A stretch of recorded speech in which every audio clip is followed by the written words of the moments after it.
Real Nerds is a proud partner of the Denver Podcast Network. In the shadow of the mountains, we speak. Coming to you from the X-Axis, it's John of All Trades with your host, John X. Welcome to this John of All Trades podcast promo. Each Wednesday, I bring you a brand new interview with someone fascinating and ask the question we all ask when we meet someone new. Hey, what do you do? It's fun, informative, and it's the 2017 Westward Reader's Choice Award winner for Best Denver Podcast. iTunes, Stitcher, and johnofalltrades.us. Oh, hi, podcast listeners. There's many ways you can listen to the Real Nerds podcast. You can subscribe on iTunes. You can also subscribe on Stitcher Radio. You want to send us a Twitter message? You can do that. It's so easy, at Real Nerds. Like us on Facebook, Real Nerds Podcast. You can visit our website, realnerdspodcast.com, where there'll be a lot of articles for you to not only read, but to listen to our previous shows. You can also call us, 720-6nerds5. Thanks for listening, and enjoy the show. Hi, this is Georges Genti, and you are listening to Real Nerds Podcast. We need to fail. We need to fail down here so we don't fail up there. This is a bad idea. Is it ever a good one? Honestly. I got a really good feeling about this. Let's talk about this plan of yours. I think it's good, except it sucks. So let me do the plan, and that way it might be really good. Wow. You go rogue, he's been authorized to hunt you down and kill you. That's the job. So glad we took this job! I'm talking about actual life and death stuff. Let's shoot something. Oh my God, I shot you! What the? He is a killer, but he will be killed tonight. Really? One never discusses a woman's age, Michael. Would have hoped I taught you better. Why should I? Because he's a 12-year-old boy. Dogs love those.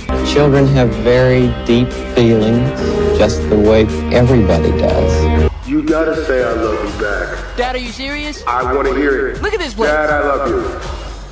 Dad, I love you. That's a copy. This is not a place for a priest, Father. You shouldn't be here. We might need to work on your sales pitch, son. The El Royale, no place for a priest. I hope they remember you. Don't freeze. I never freeze.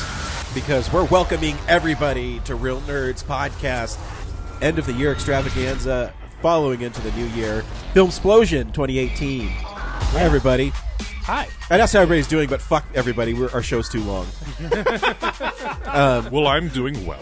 Oh, hi, Henry. Hi, Henry. Henry's Hello. here in person again. Yeah, Henry's in person, looking very dapper. Thank you. You have me for 1 week. That's a really nice non-racist red hat you have on. Why, thank you. You're I welcome. appreciate that. Yeah, take it back, man. We also have another guest with us, Corinne, wearing, I don't even know what that is, so. Pause to move the mic. I am wearing clothes for the record. Yeah. I said you're wearing, I don't even know what it is, because you're a Kansas well, Jayhawk fan. I don't want people to think it's like a bikini or something. It's That's more fun that way. I didn't even realize, I don't see people that way, so I didn't even realize you were wearing KU stuff. Okay. I didn't know that was a thing.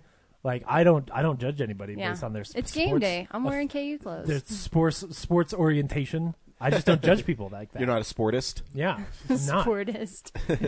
I think everybody's equal.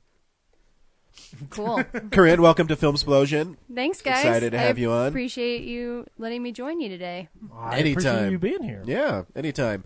If you're wondering why I sound so awesome, it's because me and Brad made out, and he gave me his cold. So you both have mono. Well, I thought I had mono for a whole year. It turns out I was just really bored.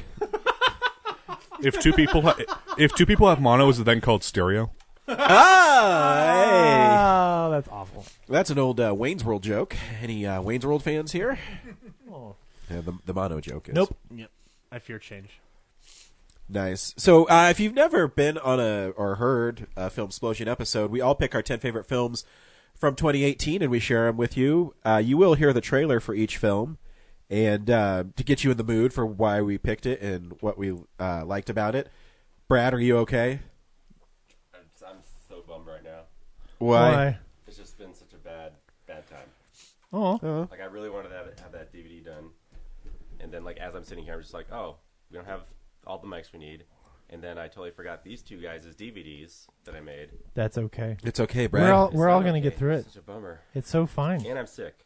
Yeah. So. That part's a bummer because then you don't feel well. But the rest of us will be just fine. What's great is, even without a DVD, I still can mostly remember what my list is. So we'll be all right. Yeah. And James doesn't have a beard on, which is really weird. If anybody fucked this day up, it's me. Yeah, he's like that. What's that one dude? You moved the... Wooly Willy? Wooly Willy, yeah. I look like upside down Wooly Willy now. Yeah. James, have you been cast in the reboot of Wooly Wooly? Wooly Willy? I What? can't say the name, but you Excuse know me? what I mean. No. The reboot? The reboot, yes. Or, sorry, the live action version. No, I haven't. Michael Bay's Yeah. producing it. No, I just felt like I should lose it. It's been, it's got I've long. never seen you without it. So 10 you not? years. I was wondering, yeah. 10 years. I've Yeah. never seen it without a beard. I've shaved it in the last 10 years, but you just must not have seen me then. Yeah. But it was every time I do this over the last 15 years, every time I do this, I shave it once. And then I don't touch it again for 5 years. I appreciate that you got the job done clearly, because I shaved too much in a hurry, so I still have stuff left over, and then I'll have to finish it off the next day. I think I abused my wife to some degree because I let it get super long. Like it was crazy woolly long, Grizzly Adams style. And then I should have at least given her a week where it was super short. So she could imagine, like, what if... the sexy beard? Right, well, no, I just mean, so that she could see, okay, well, if you just took 3 millimeters off, that's what his face looks like. You want your facial hair to be a choose-your-own-adventure for your wife. Right, in this case, it's more like I neighbor Wilson walked out from around the fence, and she was like, oh, my God, I want a divorce. Did they ever show Wilson's face? I think was it in the finale? It must have been in the finale, because that's where you'd put that. I don't know. I don't remember. I know there were times. No. In the finale, he came out with a little fake wooden thing that he was holding. Like he had a little wooden face around his. Yeah, I don't think they showed his face on the show, and there were times where they'd show the bottom half of his face so you could imagine. And you can just go Google the guy. He's a man. Okay. He does have a face. I like the mystery. He wasn't like a burn victim from the bottom down. I like the Simpsons episode where Tim Allen runs him over with a lawnmower and he goes like, "Oh no, I killed Wilson. Looks like it's back to jail for me." Oh, I wish. If you're curious, he's the same guy that plays Davy Jones in Pirates of the Caribbean. The big squid guy, yeah. Oh, nice. No, it's not. Yeah, that's what he looks like in real life. No, it's not. Love it. Love it. Thank you, Industrial Light and Magic, for cleaning him up. That's why he always asks for Jack Sparrow on Home Improvement. Henry's trying to say that both of them are actually squid face people. There's no CG involved. Both Wilson and the David Jones actually have squid monster faces. Love it. Anyway. All right. What are we doing? So I'm going to start with Corinne, and I'm going to go around in a circle, because I'm going to put it all on her that her first movie better be really good, because you're starting us off. Wow. Oh, gosh. For the 2018 Filmsplosion. That's just mean. Under pressure. Gotta pull up my list here. I totally forgot what it was.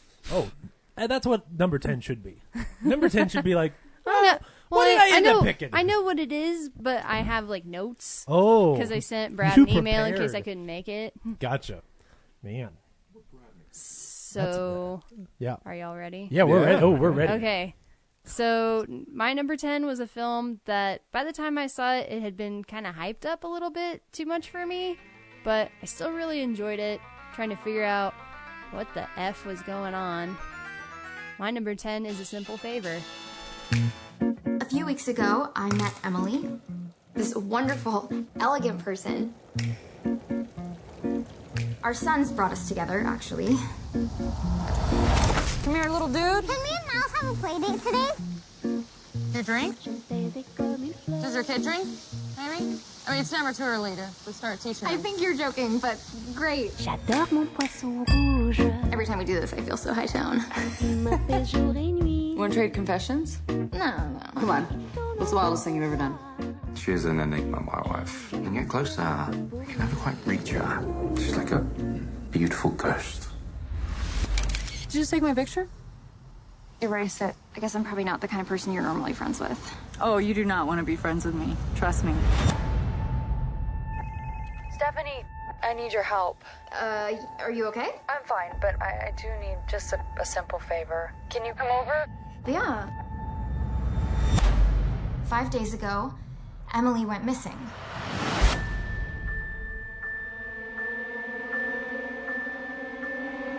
I'll warn you, you go poking around in her past, you're gonna find something that is terrifying. She was not a normal person like you or me. I've never seen such a beautiful girl want to be so invisible. I smell her, Sean. I smell her perfume like a ghost. It's just you being paranoid. I saw my mom. She told me to say hi to Stephanie.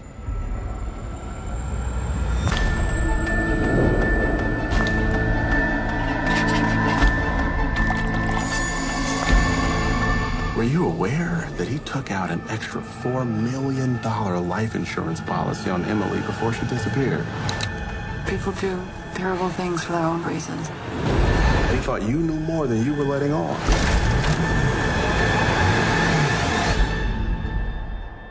I want to know your secret. Quand j'étais petite, je me taisais comme une fleur. Oh, you got dual head nods at the same time. I'm so glad. I tried really hard. Yeah, this should have been my ringer. Really. Yeah. I'm so glad you got this on your list. Awesome. Yeah. Why do Yeah, you I like just it? recently rewatched it. It's good. I haven't seen it since the theaters, but I do remember like seeing the trailer a lot and being kind of intrigued with this like kind of weird vibes it was throwing off of like it's this super suspenseful like kind of murder mystery thing, but then at the end of the trailer there's like this little like French song that plays. It's like or whatever. It's weird. It's like Gone Girl, but fun. Yeah. Yeah, it is. Well, I don't know. I didn't see Gone Girl, but it is fun. It's like Gone Girl, but fun. Okay. But So- yeah, it just kind of had a weird aesthetic, and Yeah, I liked all the it's fun, performances. and like there is lots of French music in it. Yeah. Yes. Also, that house. Oh. I would murder for that house. Oh my goodness, yeah. And both those characters are so much fun. Blake Lively and Anna Kendrick are just amazing. You just want to hang out with them, and passes the Bechdel test very well, which is appreciative. And that Harry Golden guy. Oof. Yeah. He Oof. may or may not show up later. Ooh. Is he your number 2 film of the year? Is this Harry Golden? Is this Harry Golden? No, he might just literally walk down those stairs and just come right in, and we make out. It'll be a great time. Love it. That handsome man is pure celluloid. Oh, that's awesome. Cool. That's a good pick. I do like in that too that he's not really like a bad guy in that movie. He's just kind of dumb. Yeah. Right. Yeah. Exactly. Yeah. For being a college professor. Right. Yeah. And maybe he's a little bit, thinks too much with his dick. Sure. Because it's like the whole conversation that he has with Blake Lively's character, where right when they first get together, where she steals his mom's ring or something. Yeah. And then she's like, "All right, now meet me in the bathroom, and we're gonna have sex." It's yeah. You didn't And he's think, just like, "Yes, right ma'am." then that might have been a red flag for you. Hell no, that's like the most greatest thing you could ever happen to you. So, She steals my mom's jewelry. Marry a woman who constantly does terrible shit, but makes up for it with sex in the bathroom. Yeah, on an airplane. Mile High Club, man. Yeah. Everywhere. You can't say no. So, and I guess it's consistent with his character, because then, Exactly. right after his wife supposedly dies, he then bangs her best friend, so. Yep. Are they really best friends, though? Ooh, intrigue. Well, her supposed It's so best good. friend, at least. Man, I need to watch that again. That's such an easily recommendable film. And also, her costumes, Blake Lively's costumes. I love the outfit that she wears, where it's this suit, but kind of deconstructed of the little cuffs. Or, Oh, yeah. and it's, I don't know. Takes the jacket off and there's got just cuffs underneath. Yeah. Yeah, it's dope. It's Anyway. got a nice little How old does- Hollywood elegance to it that How I does- enjoyed. Yeah. How does it even stay on her wrist? Ticky, foam tape, double stick foam tape. Tape guy. The world may never know. Yeah. I Cool. mean, she went from fighting sharks Oh, man. to fighting preconceived notions of women in power. All at the same time making love to a Green Lantern. Okay. Nope. You're like the Daniel Tosh of our show. We tell jokes, then you just say one more to just kill it. That's terrible. Although now it's making me think of Henry Golding as Green Lantern. Ooh. I'd be down for that. I think Henry just swooned. But he's Asian. The Green Lantern's white. Nobody Who gives gives a shit, Shut up, Ryan? He's Internet. hot. Nobody gives a shit. I'm just kidding. Yeah. I know you are. Cool. Okay. All right. Thanks, Sweet. guys. Yeah. Not at all. Henry? I'm out now. Oh. Hey, Henry. Hello, it's my turn. It is. Okay, so my number 10 of the year. Like I said before, least pretentious list so far I've made. Very proud of myself. This is amazing. We're going to start a little pretentious with an indie film. So, my number 10 is Blind Spotting. What is this? Hey, I would like to get out. Look at this. A better one in the glove, though. Yeah. I ain't trying to go back to jail. $200 Let me for Collins. out. Not Collins' gun. Very nice. Oh, I just got an Uber pickup. You got it. Is this an Uber? Hell yeah. Tell him, slow down. No, you can't catch me. I'm on too fast on the gas. Don't chase me. Put him up like this, you can. I'm a tough guy. 3 a.m. Do me a favor. I got 3 days left on this probation. When you got that gun on you, just don't tell me about it. Plausible deniability. Oh, do you mean this gun? Get out. Good night, Colin. Yo, bro. Stop! Stop! Don't stop!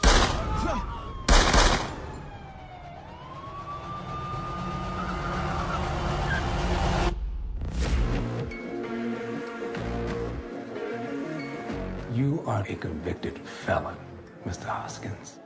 You are now that until proven otherwise. How? Prove otherwise at all times. John, enough. Stop! Don't shoot! Don't shoot!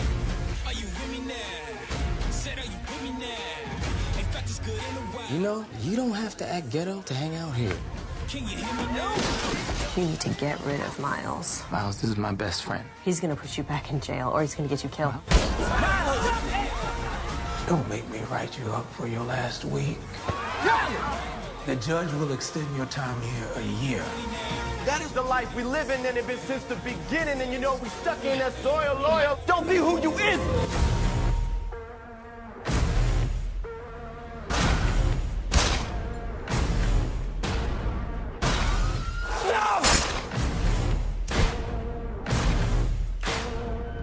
Every time you come around, you monsters got me feeling like a monster in my own town.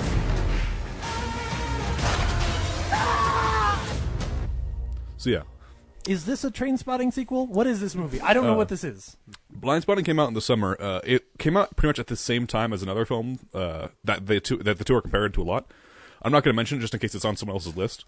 Okay. But Blind Spotting is it has Daveed Diggs and Raphael Casal in it, who are Daveed Diggs is more famous for being the main supporting actor in Hamilton.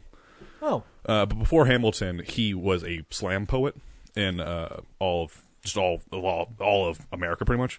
And so he and his friend Raphael Casal have been making this film for 10 years.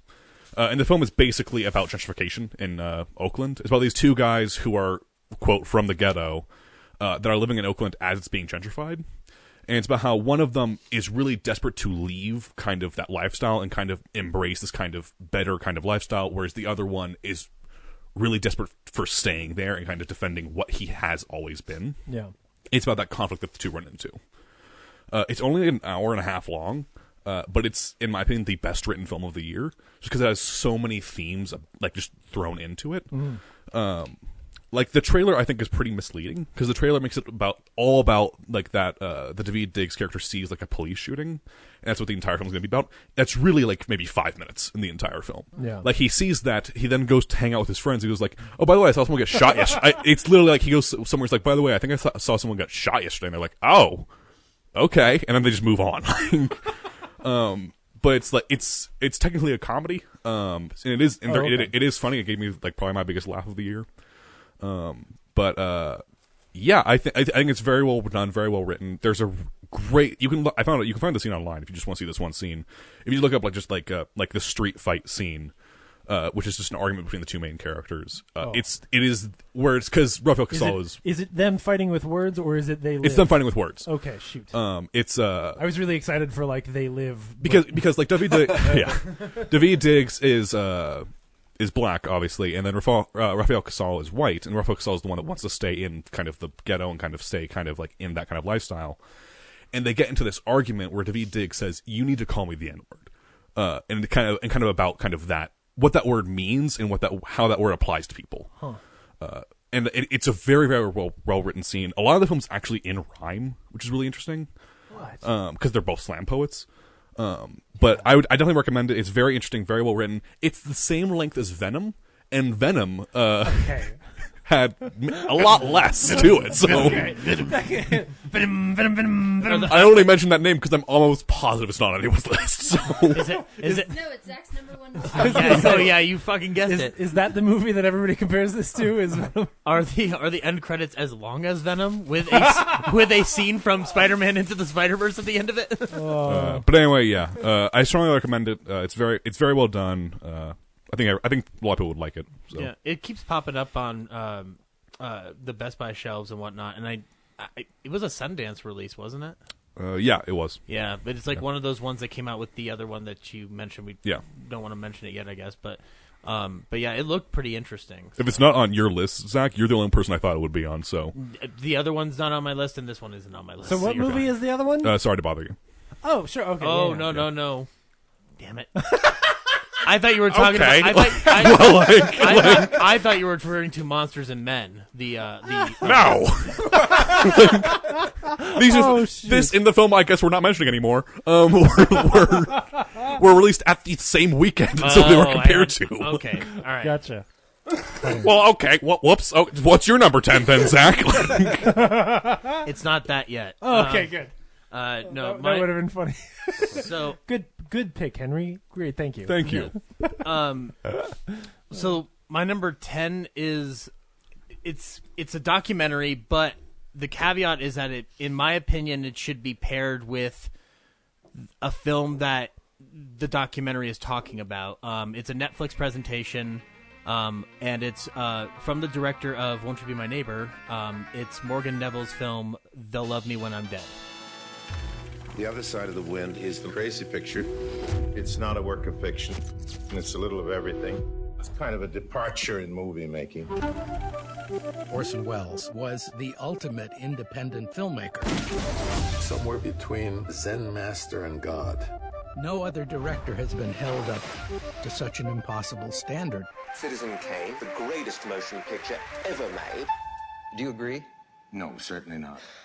That's My next one is, though. Could you give us the title of that? I haven't decided what it is yet. Oh. The Other Side of the Wind, what is that? Orson Welles' last movie. Everything else I've ever done has been controlled, but I want to go further. It's a story of the last day of the director's life. The darling of Hollywood who fell out of favor. Wait a minute, that's Orson. Is it? Orson, is that you? Everybody will think it's autobiographical, but it's not. Yeah, bullshit. Orson was such a perfectionist. Action! I think we have ourselves a confrontation. Cut. I fucked that up. Take 21. He was creating an environment where others would get sucked into it. It was this circus of scattered souls. It's Orson, it'll be something. We were totally out of reality. And he said, if anything ever happens to me, I want you to promise me you'll finish the picture. No story has a happy ending unless you stop telling it before it's over. Let us raise our cups to our crazy and beloved profession, to the movies. A lot of people want to see The Other Side of the Wind get made. It's the greatest movie never released, the bookend to Citizen Kane. What did Orson really mean by it? What is its true form? Orson said, they'll love me when I'm dead. They'll Love Me When I'm Dead is a documentary about Orson Welles and his final film, The Other Side of the Wind, which, you know, like it's kind of tailor-made for me, so it's kind of unfair for me to like pitch this in a way that's accessible to everyone, but like Orson Welles like has this weird reputation throughout like film fandom and film history as like this arrogant asshole, which he was. There's no questioning that whatsoever.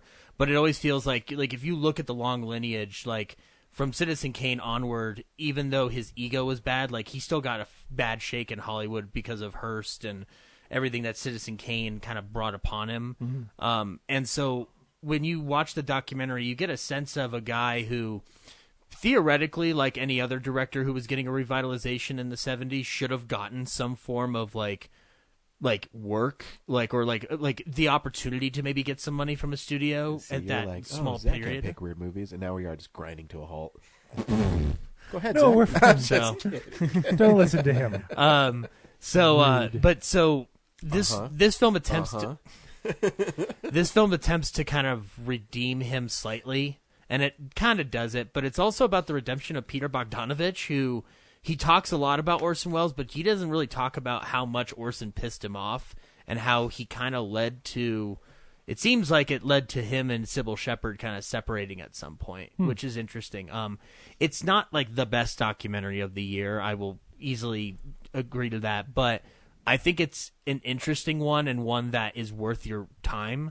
And if you watch it with The Other Side of the Wind, like if you watch Other Side of the Wind than this one, it kind of like it's a nice little double feature, long and pretentious, and you should be a film fan to do it, but I'd recommend it, especially since it's on Netflix. You're not paying any money, so you're not really investing anything. Orson Welles is weird. He is.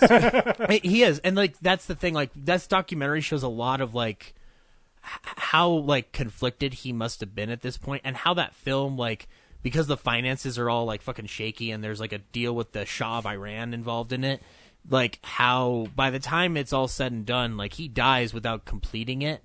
And that's why the restoration had to be done by Frank Marshall, and Danny Huston actually came in to do VO of his father John Huston's voice because his father John was in the movie. So it's a pretty fascinating film history thing, and like I love Won't You Be My Neighbor a lot, but like Morgan Neville made a movie specifically for me, so it was my ringer of like if I don't talk about this, it'll just be forgotten. Totally. So yeah, they'll love me when I'm dead, with the caveat of The Other Side of the Wind. Cool. I liked Orson Welles in Transformers. I thought he was nice. What's this? A talking robot? I made Citizen Kane, damn it. Now, Zach, Where's side my note. Yeah. Whenever Ryan does his number 10, you should be a dick to him. Yeah. No. He can't because my number 10's a good movie. I'm a living punching bag. It's fine. I know my place in this world. It's not really you, Zach. It's Orson Welles. I never could get into his movies, and I think all his movies are super overrated. Look, they're not for everybody, but like I actually imagine now that Orson Welles' ghost is going to haunt you in the middle of the night, going Ryan Frost. It's a lot like The Shining, where everyone's like, "It's the greatest horror film of all time," and I think it's garbage. And where everyone's like, "Citizen Kane's the greatest movie of all time," I'm like, "This is boring." It pumps it. It gets pumped up severely. Like I like Citizen Kane, but not necessarily just for the visual stuff. Like I love that story. I think that story is really. I think the well most told. interesting thing about Citizen Kane is when you picked it in one of our Filmsplosions, and the weird trailer. It's like, we're talking about the new Hollywood picture, Citizen Kane. You know what's funny? The Pinocchio trailer and it are very similar, but the Pinocchio one's really short. They're like, who will be your new favorite character in Pinocchio? Is it Geppetto, the lovable scamp who creates puppets out of wood? In that, they also mention the cat and the fox, what's his name? Honest John and his sidekick is like, will those be your favorite characters? I'm like, probably not. That's right. Jiminy Cricket. They didn't say Lampwick, which I'm like, of course not. Nobody wants to be friends with the guy who turns into a donkey. He's a cool guy though. He smokes, drinks, gambles, plays pool until he has a tragic end. Well, should have drank, gambled, and played pool. Don't we always? I turned into a donkey for 4 years, guys. It was fun. The only thing I'll say about Orson Welles is he's not even top 5 of best Rochesters. So yeah, sorry. What? Yeah, fucking take that, Orson Welles. You just hear you just hear a fat guy rumbling in his grave. No. Anyway, that's my number 10. Cool. Brad. All right, my number 10 is on Letterboxd listed as a 2017 movie that comes out next week and that I saw 2 months ago at the Denver Film Festival. My number 10 is The Upside. You need to prove you're looking for work. I've been looking, trust me. 3 signatures by tomorrow, or you can tell it to the judge. Tell me about a time when you worked hard to solve a problem. This morning, getting up. We're gonna find you someone you like. Let me be your arms and your legs. I love that. All right. Penthouse. You need to wait your turn. Relax, it's not a holdup. Just sign this one, please. How would I sign it? I don't know. Slowly. What, don't your arms work? They don't. You can move your mouth. As can you. I need assistance. How much does it pay? Hell yeah, man. Hell yeah. My bad, man. You are not qualified for this position. Then back up, back up!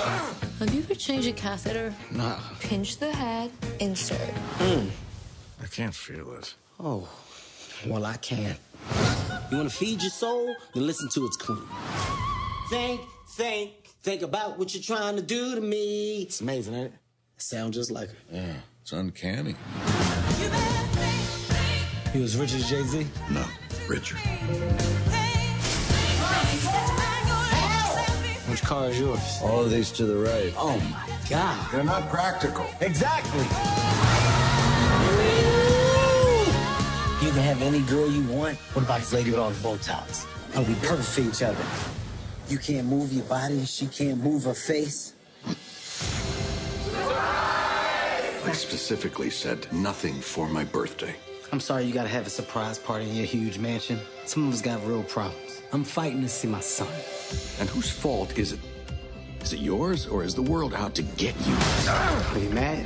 You wanna break this big-ass bottle of wine? What else you wanna do? The bull.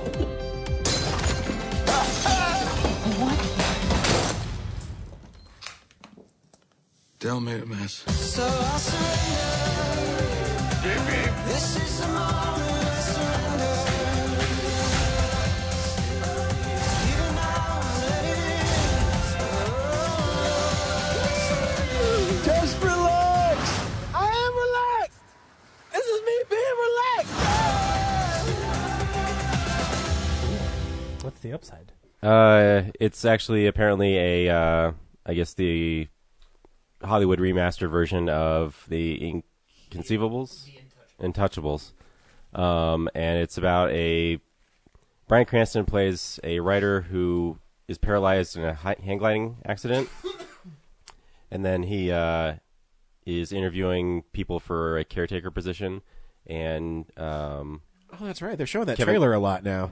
Yeah, well, it comes out next week apparently. Yeah. So, yeah, but and then Kevin Hart interviews for the job. He's like recently out of prison, and he has to fulfill like a job search quota, and he just goes through the motions until he just stumbles onto this caretaker position, and Bryan Cranston's so impressed with how Bryan Cranston wants to die, so he's hoping he can find someone who is like inept at the position, so that he can like check out, and then Kevin Hart actually ends up like filling a gap in his life. Also, Bryan Cranston's wife died in the hang gliding accident, or cancer. It's not quite clear. Sure, but yeah. I like to think she felt like Wile E. Coyote. Maybe, or hang gliding gave her cancer. Yeah, it could be that. All plausible. So yeah, it's on my list because it was like something I picked from the festival at the last minute to go see, and it was like one of the best movies I saw the whole time. So. Oh, that's awesome. Yeah. Why are they dumping it in January then? I don't know. Like because Kevin Hart hates gay people. Wow. Probably. No, that's not even like that's pretty well known. Yeah. That's like when his tweets were out. I'm like, I remember reading an interview with him in Entertainment Weekly or something saying he would never play a gay person. Yeah, but we need to fire James Gunn. Yes, I know. We really got to take care of James priorities. Gunn. Yeah. Priorities. It's probably just not testing well. So it's. Huh. I thought it was great, and the audience seemed to like it, but And also, what's coming out in January? Glass. Nothing. Yeah. Well, that's it, I guess. I don't know. Yeah. Nothing really that big. Is there not like a Skeleton Key 2? Clearly, none of you saw Movie of the Year Escape Room last night, like I did. You actually went and saw that? Yep. You didn't call us? I can't. It can't be. It's too violent. Is for it? PG-13. Because I could have sworn I read it as PG-13, but I could be wrong. I don't know. It was Yeah. PG-13. Holodeck They're pretty pushing it. So, like I've been so sick that I've just been like not paying attention, just rewatching stuff. From well, I wouldn't say you need to go see it. So, awesome. like, And then my kid was really cool last night. He said he wanted to watch The Rock, and he picked Skyscraper. So yeah. Oh, I thought he meant The Rock. I was going to say he picked wrong. He should have picked The Rock. No, Skyscraper's fun. I was surprised, but it's not The Rock. What if they remade The Rock with The Rock in it? I mean, they should. If you go to his IMDb page, it's like upcoming projects. It's like 30. He's got every reboot imaginable. Good for him. I'm just surprised your son didn't want to pick Be Cool. I mean, that's clearly Yeah. The Rock's Well, finest hour. he likes Rampage. Yeah. He likes Yeah. Rampage and Jumanji, and he asked for another one with The Rock, and so I just put them out, and he picked the one with him jumping across a building. Jumanji's probably not enough The Rock. No, he You really know? liked it, though, because, Yeah. I mean, it's a fun movie. But I'm saying, Jumanji's if you great, wanted to though. watch The Rock, Too much Jumanji is great. Too much jungle, not enough The Rock. Right. Yeah, actually, yes. Yeah. So James? cool. So my number 10, my number 10 is usually saved for, I always call it The Ringer. It's something that I swap in like A Simple Favor, or there's a handful of movies that I was looking at this year that I thought like, this is really what I should put there. Or Johnny Knoxville's The Ringer. No, it was never that. And this year, as I got the rest of my list, at least everything that was going to be on it pretty nailed down, I realized like this was a year that was in the real world kind of rough, you could say, and a time where things felt really divided, and there was a lot of like anger and separation, and like it was just when we all left the theater and pulled our head out of the sand, we came back to something that wasn't always fun. And Lincoln came out years ago. I though. looked at I looked at my list and realized a lot of the movies on my list had something very important to say, and they were often trying to speak a good word into that division, one way or another, not even always intentionally. And so for my ringer, I decided I should pick a movie that I thought had something really important to say and that was really different and something that most people probably didn't watch. So my number 10 is Hannah Gadsby's Nanette.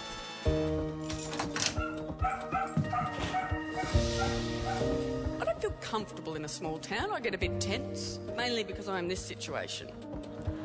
And in a small town, that's all right from a distance. People are like, oh, good bloke. I love being mistaken for a man. I wouldn't want to be a straight white man, not if you paid me, although the pay would be substantially better. I do think I have to quit comedy, though. And it's probably not the forum to make such an announcement, is it?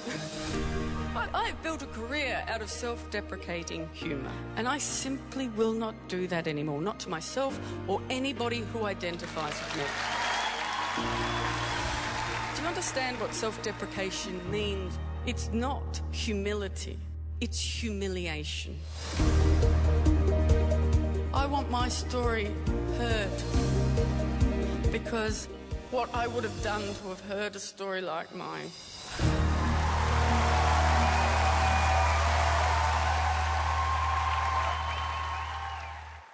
So Nanette, You didn't see it, but the exclamation point from Metal Gear Solid went over my head. I'm like, That's what the trailers have been really good for. yes.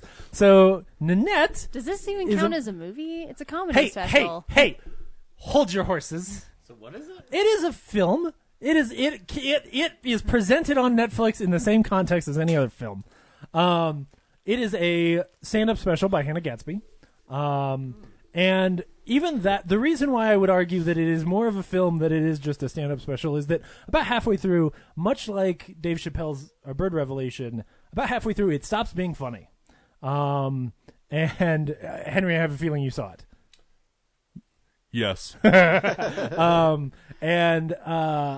what it becomes is, she starts off and she's telling jokes and all of this, and she's slowly and deliberately and gently laying these themes for what she's actually going to talk about.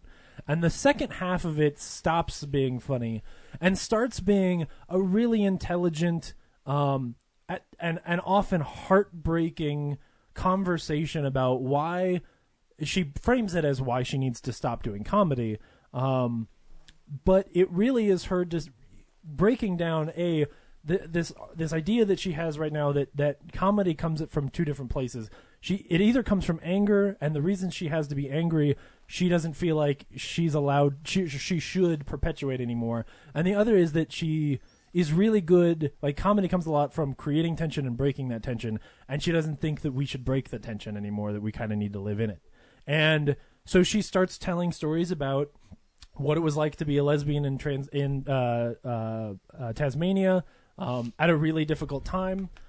She tells the stories, tells really touching, beautiful stories about her mother that earlier on she made jokes out of, but never told you the actual end of the story. Either because the end of the story was heartbreaking and terrible and violent and awful and things we didn't want to hear, or because the end of the story was beautiful and heartwarming and wonderful and everything we actually probably do need to hear, but neither of those things made great jokes. And she spends a lot of time, and some of it is like, there's still funny things in it and you will laugh and have a good time. Her ranting about why Pablo Picasso is a fucking rapist asshole and that Cubism isn't worth the way that he treats women is brilliant and so memorable and one of the most fun and interesting things that I got to sit through this year. Watching this reminded me in some ways of like some of the other movies I've talked about in the past where like when it's over you just kind of sit there for a bit and kind of stew, and it is not at all times a comfortable movie, especially if you are a white straight male. It is not always a comfortable movie because she kind of makes you sit in it a little bit, and it makes you think about some things that I think are worth talking about.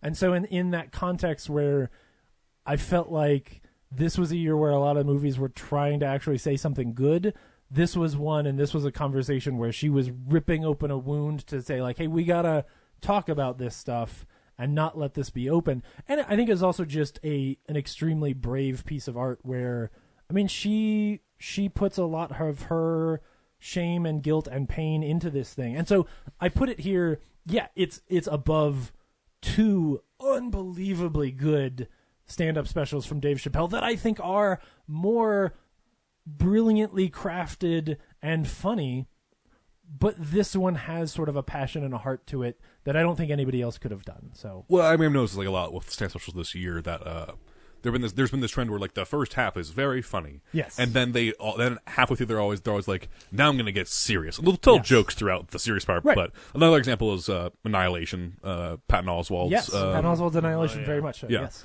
But I think like with Dave Chappelle stuff and Annihilation, they're talking about very personal issues, where she's talking a lot more about just world issues. Yeah. So but she's talking about them in a personal way. You're right. No, yeah. Like Dave Chappelle's one has a lot more to do with Hollywood and what happened to him and all of that. Yeah. And I think it's brilliant. I do. And I think what you would expect from Dave Chappelle is that in those, every word, everything that seems like a screw up is a brilliantly planned piece of pacing. Mm-hmm. And with Nanette, that's not true. Mm-hmm. There are times where she repeats herself, where she stumbles a little bit, where she chokes herself up, where she gets angry and says things that weren't scripted, but she's just working her way through it to some extent. And it is, for the most, 99% of it is planned out well. Yeah. I'm just saying you see the cracks, and that makes it maybe not the best piece of stand-up art, but makes it a little bit more impactful. Yeah. I think it's one of the most valuable hours I've spent watching film this year. Yeah. You talked about this earlier this year, and I've only seen Bird Revelation. I haven't seen this one by Gatsby, but what I like about Bird Revelation, and what I guess what I like about this one, is like just because it grinds to a halt doesn't mean it's not funny. Like humor doesn't necessarily lie in laughter; it lies in like observation and like. I mean, Bird Revelation like is one of the most well crafted monologues ever. And for a long time, that was my number 10. Like that was the thing where I was like, well, this isn't really a movie, but I'm gonna slip it in here because it's great.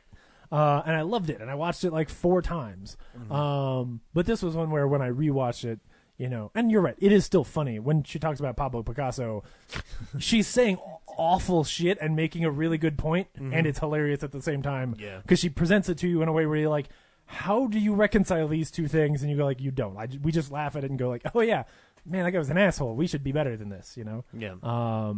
So anyway, I thought it was fantastic, and so I had to recommend it.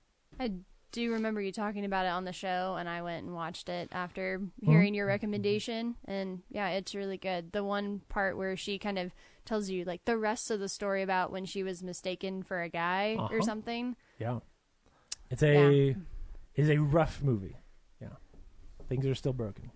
Anyway, Ryan, please give us a fun movie. Yeah, it is.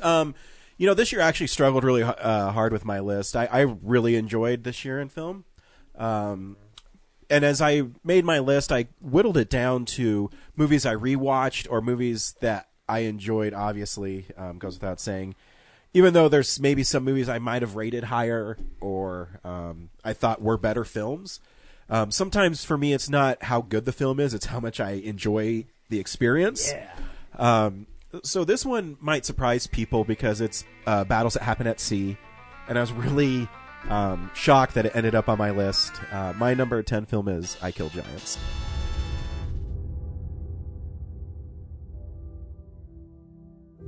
Gift of new, gift of old. Bless the righteousness, guide my hand. Against the darkness, my final stand.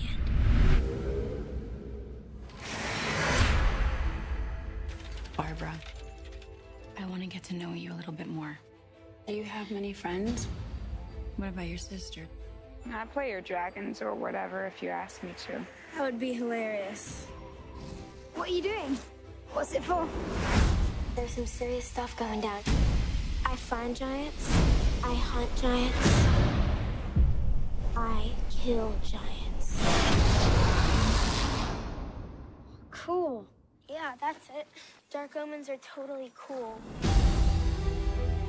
A giant comes to a place and takes everything from you. And when it's done, it's like anything that made your life good was never even there. Giants aren't real.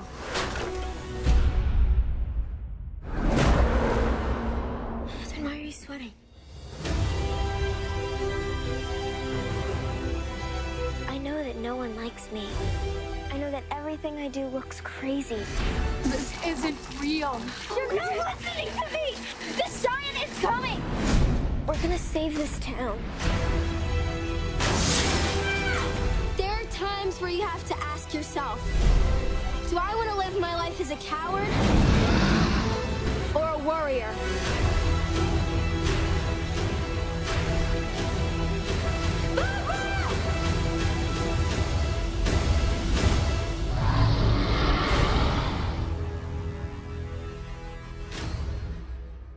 Ha Battles that happen at sea.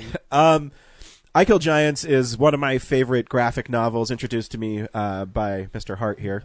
And it's by one of my favorite comic writers, so I didn't know he wrote this. Joe Kelly wrote many Spider-Man stories that are really great. I Kill Giants is a story about a young woman who is dealing with certain things in her life that I won't... Trauma. There we go. I don't want to say because the movie's... undiscovered trauma. Undiscovered trauma. And she also fights giants. And she has a special weapon to take out these giants. And the movie is an independent movie, and it's based on a comic book. And it doesn't live up to the potential sometimes of fighting the giants. Yeah. However, the young lady that plays Barbara is amazing. Yeah. And the story is really well told because Joe Kelly was very involved in it. I was fortunate enough, James had to go out of town, and I was fortunate enough to go see this at the Alamo with Joe Kelly. And I've met Joe Kelly on many occasions. You can also find him in Real Nerds Pod Show Season 1, Episode 6, asking who we are.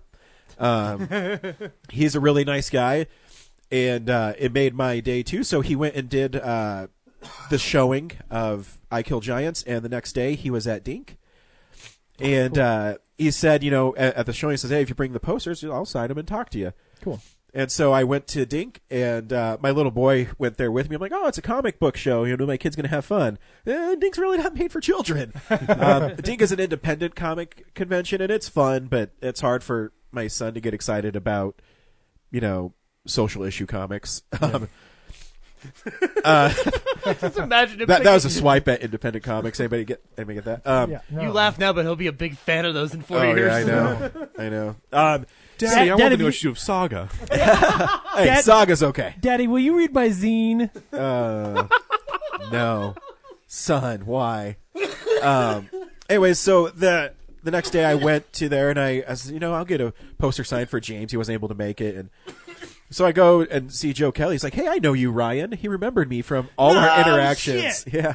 That's cool. And it was really cool. And so he signed that. And it's the movie made me cry. I think it's a great film.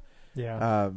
And you should really seek it out. This is another one that's a 2017 movie that like was so like trickled out that I didn't see it until 2018. It didn't release to Denver till later. Yeah, so I Kill Giants is a fun one. I think it's also on Prime now. If anyone is wants it? Oh, I you think should so, definitely yeah. check it out. Yeah. One of my biggest regrets was not being able to go to that screening with you because I still haven't seen the movie yet, but I actually really want to read the book before I watch the movie. You should. So, yeah. It's amazing. Yeah. I'll definitely have to get it from one of you Yeah, guys. we've only been talking about it for fucking 6 years. I know. You know what? I can let you borrow one of my 3 copies I have signed. Seriously, okay. I know.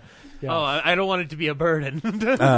No, that's funny. I have my original one after James. How old is this graphic novel, James? Oh, 10, 11 years? So James recommended to me, one of our first encounters he recommended to me, and so I bought it. And so the first one I had him signed is all like my special one that's all like thumbed and yeah. And then when he came back to Denver for Colossal, I got the Titan edition. Yeah. I keep giving them away, so I don't have my original one because I lent it to somebody 8 years ago, and then I keep buying new copies of it. But yeah, it's awesome. It's a wonderful movie on how to deal with trauma and how sometimes people aren't good at confronting trauma and issues in their life. I'm so glad you and did that. And it tells a story. It's actually the second Filmsplosion it's been on. Is also on my Comic-Con Filmsplosion. Oh yeah, that's right. Because I want people to experience I Kill Giants. Yes, that's like my mission in life. That and the night Gwen Stacy died. That's like my missions in life. Cool. Corinne, number 9. All right, my number 9 film was kind of an obscure release. I know I saw a couple of trailers for it in the theaters. No, I don't think you saw it, Henry. Maybe you did, maybe you didn't. Probably He's not. Hurt. I only ended up seeing it because I got free screening thing from Regal. It was like, would you and a friend like to go see this movie for free? And I'm like, sure, why not? Because nobody else does. I have seen different versions of the story before, and I guess I forgot some of the key points of the movie because I cried at one point because I was like, oh, I didn't realize that happened. Oh, that's sad. But also it's just a really well done movie, and it's kind of interesting to see this kind of older story being set in the modern day. My number 9 film is the 2018 version of Little Women. Welcome to your castles in the air. Fill them wisely, loves Marmee. I, Amy March. I, Margaret March. I, Elizabeth March. I, Joe March, will be a very successful writer and do all the things. A rich and famous painter. You don't know what it's like to have everyone else make fun of your nose. Will have a family of my own. I want to make friends and go to parties and talk to guys our own age. I think this is my castle. Just being here with all of you. So you're the infamous Lawrence grandson. Lori, I wish to propose a new member to the club. every club needs a secret mailbox. Welcome to the Pickwick Club. Joe, you're a good writer, but you are far more interesting than what you write. That's definitely a pass for me. Pass for me as well. Me too, sweetie. I just don't think I can compete for the best writer I know. I think it's about growth and accepting change. Why do you even want to get married? Because I love him. We're growing up. You have to deal with that. We go through all these stages of learning and shifting and changing. Why do you have to be so difficult? No! And then we become something far from perfect, but perfectly unique.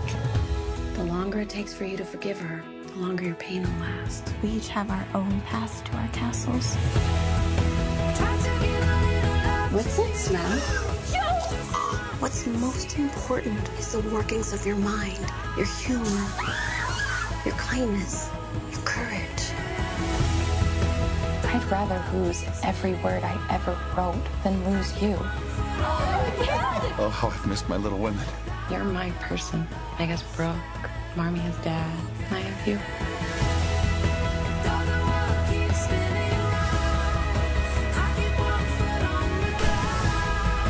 To always help each other reach our castles, no matter where they may be. I think that Clarissa should still fall in love with the prince. It's not a love story. Isn't everything? Henry hasn't seen it. Okay. This isn't the Leah Thompson one, is it? No, I think she's the mom. Oh, okay, yeah. Okay, great. Yes. Did any of you see it? No, I recently saw the Winona Ryder one for the first time ever, which was the first time I've seen Little Women. Yeah, I also watched that a couple years ago, and that's how I was like, oh yeah, I've seen this before. I know everything that happens. So I saw a cardboard not. cutout for this film at the AMC, and I was like, what's that? And then I just walked past it. not out of any rude conjecture. The only time Zach takes a second look if it's Orson Welles or Jack Benny. What? It's Orson Welles, Jack Benny, or Little Women movies I haven't seen yet. They're also remaking it again next year as well. Yeah, with Greta Gerwig. Watson. Yeah. Okay. Yeah. Well, there anyway, it is. How is this one? It's really good. I mean, good. It kind of feels a little long in parts. It flips back and forth between like the more like the present day storyline and like different parts of their childhood. So it'll be like 10 years ago, 8 years ago, 7 years ago, and then it'll kind of keep flipping back and forth. But yeah, all the performances are great, and I mean it's kind of interesting because seeing how some of the things like translate into the modern day, like the grandson who's mysterious and they've never seen him before, and it's like that was back in the olden days, right, when people didn't like hang out all the time and there wasn't like social media. He was from like 2 towns away before, and now he's got to be from like the other side of the planet. Yeah. So I thought they did a pretty good job, and I liked how they did Joe. I think is Joe the one, whatever the main one is. Yes. Joe, I think. The one who's the writer. Yeah. She felt like those in quotes, like she has any right to be. Well, no, that's like the whole conflict of like the present day storyline is she's trying to get this book published. Right. And everybody's like, no, it sucks. And so then at the very end, spoilers, she writes Little Women about like her family. Yeah. So it's just, I liked it because you kind of like were annoyed with her sometimes, just like her family was. But, at the end of the day or at the end of the movie, like you still felt for her and like we're following her on this like very emotional journey. Mm-hmm. So she seemed like a very real person, which I think is good because it means that they translated that well from the book. Awesome. Which I've never read. Oh, Side note. neither have I. So Cool. that's my number 9. Neat. That's a good one. I may have to check that out. Honestly, no one's read Little Women, so. Especially the screenwriters for Little Women. Cool. Henry? Cool. So my number 9 film is, in my opinion, probably the best animated film of the year, and also one of the best superhero films of the year as well. My number 9 film is Teen Titans Go to the Movies. Coming this summer. They're finally going to make a movie about me! The story of Batman's greatest ally. It's me! That must be me! And best friend in the whole world. Finally! Alfred, the movie. It's time to clean up this city. That actually does look pretty good. You'll see it. Just a young gun with a quick fuse. They're really making movies about every superhero. Has there been a movie about you? There was a Green Lantern movie, but we don't talk about that. It's time they make one about me. I'm afraid it's no. I only make movies about real superheroes. Why don't they take us seriously? Titans, you guys are never actually doing anything heroic. What about that time we discovered that sweet diner and they had that food? That wasn't even a crime, and you didn't save anything. We saved room for design! Having a movie is the only way to be seen as a real hero. What about an arch nemesis?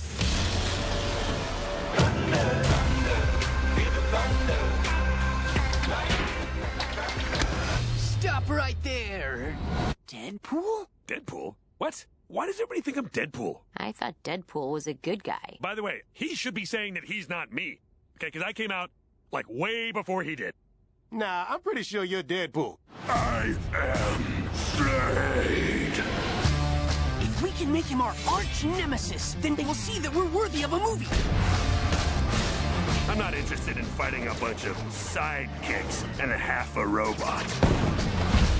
Oh, man, I'm never letting you fly my body again. The whole world will be under my control. Woo. Destroy them. How big is your army? 100,000. Halt for the mighty Abby. Watch me, watch me, watch me do this. It's always been more than the music. riding waves on the back of my cruise ship. Look, watch me, watch me. We're taking you down. How are you gonna do it? What are you gonna do? You gonna fart on me? We wanna have a dance off? You gonna annoy me to death with your waffles?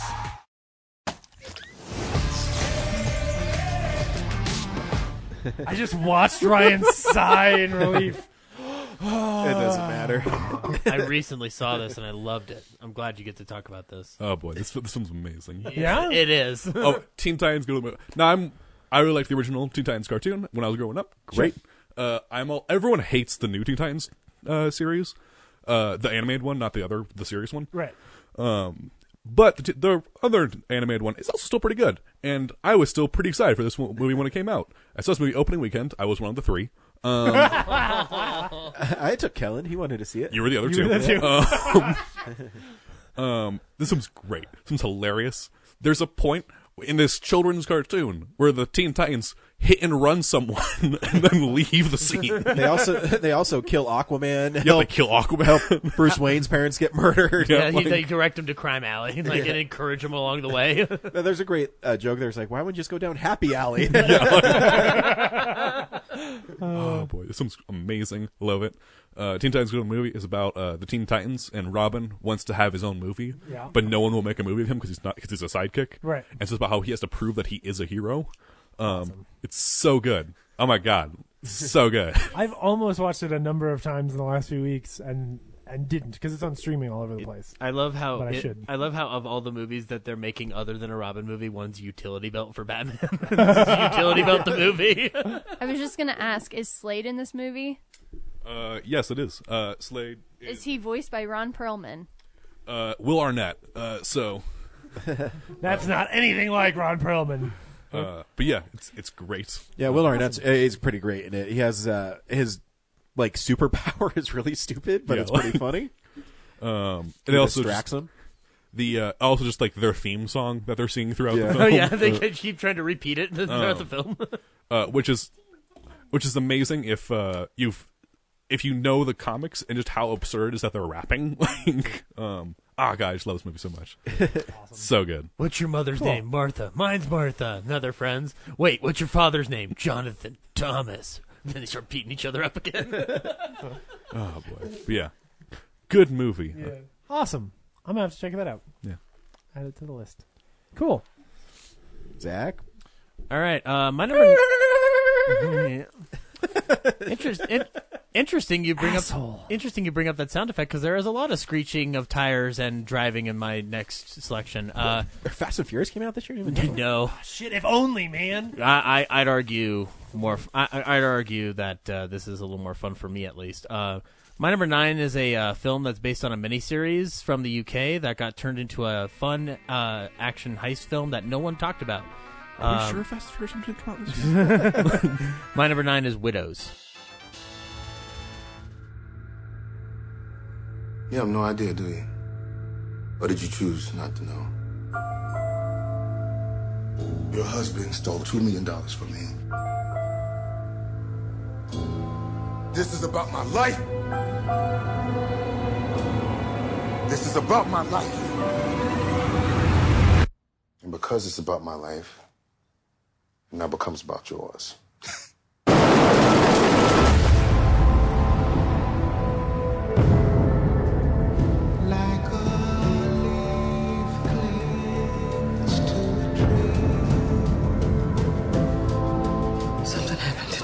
Bad. Mr. Mulligan, your family's been involved in Harry's life for many years. I need help. I don't see what I can do. Our husbands aren't coming back. We're on our own.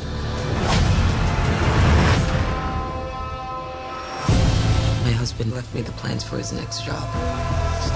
All I need is a crew to pull it off. Why should we trust you anyway? Because I'm the only one standing between you and a bullet in your head. That's what I've learned from men like your late husband and my father, is that you reap what you sow. Let's hope so. This is for guns. Guns? From where? Figure it out. If If this whole thing goes wrong, I want my kids to know that I didn't just sit there and take it. I did something.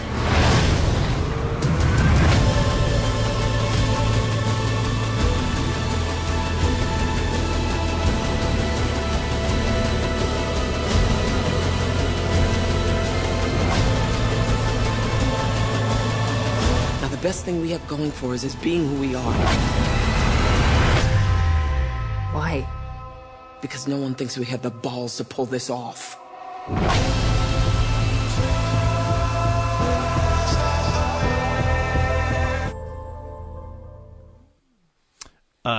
Widows blew my hair back. I had no idea what the miniseries was, and the only thing I had to go off of other than the cast was Steve McQueen, who had done 12 Years a Slave and Hunger and Shame, and I was like, I want to see what he does with an action movie, and it's not a traditional action movie. Like it paces out its action. Like it's almost like it's an old, like a throwback 70s kind of thing. like an old Steve McQueen film. I know. I always have to process that in my head. I'll see you guys later. Yeah, The best. yeah, it's fine. it's an adorable joke. We're all laughing. But I think what works about it honestly is like Viola Davis and that crew like have to sell that film really hard, and one of the strongest like elements of it is Elizabeth Debicki, who I knew she was in films. I just didn't really realize she existed until this film. You've been under a rock, man. I know, I have been under a rock. Like I've seen her in movies. I know she's there, but then this movie, I'm like, wow, where have you been? And she's just amazing in this film. And also Cynthia Erivo, who was also in Bad Times at the El Royale. She's in the film, and like I just think that she's a presence. Like I love her, like her presence in films this year. Like she's got an attitude about her that I really dig, but she's also like, I feel for her in certain things. Like in Widows, she's not doing a whole ton, but she's doing enough where I really care about that character. Yeah. And Daniel Kaluuya from Get Out last year plays a villainous kind of character in this film, so he's not on the opposite end of pain. Sure. And he does something to a guy in a wheelchair that is brutal and sadistic, and it was one of the creepiest things I saw this year. But yeah, no, Widows. I would recommend it. I think that it's a film that I understand why it kind of got under the radar, but I really enjoyed it. And I think all you guys would like it, to be honest. No, I wanted to see it. And I did too. And then I didn't. Why did I see it? I think we had other things that week. I think they should have released it in February. It was released the same week as Venom, which we all thought was more important. Right. Yeah. Well, you know, Well, hey, Venom- we all make mistakes. Yeah, in defense of Venom, it was more fun to talk about that train wreck than. I mean, like, because what were we going to say about Widows? It was amazing. But yeah, no, Widows, and also Viola Davis is a badass in this movie, man. Like, She's a great actress. She has a lot to do in this film that like is both physical and emotional, and I think it just plays out really well. And Steve McQueen directs the hell out of this film, so yeah, Cool. check it out, Widows. It's a pretty fun flick. Awesome. So sad I missed it. Brad. All right, my number 9 is a very much maligned movie that I didn't think was going to be that great, but ended up being. I enjoyed it enough that it's my number 9. My number 9 is Solo: A Star Wars Story.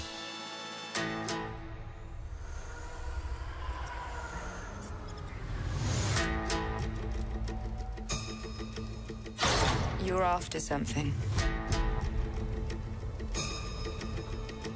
Is it revenge? Money? Or is it something else? You look good. A little rough around the edges, but good. Heard about a job. Big shot gangster putting together a crew. I'm a driver, and I'm a flyer. I waited a long time for a shot like this. What do you think? Well, what do you know? You got a line on a ship? Yeah, I know a guy. He's the best smuggler around. I heard a story about you. I was wondering if it's true. Everything you've heard about me is true. L3! Let go of the mean man's face. Who are these guys? If you come with us, you're in this life for good. You might want to buckle up, baby. Here they come! Let me give you some advice. assume everyone will betray you, and you will never be disappointed. I got a really good feeling about this. Since when do you know how to fly? 190 years old? You look great. Push it!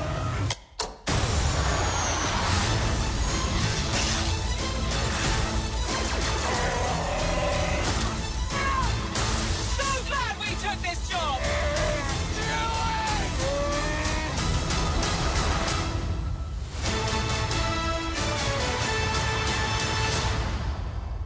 Oh shit! Yeah.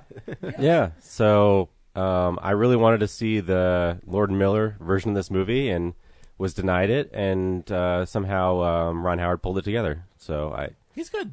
I think he pulled off a pretty enjoyable movie. Yeah, that movie is a lot of fun. It's one that I probably should have revisited before this list. I've watched it on Blu-ray, but like I should sit down. And it's one of those things that the end of it is so amazing. Yeah, just a standoff with Solo and someone I won't spoil it for, because it's Chewie. Yes, between him and Chewie. Well, the introduction of him and Chewie is pretty great. Yeah. Too. Yes. Oh yeah. I think the movie is really fun. Shit, even there's a lot of stuff that I should have seen coming that I didn't. Even, like that. Like, it was one of those movies where people talked about, like, oh, you're going to find out where his name comes from. And we all went, that's fucking stupid. I don't want that. And then that scene happens, and I was like, oh, I like this. I'm okay. It's just not. Oh, sorry. It's just not dumb enough to be amazing. Yeah, like, it's great. Like, such a fun movie. Like, a really good It was a movie that when it was done, I was like, man, I'm so excited for them to make more of these. Yep. Probably not gonna happen. And now they're just not making Star Wars films Well, anymore. and it's a movie where the villain in that movie, I think, is so amazing. Like, that villain is the villain I wanted for, like, then the Boba Fett movie. Like, there's an awesome universe that they can spin out of this that has nothing to do with other Star Wars movies, except for that one stupid reveal that we don't talk about. Well, I mean, it's like they set up like an entire faction. Dr. Octopus at the end when he shows up with the spider legs. Yeah. You know what I'm talking about. I know who you're talking Okay, yeah. I mean, they set up like a new Star Wars faction, which to me is very exciting, but it's a faction we're probably not going to see again. I know.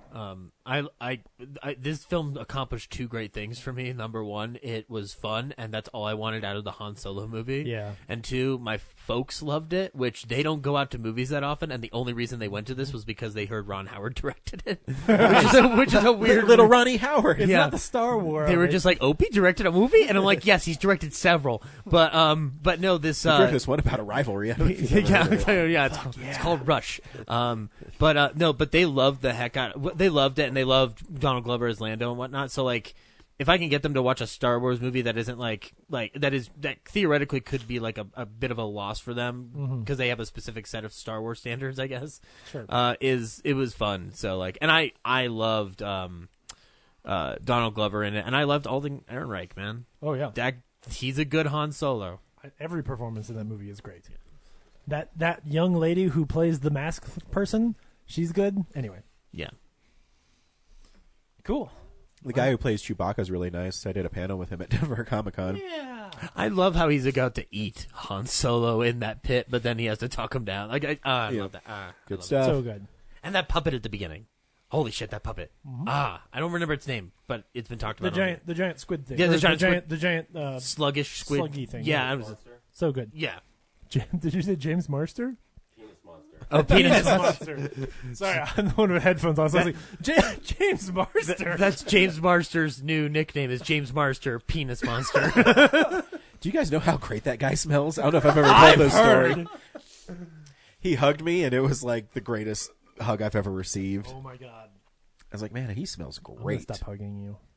James Monster, Penis Monster. Anyway, my number 9. Yep. My number 9 is a fun, enjoyable time at the theater. Yay! Who'd have thunk Lincoln it? came out years ago, though. It's also kind of terrifying, and my annual horror entry of the year. That's sci-fi horror. It's A Quiet Place. Total devastation.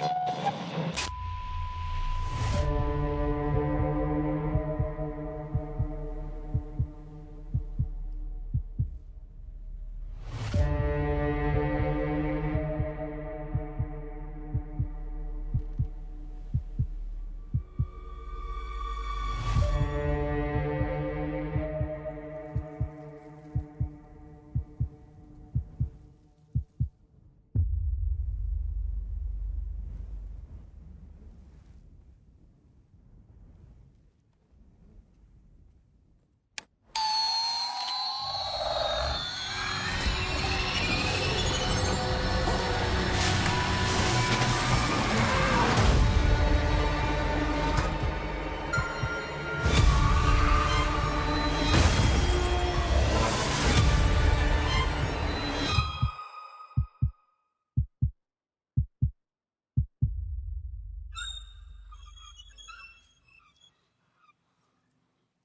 I mentioned I love Emily Blunt. Oh, this movie's so good.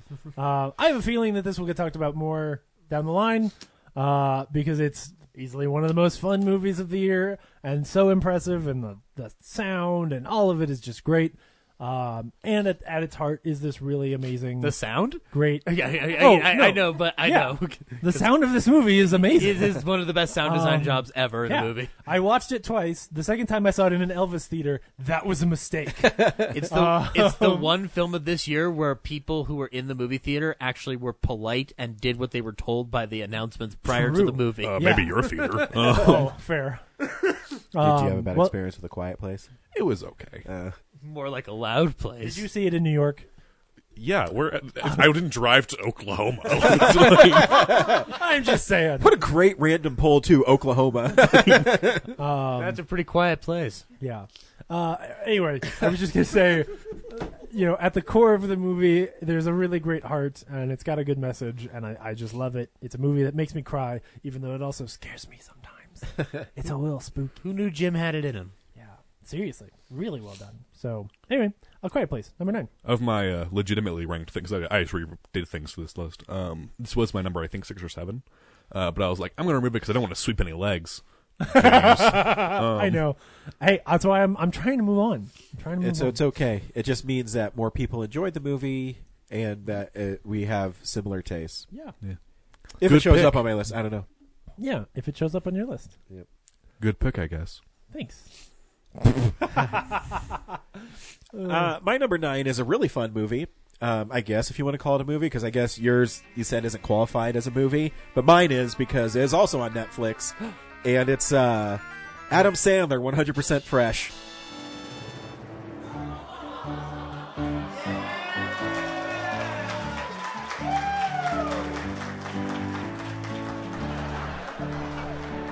Daddy's gonna do some comedy. Here we go. Ladies and gentlemen, I am doing this Netflix special for you. You want to hear a true Adam Sandler story? 1, 2, 3, 4. Should we clap along? You guys didn't know I could dance that fucking good. Here comes the Sandman. I'm gonna play guitar a little bit for you. Here we go. Hit it! Oh, Sandman. Take him away!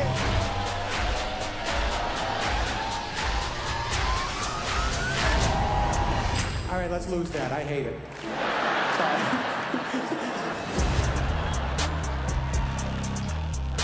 Well, from the top. Fade to black! Hey, I mean, to be fair, I'm not the one who challenged whether or not it was the movie. Corinne is, but I was just trying to speak into the conversation. That's all. I mean, if I had Twin Peaks as my number 10 last year, I think this is fine. So, No, 100% Fresh is really a fresh movie with Adam Sandler. It's awesome because it shows you how brilliant of a comedian he is. That is sometimes lost in his Jack and Jill movies. Yeah, I love how that's what we're grouping him as now. The Jack and well, Jill and collection. his career now is trajectoring like funny people. Oh, I hope he doesn't have like some like terminal disease, but exactly, yeah. And I hope that he loves his wife more. But but the 100% Fresh just follows Adam Sandler on his cross country comedy tour, and the film's really coolly made. Because it'll change with what venue he's at. So it'll start really small, and then all of a sudden in the same joke, cut to, I don't know, like Madison Square Garden or something. Yeah. And just shows you how he's going into performing it. And there's an awesome like street performance in it by him. And then it'll have like random things when it like does cutaways. It'll be like Adam Sandler's head like floating around on the screen. I don't know. Yeah, it's super weird. It's really funny, and I laughed throughout the whole time, and then I cried when he sang about Chris Farley because it was really good. Yeah, and then I cried again when he talked about whether or not if Chris Farley was still alive, he'd have to suffer through being in Grown Ups 3, and I was like, oh, that's just mean. But it's really good, and he's really funny in it. And I saw him perform this at the Belco 2 years ago, and he was really great then too, and he was really funny. And then He's coming again this year too. He is in February. I know. And so, yeah, it's good. You should check it out. It's really good. Streaming on Netflix. Yeah. 100% fresh. And that's a joke because none of his movies are fresh on Rotten Tomatoes. That's why he calls it that. What, well, Punch Drunk Love? No, I'm sure there's people who don't like Punch Drunk Love. But No, I mean... No, fresh, though. I mean, fresh doesn't mean 100%. No. It's 34? Or 50? He has like 2 or 3. I mean, some of his stuff, I think Happy Gilmore's 60%. But it was funny, with his movies, I always laugh because you'll see the critic score 25, 30%, and then the audience score is like 80. Right. Yeah. So audiences like him, critics don't. The critics go fuck themselves because he makes lots of money. Yeah. And you should watch Adam Sandler 100% Fresh because it is awesome. It is really good. That's my number 9. Corinne, you're number 8. My number 8 film is definitely one of the best animated films of the year. Also, probably one of the best superhero films of the year. Why do you look so guilty, Corinne? Ryan? Your eyes are so wide. Okay. My number 8 is Incredibles 2. Did you wash your hands? With soap? Did you dry them? What? Is this all vegetables? Who wanted all vegetables? I did. So, are we going to talk about it? What? The elephant in the room. What elephant?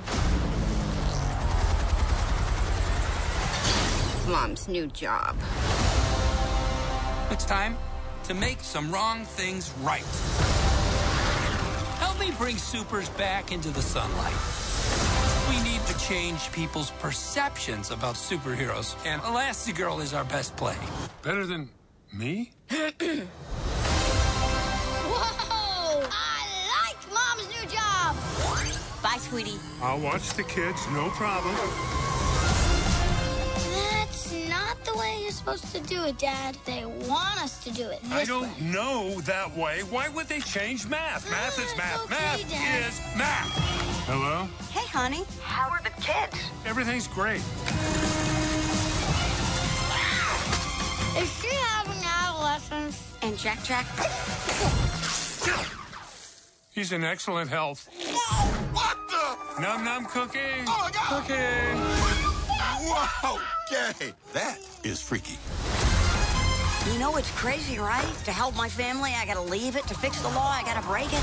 You've got to, so our kids can have that choice. Thank you, young man.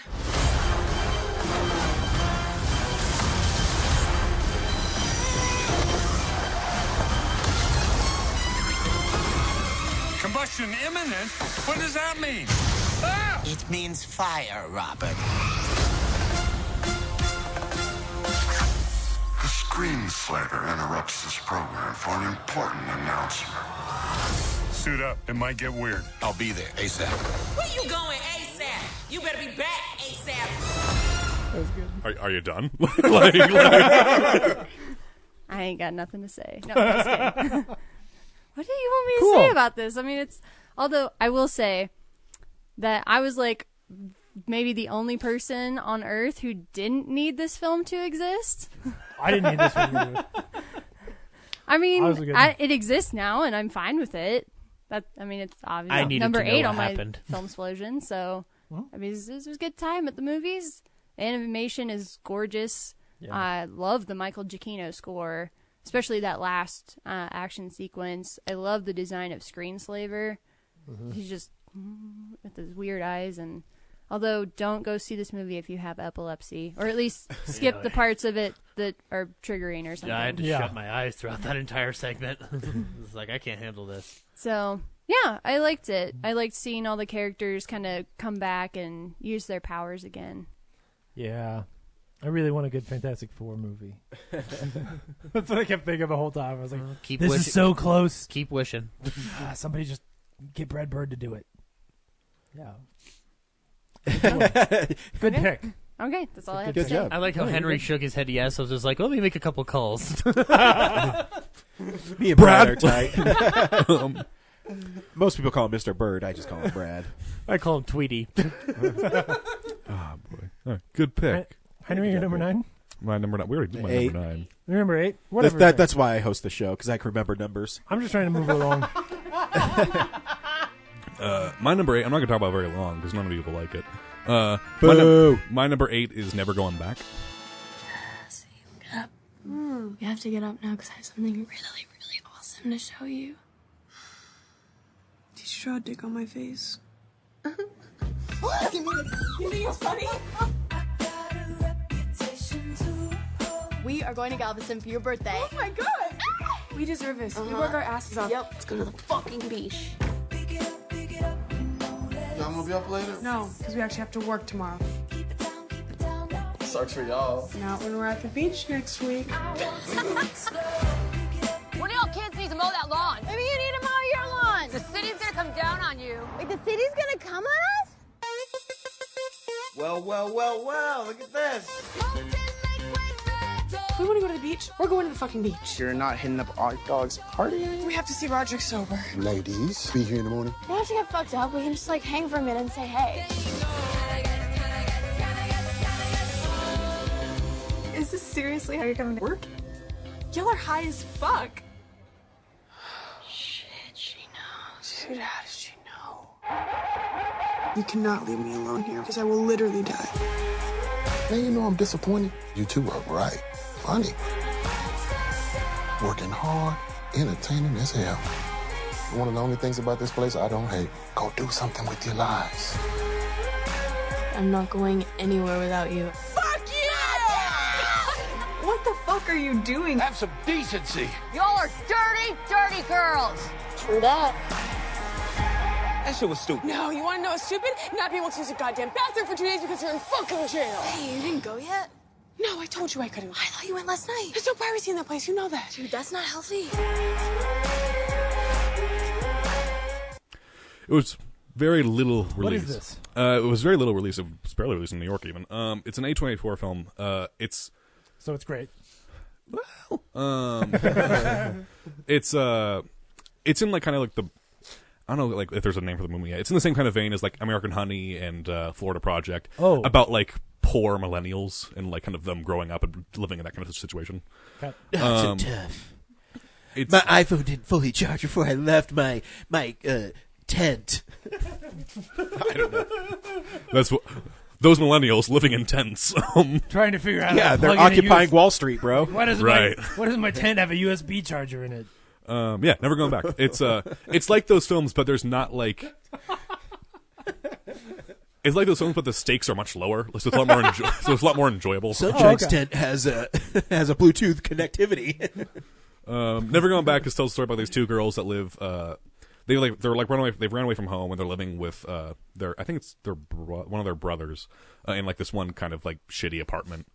And they've decided that they like for one of their birthdays they got tickets to go to the beach. And it's about how they spent their rent money to do that, and so they have to figure out how they're going to get rent money in this week. And that's basically the plot of the film. The stakes are very low. It's a very good like kind of just like, oh, we're just going to sit back and just kind of see what happens kind of film. Mm-hmm. None of you would like it. It's very day in the life of. Which of the young ladies is played by Shia LaBeouf? Shia LaBeouf's not in this film actually. What? I don't want to. Surprising. That you know of. Maybe he's wearing he might a be in the bag on his background. head. He might be in the background somewhere. Yes. But yeah, it's if you like American Honey and Florida Project, those kinds of films, I would check it out. It's very, like I said, very low stakes, very good. Like back, it's only like an hour and 20 minutes, I think. Oh, cool. And so it's a very kind of good like, oh, we'll just like see it play out. But it's still like it's those kinds of characters. So if you can't stand people who are just like those kinds of unlikable type characters, you won't like this film. And so yeah, but yeah, Never Going Back. I would like it a lot. It's also very real, very realistic to those kinds of people, and so because I'm friends with those people, and I'm like, oh hey, it's her, and so like, but yeah, Never Going Back. That's my number 8. I'll have to check this out. I still haven't seen American Honey either. That one's so much better though. Well, I'll watch all 3 of them. That and the Florida Project too. I still want to see Willem Dafoe's performance in that. So my turn. Yes. Yeah. All right. Cool. My number 8 is a film that was a UK release last year, but we didn't get it till this year. Bloody hell. And it's one of the funniest films I've seen this year. It's a political satire called The Death of Stalin. Yeah. Shoot her before him, but make sure he sees it. Oh, and this one, kill him, take him to his church, dump him in the pulpit. Long live Stalin!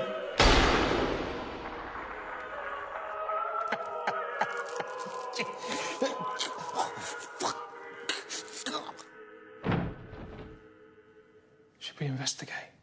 Should you shut the fuck up before you get us both killed? Oh my. Yeah, he's feeling unwell, clearly. You take the head. Why? You're acting general secretary. I would be honored. Fuck my boss. What are you doing to my father, you jackals? How old are you? I'm old. You're not old! You're not even a person! You're a testicle! He's irreplaceable. I must take his place. But you just said he's irreplaceable. This is just fucking wordplay. Oh, is it? It's not like rendered horse, you burning asshole. God! You will not take me down! You then have to report this conversation. Threatening to do harm or obstruct any member of the Presidium in the process of looking at your fucking face. Fuck. Fuck Germany. I think I can take a flesh lump in a fucking waistcoat. Uncle Nicky's gonna be dead. Yes, he is.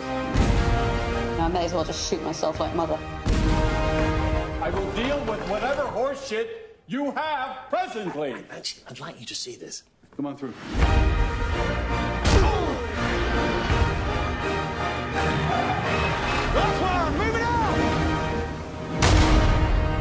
Jesus Christ. Did Coco Chanel take a shit on your head?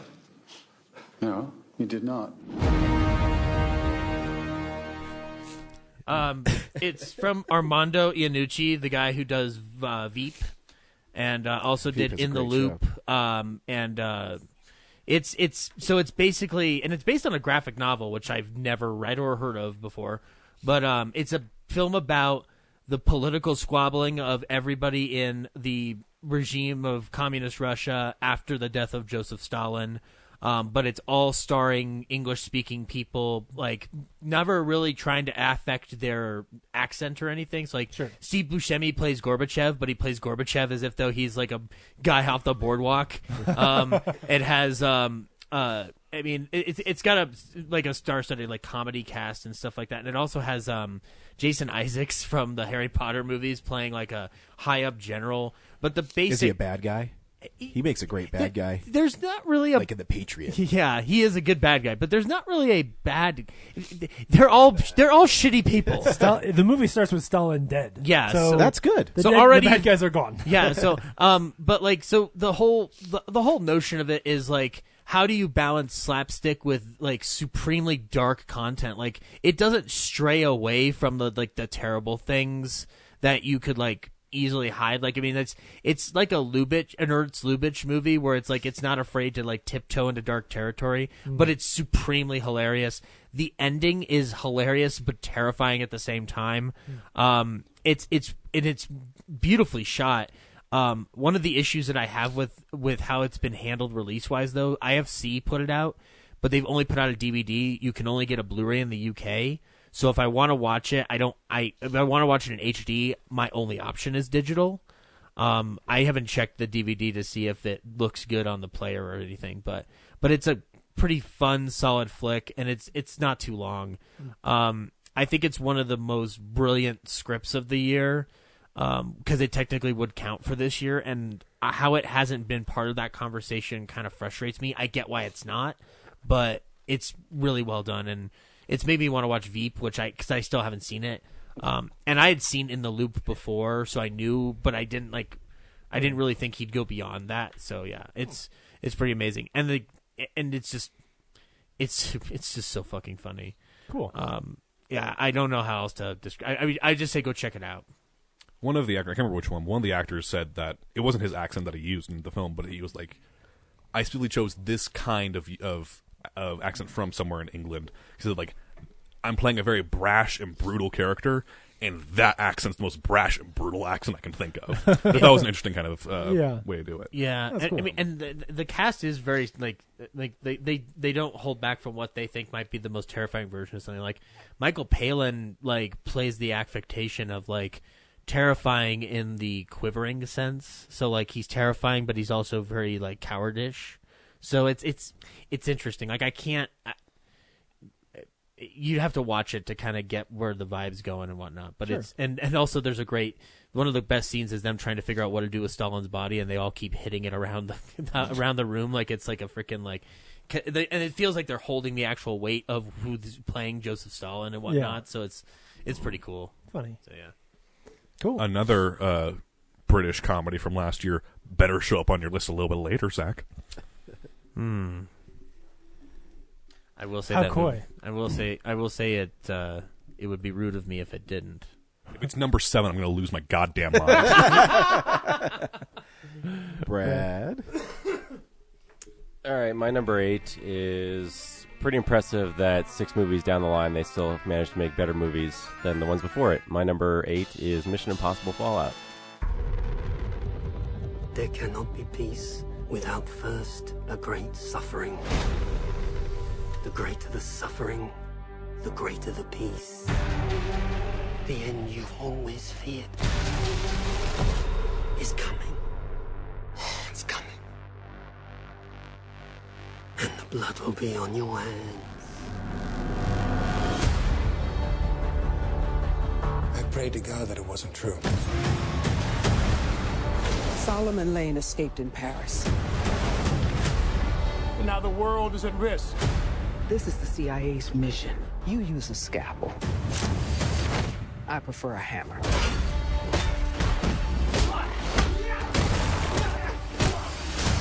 This is a bad idea. Is it ever a good one? Honestly.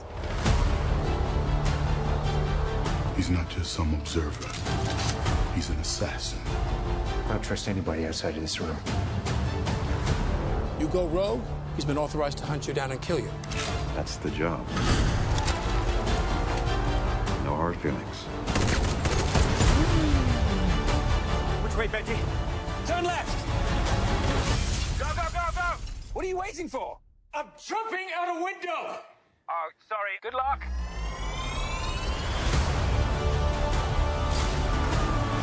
When the clock stops, Ethan Hunt will lose everyone he ever cared about. You don't understand what you're involved in. You need to walk away. Please don't make me go through you. Ethan, that's not who we are. Maybe we need to reconsider that.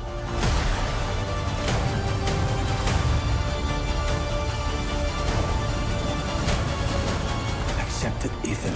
You've lost this one. What's done is done. What's done is done when we say it's done. Showtime. Oh my God.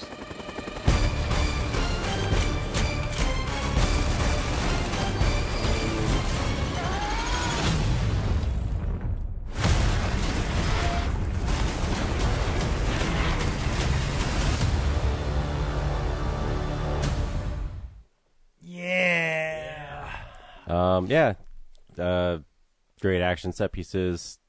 Still compelling stories.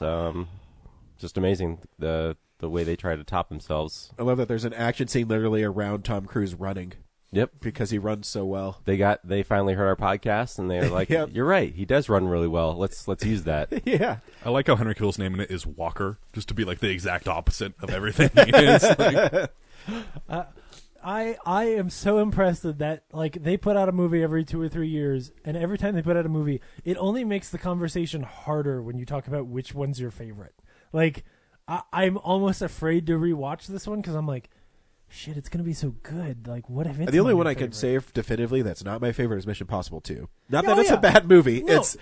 It's easily the It's weakest. just, it's doing something different because like if you watch the special features, they said like the script writing and the directing, like we wanted to do a love story. Yeah. It's like for Mission Impossible. All right, well, 2 movies in. Okay.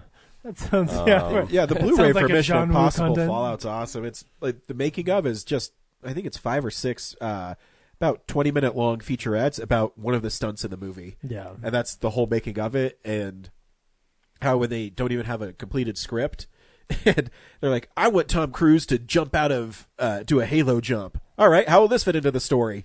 Right. It's pretty so awesome. Cool. And I'm really excited. You know, I think Christopher McQuarrie has done a great job. I'm excited for them to get somebody different and go a slightly different direction and see what another one looks like. Like, yeah, it's interesting because on I think other behind the scenes featurettes on like the other movies, they talk about like how they made a conscious effort to always change up the director. There's a great special. There's another one on there where it talks about that with the director Christopher McQuarrie, and he says, if you actually watch them, they look different, and he tries to make them different. Yeah, and he at first said no, that he wasn't going to do it. But it's also a continuation. Like, it so dovetails with the film before it that I was kind of like, oh, okay, cool, like that's fine. But you're right, like he did Doesn't it try. even have like the same bad guy? And I mean, Exactly. Ilsa comes back, so Right, like it does. It feels like a very cohesive part of the franchise. Whereas, like, if you put this and Mission Impossible 3 next to each other, they're telling wildly different stories, even though all the same characters are there and they feel very different. You know, yeah, I don't know. Edgar Wright. Yes. Go get somebody awesome. Good. I mean, I Go haven't do even something seen weird. all the Mission Impossible movies. I've seen 4 and 5, and then I saw 6, and I had a good time. You could literally watch any of those instead of The Shining, and you'd be better off. Okay. we gotta tweak your list of things on your list of shame to be like, here, we gotta make sure you're happy. Like, give her some good stuff. Don't feel Next so much week, shame Schindler's about List. Hey, at least that movie's good. That is a good movie. Can't wait for the Nicholas Winding Refn Mission Impossible film. Oh. Okay. Oh. Ryan Coogler. Yeah. Oh, Ryan Coogler would be good. Yeah, Ryan Coogler would be good. Man. Anyway. James, number 8? Number 8. Oh, yeah, right, number 8. Okay, cool. Number 8 is a movie that you'll all be surprised is this low on my list. Because it's a movie that when we got the trailer, everybody was like, oh, fuck, now we know what James' number 1 is. But it's not. But it is fantastic. My number 8 is The First Man.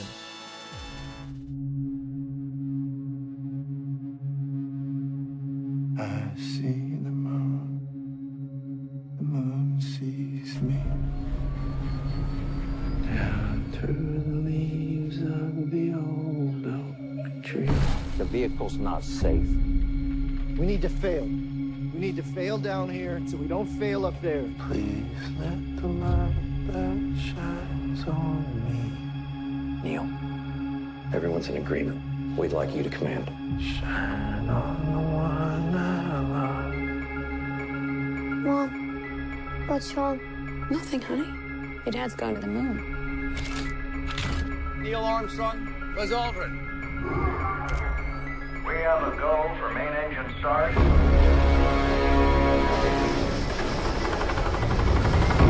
T-10. The entire world's watching. 9.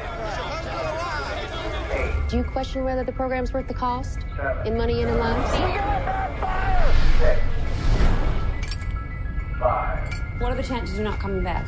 4. Those kids, they don't have a father anymore. 3. So you're gonna sit the boys down? 2. And you're gonna prepare them for the fact you might not ever come home. 1. Do you think you're coming back?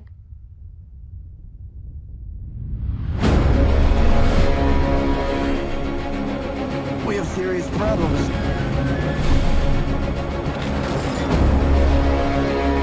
We've got this under control. You're a bunch of boys.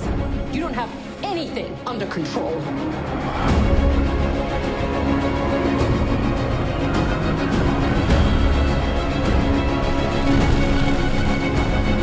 Please let the light that shines on me. Shine on the one I love.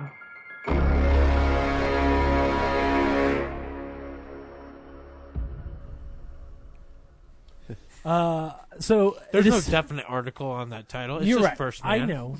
James, are you sandbagging yourself? No. No, I mean, this was a movie that honestly, the first time I watched it was almost disappointing in that it is so a movie just about Neil Armstrong for me that, and sort of, it's really more about one astronaut's experience. And so a lot of what I love about the Apollo story ends up like just sort of floating in the side. And I feel like they miss moments when they could have like had a really awesome, amazing speech where somebody really talks about how impressive and wonderful this is, which is like my bread and butter for this shit, right? Like what I love is when somebody like has a good speech about why this is important.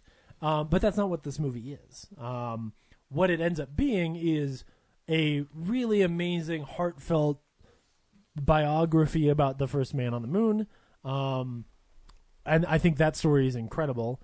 And then on the other side, you have like all of the sequences where they're testing equipment, which feel so visceral and real and dirty in a way that alone earns it its spot on my top 10, because as a fan of all that stuff, it adds so much to the conversation to have something where, like, when you compare this to every other like space movie, this is one where when the rockets go off, you actually feel like they might just tear themselves apart, which is what they should do. And that to me was so fascinating and fun to experience in the theater. I think Neil Armstrong's story is so great, but it's also because of who he is and how he behaves, and the performance is amazing, but because of who he is, it's such a cold film, and his story is so kind of cold because he doesn't express himself because it's cold in space. Yeah, well, it's just he doesn't express himself, so you have to like read so much into it. Well, to be fair, and I haven't seen the movie, but at least it keeps it more focused from what it sounds like. I mean, totally. There's so many aspects of that story that you could tell. Absolutely. But at least this, it sounds like they honed in on him. It is an incredible movie. I love it. I am excited to watch it again. It's just when I look at the other things on my list, those are the things that spoke to me a bit more. This just sort of added to a conversation. But it's only at number 8 because there was no American flag in it, right? Oh yeah, I mean there is an American flag, but it wasn't properly shown, so that's why it's only number 8 and not number 1. Yeah, no, it shows up a little later on my list, but I liked it because of just what Corinne said. I like the more intimate story. Yeah, where most of space exploration or movies that talk about this are really grand and really big. Where this one is very focused and it's on just one man. I'm surprised. I figured I was the only one that was going to put it on my list. So I feel like you kind of ruined my chance to put this on this list. not because of the threat of sweeping your leg, but only because I know that. Because you're right, it is very much about the one guy and not about the whole thing. So like all the cameo characters where I'm just like, oh, I know that one's dying. I know that one's dying. I'm just like, his love of NASA is like infected me vicariously, and so like I'm now particular about NASA like shit. Right, it's one of those things where there are certain moments in the movie where I'm like, oh, you missed a chance to do this, or you didn't quite hit this as well as I would want you to, because I like. And it's me interjecting in the film. Yeah. Like, that's all it is. But, I mean, I love the movie's incredible. I love the film. And, like, if they ever re-release it somehow on IMAX, I want to see it in the IMAX format. Cause that's, that would have been amazing. That final 20 minutes of the movie is amazing. Yeah. On a regular screen alone. Yeah. So. Totally. As president of the Buzz Aldrin fan club, I'm just a little disappointed that he wasn't the main character. Corey Stoll was robbed of screen time. He's portrayed properly in the film. He's busy in the quantum realm. I can't wait to go to my website and blog about how you're wrong. My number 8 is a movie I'm pretty sure I'm the only one who saw. And it's a movie that means a lot to me growing up. And it's a documentary about the people that love this movie. My number 8 film is Wolfman's Got Nards. It's just something that I've always known. I can always go back to it. It's helped me through some really hard times. That emotional comfort of coming home. That safe net when I didn't feel safe. It takes me back to my childhood every single time. It's like hearing that great rock song when you get your first kiss or something. You always are going to remember it. How many of you had never seen Monster Squad before tonight? You're welcome. The seed for the movie was I want to do the Little Rascals Meet the Universal Monsters. Scaring the hell out of kids seemed like a great idea, and then the laughs played against that. It was a crazy time. Everything happened very fast. This is probably the biggest thing I'm ever going to do. I didn't know that this would be such a formative beginning. When Dracula lifted her up, he hissed at me. I didn't have a lot of work to do because she was actually terrified. On an opening night, we went to all the theaters that it was playing in. I will not forget that. It was a huge hit. And by it, I mean the Lost Boys. There was 7 or 8 people in the theater. And then it disappeared. I never got the sense that this movie was finding a new audience or that its original audience were enjoying it again. The first time I ever saw Monster Squad, I was at a sleepover party with a friend of mine. It was on HBO. Every time we go to the video store, that's what I'd rent. I even had a bootleg DVD. The word got out. Everything we had seen up till then had all been kid stuff, and this was the first taste of something dangerous. These kids are real kids. We were a part of the squad. we went to school with them, and we are them. This movie resonates. They put up the ticket saying Monster Squad Reunion. It sold out real fast. Wait, you know this movie? I did try to start my own Monster Squad. We never actually performed any jobs. You find lifelong friends because you have this one weird thing in common that nobody else knows about. This is a zine I did. It's called I Had Rudy. Wow. What a really pleasant surprise that this seed that we planted grew into something. It's like shooting a basket in 1987 and then it doesn't go in until 20 years later.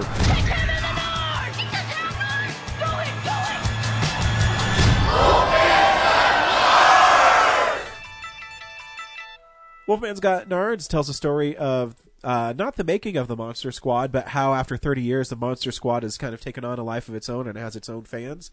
And it's directed by Andre Gower, who plays Sean in the Monster Squad. And we were fortunate enough to have him right next to us at Denver Comic-Con, which Booth is buddies, if you will. Booth buddies, which was really another experience that I'll never forget because they were all really cool. And Carolina, his sister, was super nice. I remember I was trying to figure out a way to try to get them on our show and talk to them. And I was interviewing this lady who was a writer for Star Trek: The Next Generation.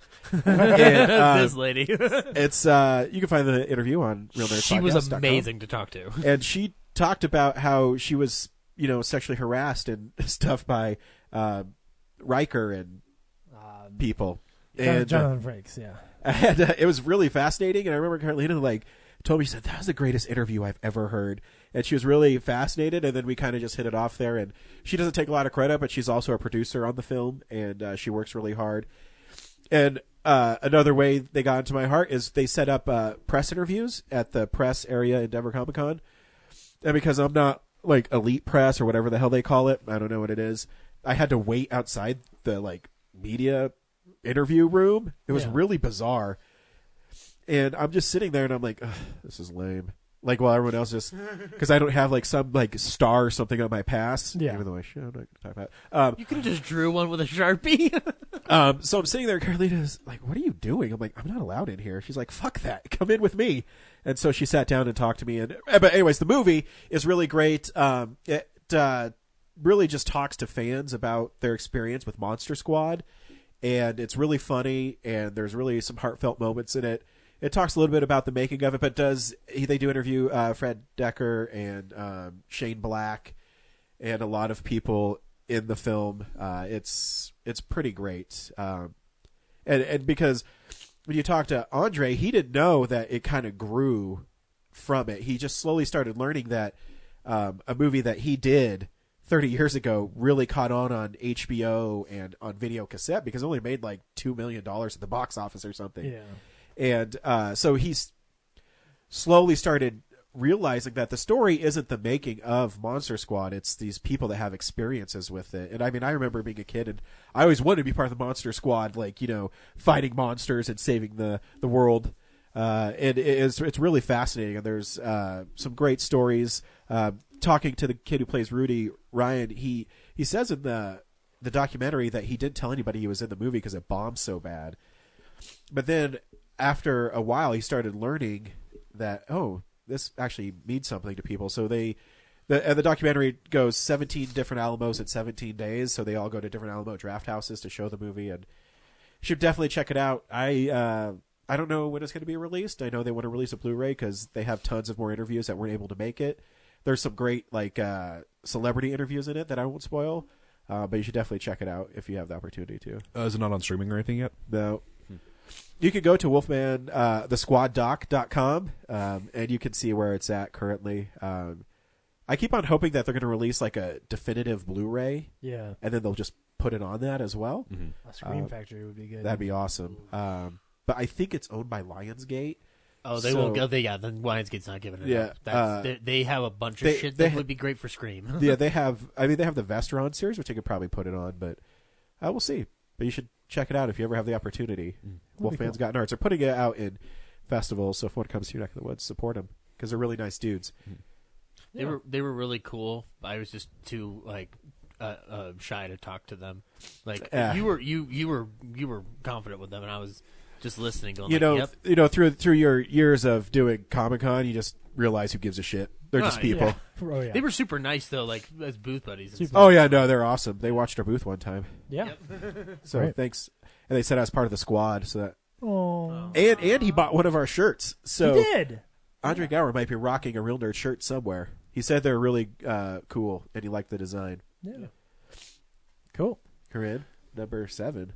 So my number 7 is, I won't say it's the best written film. Like, I do have a few little tiny problems with the writing, but I will say it's a very well made film. Just the performances, the costumes, the sets and locations, and I love the soundtrack for this film. Not necessarily like the individual songs, but just how it immerses you in the world of the story. My number 7 is Crazy Rich Asians. March. We've been dating for over a year now, and I think it's about time people met my beautiful girlfriend. What about us taking an adventure east? Like Queens? Singapore, Colin's wedding. Don't you want to be my family? I hardly know anything about them. Every time I bring them up, Nick changes the subject. Maybe his parents are poor and he has to send them money. We'll take a bags and get you checked into first class. Nick, we can't afford this. So your family is rich? We're comfortable. That is exactly what a super rich person would say. Money. 1.2 million. That's what I want. The Nick you're dating is Nick Young? Yeah, you guys know them or something? Hells yeah. They're just the biggest developers in all of Singapore. That's what I Damn, Rachel. It's like the Asian Bachelor. These people aren't just rich. They're crazy rich. Oh, you really should have told me that you're like the Prince William of Asia. That's ridiculous. Much more of a Harry. Mom, this is Rachel Chu. She just thinks you're some, like, unrefined banana. No. Those are for your fingers. Yellow on the outside or white on the inside. Do something crazy! I chose to raise a family. For me, it was a privilege. But for you, you may think it's old-fashioned. Don't you want Nick to be happy? I know you're not what Nick needs. She's like trying to play a game of chicken with me, thinking I'm gonna swerve like a chicken. But you can't swerve. You gonna roll up and be like, bok bok, bitch. Okay, maybe like not as aggressive. I met a girl, I fell in love, and I want to marry her. You're Nicholas Young. You're untouchable. But Rachel's not. Have you prepped Rachel to face the wolves? You know I'm back, like I never left. I really admire you. It takes guts coming all the way over here, facing Nick's family. Another day, another breath. I know this much. You will never be enough. Yo, it's about time someone stood up to Auntie Eleanor. Well, you, not me. Oh, God. She can't know I was ever here. I feel glorious, glorious. Got a chance to stop you. I was born for this, born for this. Ever since I can remember, my family has been my whole life. Rachel! Rachel! If Nick chose me, he would lose his family. And if he chose his family, he might spend the rest of his life resenting you. You nasty. You got a nasty. You got nastier.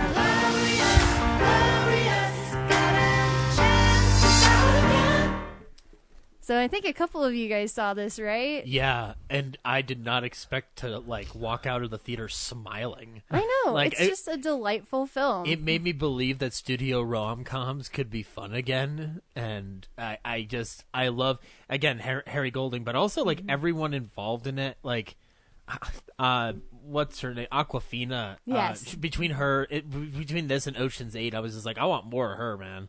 Like, she's super funny. I didn't really like her in Ocean's 8, but I liked her in this movie. Well, I mean, she's not given a lot to do in Ocean's 8, but That's true. like, yeah. But yeah, I love Kate Blanchett, and I was like, nope, not in Ocean's 8. Aw. No one wants to be part of my Ocean's. She family. looks Really great in hating it, on though. Yeah, this movie totally made me want to go to Singapore. But yeah, and it's it just looks so cool.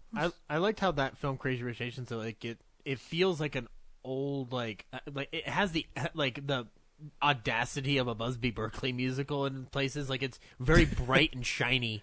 And Prince, sell me on Crazy Rich Asians, because when I see the trailer, I'm like, nope, that looks too cheesy. I don't know if you would like it. You're not doing great. No, I said sell me on it, not tell me I'm not going to like it.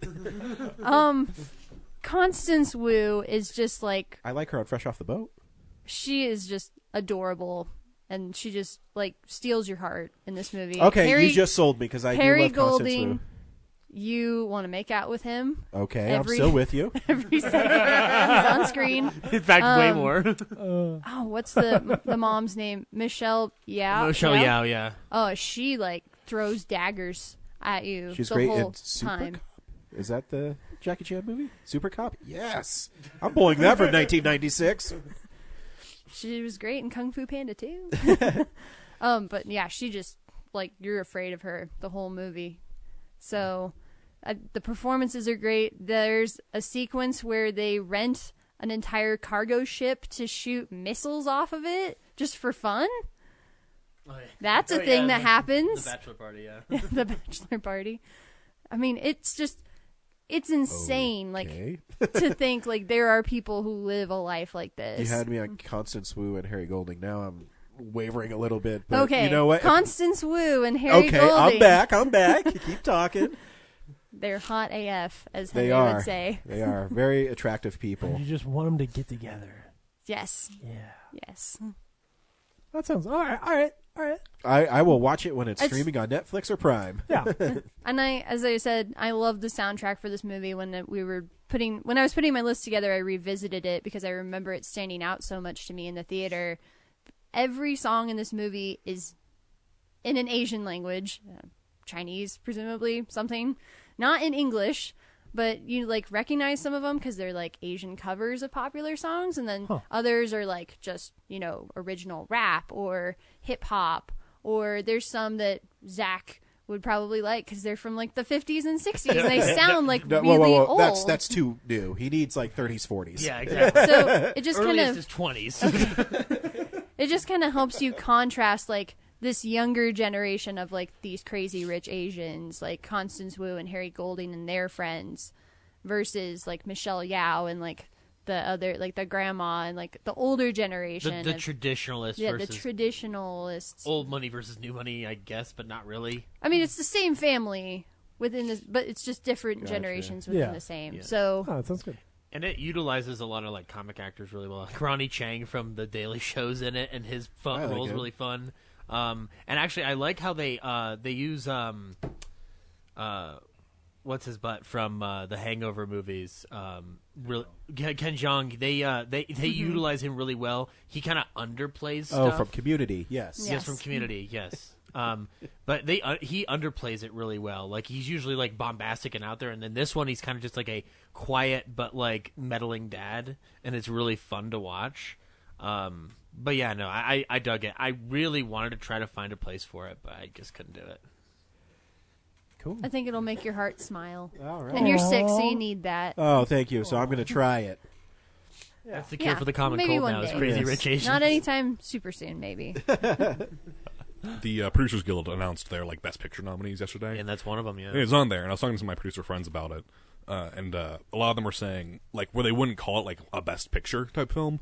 It is probably that was probably an impossible film to produce, and just all the different elements and that kind of stuff. So that was an interesting note. But anyway, number 7, Henry. My number 7. It's a film that I don't know if any of you saw, but I would recommend it to a couple of you. My number 7 is Leave No Trace.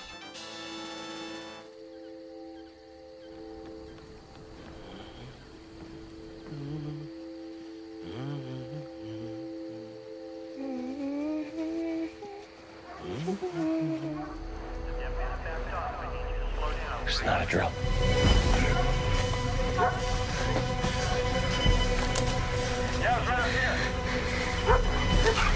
He's got him. Stand up. You alone out here? My daughter's with me. Dad? Let's go. Can you tell me where you live? In the park? There's 435 questions. Respond true or false to each question. Who taught you how to read? My dad teaches me. You're actually quite a bit ahead of where you need to be. I wake up rested and peaceful most mornings. True. My day-to-day life is full of things that keep me interested. True. I have nightmares or troubling dreams. Was your dad in the service? He was. Do you feel safe living with your dad? We didn't need to be rescued. Your dad needs to provide you shelter and a place to live. He did. It's not a crime to be unhoused, but it's illegal to live on public land. We have found an option. Are we gonna be okay here? Still think our own thoughts. Keep pedaling. Look where you want to go. School is about social skills, not just intellectual ones. I think it might be easier on us if we try to adapt. We're wearing their clothes, we're in their house, we're eating their food, we're doing their work. We have adapted. Pack your things. Did you even try? 'Cause I can't tell. Somebody said it's unspeakable love to me. Where's your home? With my dad.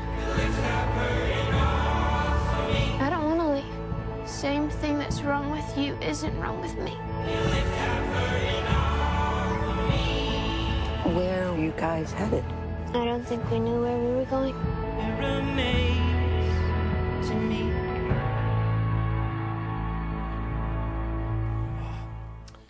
No, I tried to fit it in to watch it, but Henry, would I like to leave no trace? Yes, you would. Yay, I think you would. good. It's a beautiful film. If you are not familiar with it, Leave No Trace is made by the same director as Winter's Bone. It is about this family, which is a father and his daughter. I think she was like 16 in the film. Sold. He is a veteran and is suffering from PTSD, so he decides to live in like a national park by himself with his daughter. Sounds great. And he's just kind of teaching his daughter just on his own. And then like is it like Captain Fantastic? In a way, but not crazy though. And so what ends up happening is that like so service come, they're like, listen, you can't just live in a national park and not provide for your daughter. And so it's about how like the two then have to kind of convert into a normal lifestyle, and the struggles that they face with that. And I think it's very, very well done. I think Ben Foster plays the father, and he's amazing in it. Shit, I love Ben Foster. I think her name is Thomasin McKenzie. It plays the daughter, and it's like her first role, but she's amazing in it as well. She's my favorite. Yeah. But I think they're both of them are really, really good. And it's one of those endings that's super sad, but also super uplifting. Like it's one of those endings that's really sad, but you know it's going to be okay. Yeah. I really, really recommend it to, especially James. I think James, you'd really like it. I love those endings. Leave No Trace, it's really, really good. It's just one of those heartbreakingly heartwarming films. I just want to recommend it. That's what I'm going to say about it. It's very good. God, I hate when they release movies like that, like 2 weeks before the end of the year. Yeah. Sheesh. No. They released a film in April. Yeah. Oh, was it? Yeah. Wait, isn't it? They had a Blu-ray of it like out in like August or What's something. The one that's, oh, never mind. I thought what? You're thinking of Vice, your number one film of the year. No, I'm not. There's something with like the same title that's out like right now. You were anyway. Leave some trace. Oh, Bumblebee. Yeah, that's it. That's right. It's Leave no Bumblebee. Shit, I got yes. confused with Bumblebee. Yeah, you're right. Bumblebee, no trace. Yeah. Zach, number 7. My number 7 is a film that Henry already spoiled with me helping by accident. But it's also a fun, absurd debut that I really dug and I like thinking about a lot. My number 7 is Bumblebee. Yeah. My number 7 is Sorry to Bother You.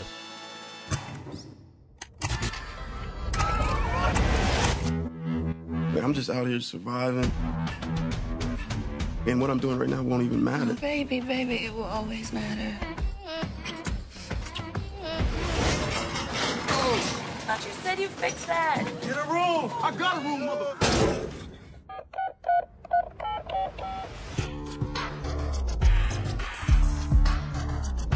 Hey, Cash, how much longer I gotta wait for my money? God made this land for all of us. Greedy people like you want to hog it to yourself and your family. And... Me and my family? Yeah. Cassius, I'm your uncle. I just really need a job. 40 on 2. This is telemarketing. Stick to the script. Hey, hello. Mr. Davison, Cassius Green here. Sorry to bother. Let me give you a tip. You want to make some money here? Use your white voice. My white voice? I'm not talking about Will Smith's wife, like this young blood. Hey, Mr. Kramer. This is Langston from Regal View.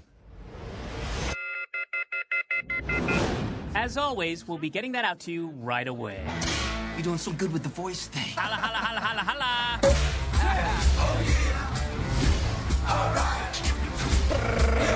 You're going upstairs, power caller. They even have their own elevator. Welcome, Power Caller. I hope you did not masturbate today. We need you sharp and ready to go.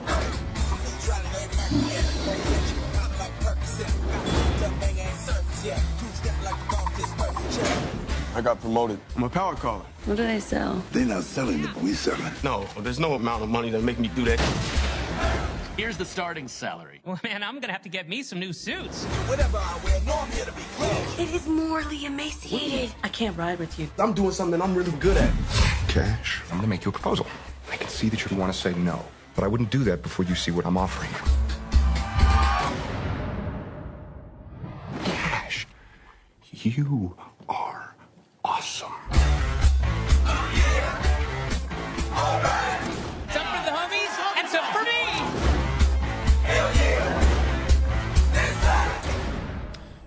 Sorry to Bother You is Lakeith Stanfield, plays a guy, gets a job at a call center. Danny Glover convinces him to use his white guy voice to get more business, and that's what the trailer's selling you. The whole movie is one crazy, ridiculous, fun commentary on workforce and labor and racism and everything in America that goes in crazy directions, has splendid makeup jobs that I will not spoil, and really it's funny, but it's also like so wacky and out there that like some of the humor like kind of blends into the visual it's really interesting, like because like the trailer sells it as mainstream and it's not by any stretch of the imagination.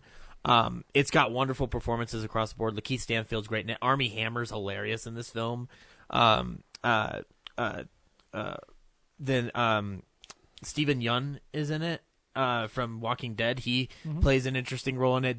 Danny Glover's awesome in it, and I think it's one of those films that like the director Boots Riley, who's I guess a rapper. I had no idea who he was prior to this whole film coming out, but he's an interesting voice that I like thinking about.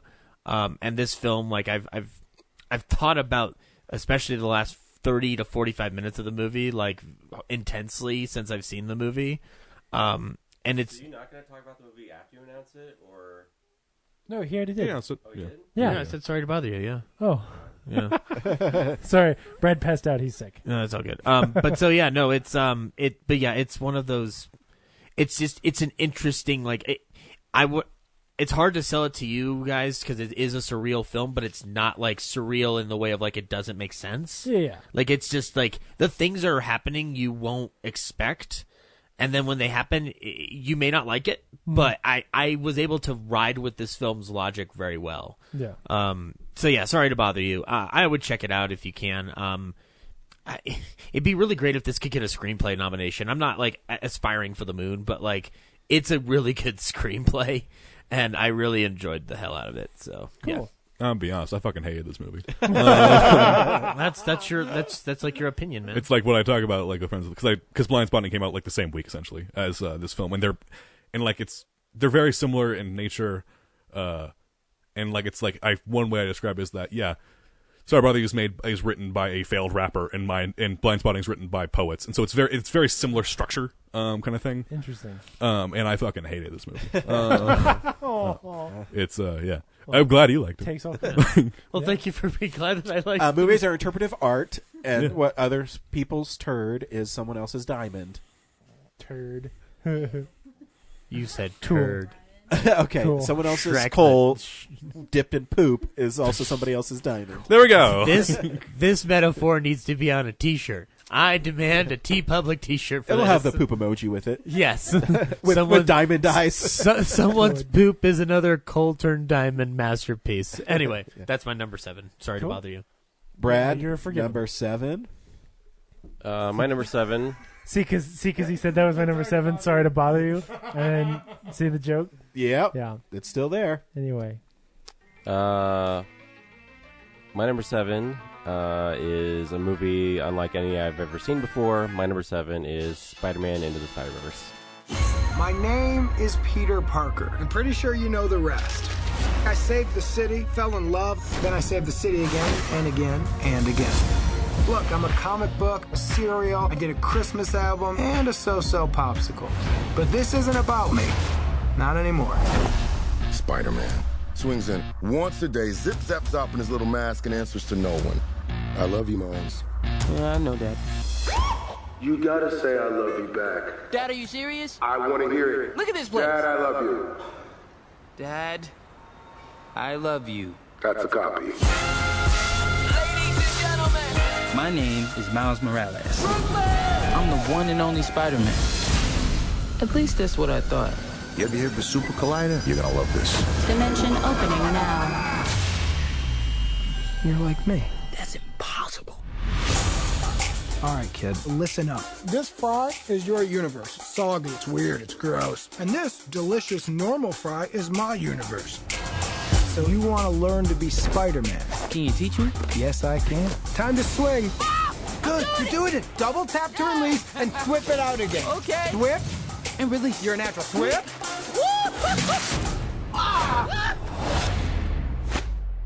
Hey guys, Who are you? I'm Gwen Stacy. I'm from another dimension. How many more spider people are there? Hey, fellas. Hello. This could literally not get any weirder.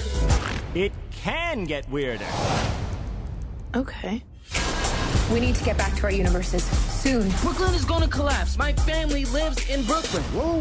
Miles, what's wrong? This was never your city. It's mine. If I don't destroy the collider, none of us will have a home to go home to. Remember, what makes you different Let's go. is what makes you Spider-Man. Officer, I love you. Wait, what? That way. Other way. Do animals talk in this dimension? Because I don't want to freak them out.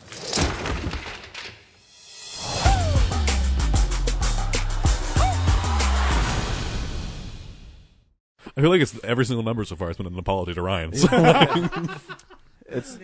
It's okay. I mean, if it's not the best movie of the year on your list, you're wrong, but it's okay.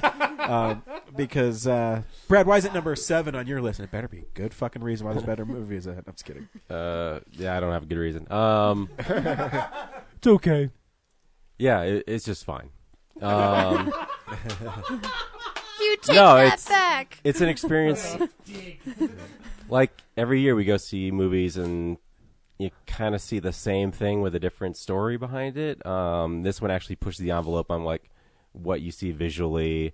It's so dense and creative and engaging, and actually tells a very familiar story. Somehow, I didn't know Peter Parker dying was familiar, but you know. He's talking about Spider-Man. They even make a origins. joke about, like, it's the self-referential stuff. Like, they know they're telling this Spider-Man story that you've heard 100 times already. There's a whole joke about that. Like, it was part of the narrative. So, No, it's a good one. it's an amazing film that people need to see. And yeah, No, it's fine. It's hard for me not to be biased when like Spider-Man comes out. And If it's on other people's And list, it makes me happy. It's one of these things that after years of doing this, you have to be used to. Is like you're gonna put it at your number one, and everybody else is gonna be like 3 at the highest. Yeah. So like you've never gotten to have that moment of No, it's a fine. Spider-Man movie where you get to. It's fine. Like I said, if select- it's on everybody's Ryan list, speaks I consider it a win. You know, a win. I'm sick. I'm like, it's a win. So it isn't on my list, but it has one of my favorite funny lines of the year, which is Nick Cage going like, "Sometimes I let it match and let it burn down to my fingertips to feel the pain." I love that Ryan literally said, "If it's on everybody else's list, at least that's a win." And Zach's response is, "Well, it isn't on my list." But what is on Zach's list is an Orson Welles fucking documentary that no one's seen. Yep. So I have swear to Zach is ask- just on this podcast to drive me crazy. Go ahead. I have to ask Brad, did it make you cry? Did you get hot eyes? Any? Hot eyes. Hot eyes. Does it burn when you cry, Corinne? Hot time. No, I can't do this. Well, maybe not like hot temperature, but like hot emotionally. you You know, know, like, you're just like, I'm not tearing up. You can say yes, Nope. Brad. No, you're the one who's crying. I don't think so. Sorry. Okay. Well, I guess you need to feel better. I want to create a new superhero called Hot Tears.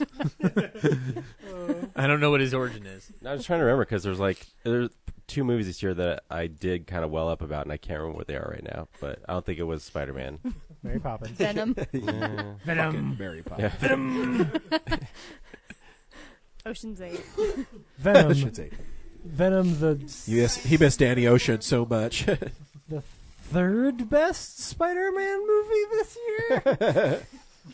Technically. We're on number 7 right now. Yeah, we're on 7. Yeah. Zach, how is it your number 7 is always fucking controversial? Every time.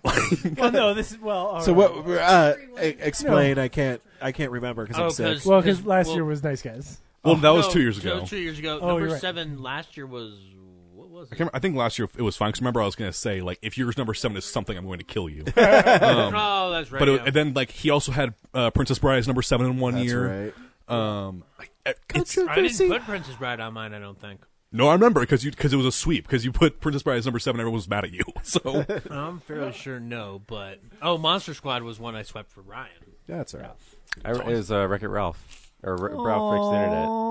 But it's not on my list, so. Oh, okay.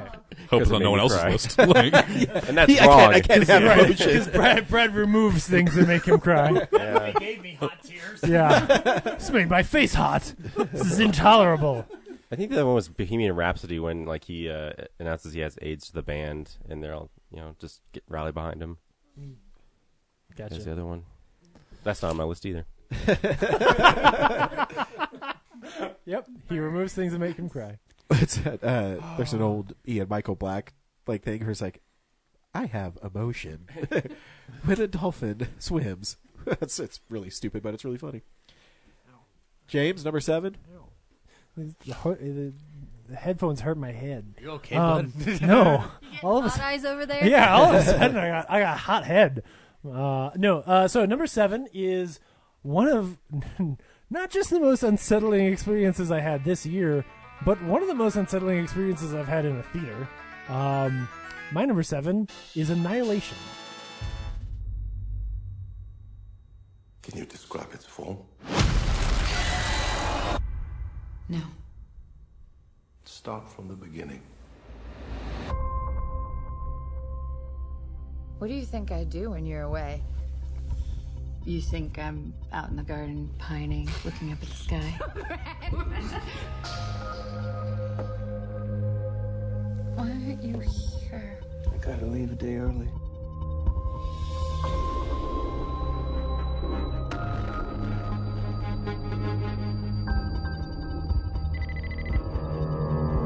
Your husband's here. Let me see him. He's extremely ill. You have to tell me where he was, what he was doing. It was his decision to go in. It's something they termed the shimmer. We've sent in drones and teams of people, but nothing comes back. But something has. You're a biologist. You served in the military. If I knew what happened, I could save his life. The boundaries is getting bigger. It's expanding. We're talking cities, states. You need to know what's inside. So do I. It's beautiful. Check this out. It's like they're stuck in a continuous mutation. Anything interesting in there? No.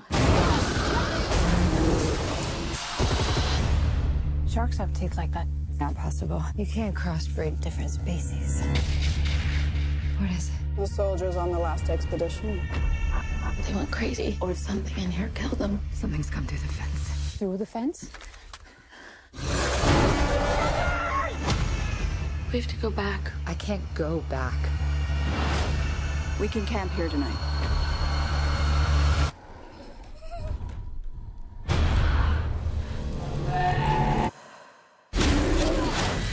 It's destroying everything. It's not destroying. It's making something new.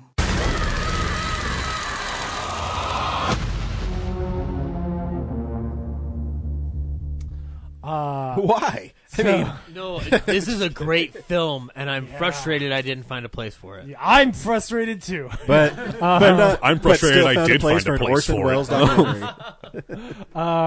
So Annihilation is an absolutely incredible science fiction film with Natalie Portman in it, where an alien thing lands and it messes with DNA and stuff gets weird. Hey, you can't just recycle movies from last year on your list. That is not.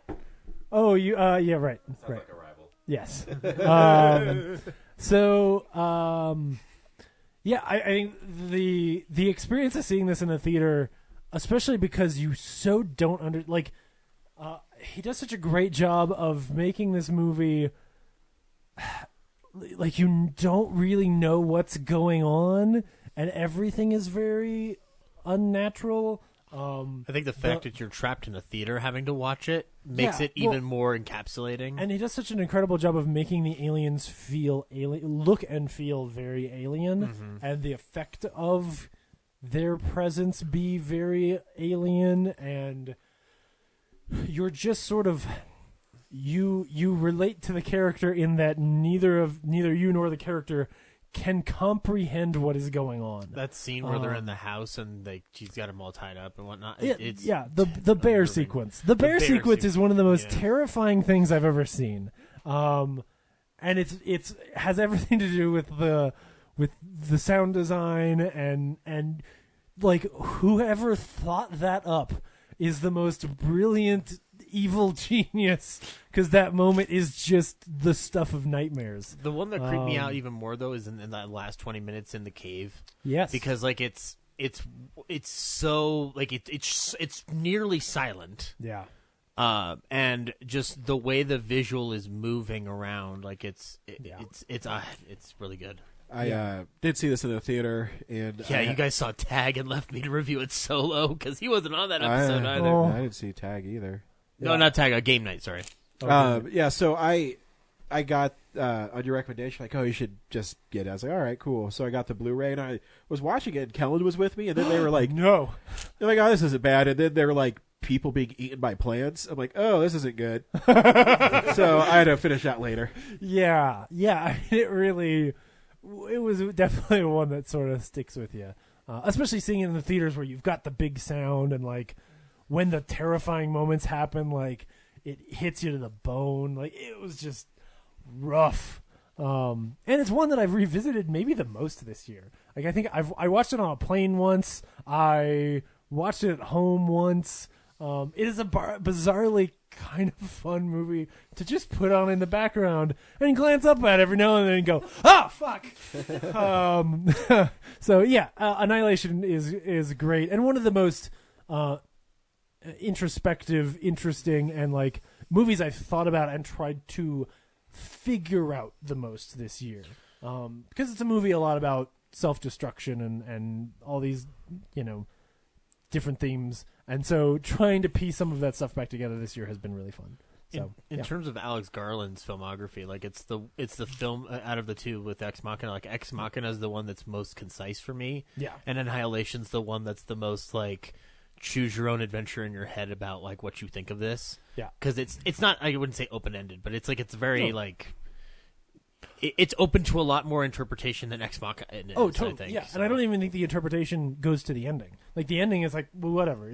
The ending is a binary. It's either this or that. The ending is like the top in Inception. It's like that's what people talk about, but that's not the point. Yeah. Right, exactly. And in this case, talking about what the rest of the movie is actually trying to say is the fascinating and difficult to think about part. The scene by scene nature of it, like it's Tessa Thompson's Yeah. stuff in it is incredible. Like awesome. her arc is sad. Yes. And it frustrates me every time Everybody's I arc think in about it. everybody's everyone's arc arc is is sad because literally everybody there is hers. self-destructing. Hers makes me the saddest though. Yeah. That's part of what I think is so great. So It shows up a lot later on my list. So I'll talk about it then. Sure. Yeah. I had to make room for some other things. Oh, I'm sure. Well, I'm if getting- one of those things is something I'm thinking it is, then it's getting, okay. I'm getting some of the fun shit out of the way. Anyway, Ryan, my number 7 is a superhero movie. I like superhero movies. This one didn't hit me culturally as much as it hit everybody else.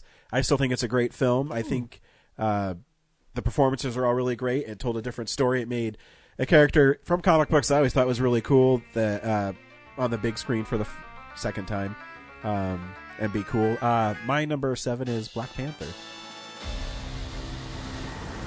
I have seen gods fly. I've seen men build weapons that I couldn't even imagine. I've seen aliens drop from the sky. Yeah. But I have never seen anything like this. How much more are you hiding? Hold up. Let's go.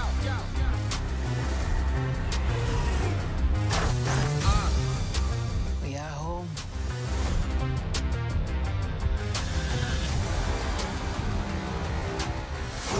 My son, it is your time.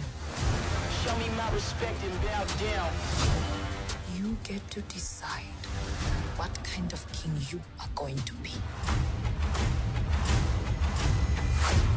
Don't freeze. I never freeze.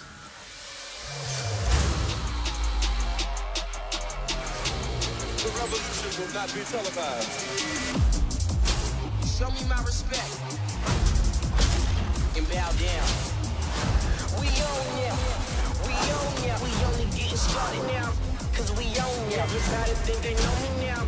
Cause we own ya. You and I'm a homie. Cause we own ya. I waited my entire life for this. The world's gonna start over. I'ma burn it all.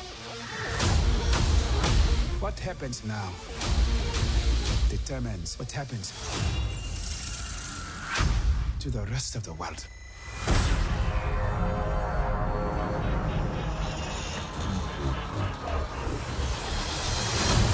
You will not be able to stay home, brother.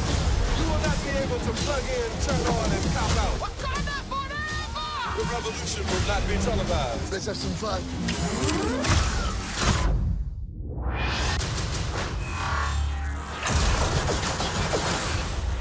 The revolution will be live.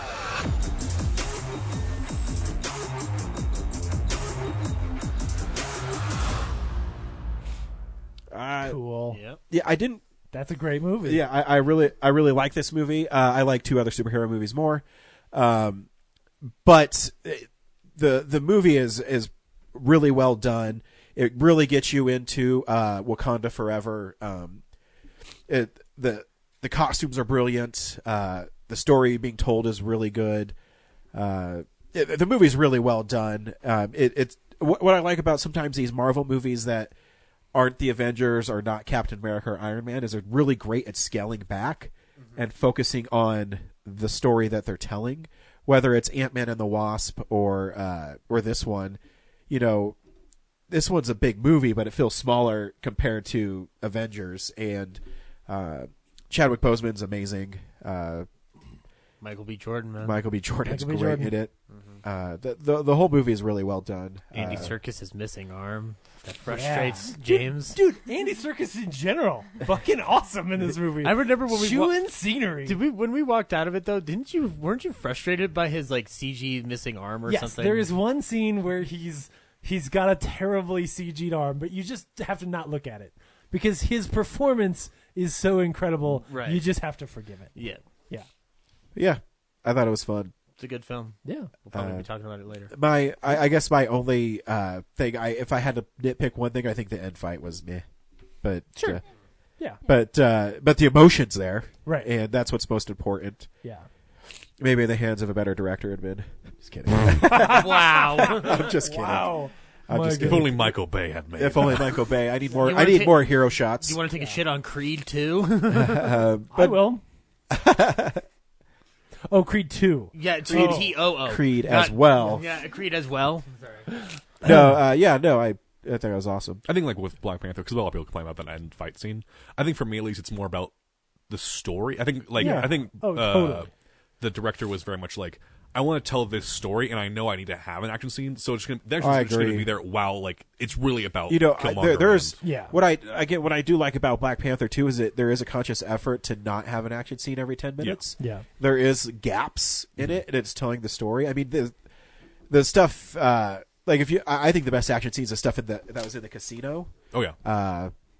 And or in the museum, but you're telling a story, and it's about T'Challa and his ascension to being a king. Yeah. And what it means to be king. And what it means, and I mean the scenes where he goes into the afterlife, I don't know what you'd call it, are beautiful. Yeah. So the movie's really well done. I think the only way, like, because the end of that movie needs a fight scene between those two characters, and I'm going to put in quotes, they're just dudes, meaning that they're not giant robots or space aliens or anything. Like, yes, they're superpowered dudes, but they're just dudes. The only way that fight scene could be better is if you just take off both of their suits and make them They Live fight, if I can reference that again. Like the only way to make that fight scene better would just make it be a melee brawl. I agree, because you know? The Wolverine fighting himself in Logan, Yeah. I had more of an impact. Sure. Where it's two Black Panthers fighting, and you're like, okay, Right, exactly. But it doesn't take away from the movie. The movie's still amazing. And I think just like it's all worth it when Killmonger gives like his final monologue as he dies. Yeah, absolutely. Fuck yes. Yes. So good. Yeah. Oh boy, Black Panther. What a great film. Good It is. choice. What a It was great good. film. It was a Yeah. good film. Good choice. Corinne, number 6. My number 6 is a movie, the only movie on my list I didn't see in the theaters. Ryan, are you getting hot eyes over there? I am, dude. It's like I'm getting hot right eye. I mean, I will say, in fairness, I rewatched Black Panther on Wednesday, and I cried multiple times. No, it's so. because he's sick. I know, but No, I mean, if you no, were I- crying at the thought of Black Panther, I wouldn't blame you. No, I am crying at the thought of Black Panther. He's got a severe I need to It's watch a it. really emotional movie. It is. I Sorry. agree. Sorry, Corinne. I didn't mean to interrupt. So I didn't see this movie in the theaters because it wasn't in the theaters. This is a Netflix-only movie. Don't know if you guys saw it. You probably didn't. The Christmas Prince? No. Oh, God, no. You saw that one. Shit. Caught me, James. My number 6 is To All the Boys I've Loved Before. Junior year. I can hardly believe it. Thanks, Dad. We need to talk about your sexual health. No, please I no. want you to be safe. Dad, why are you giving me these? Don't forget to have fun. Yes, well, I have a lot of rubbers for that, specifically. I think you should branch out. Make some new friends. Nope.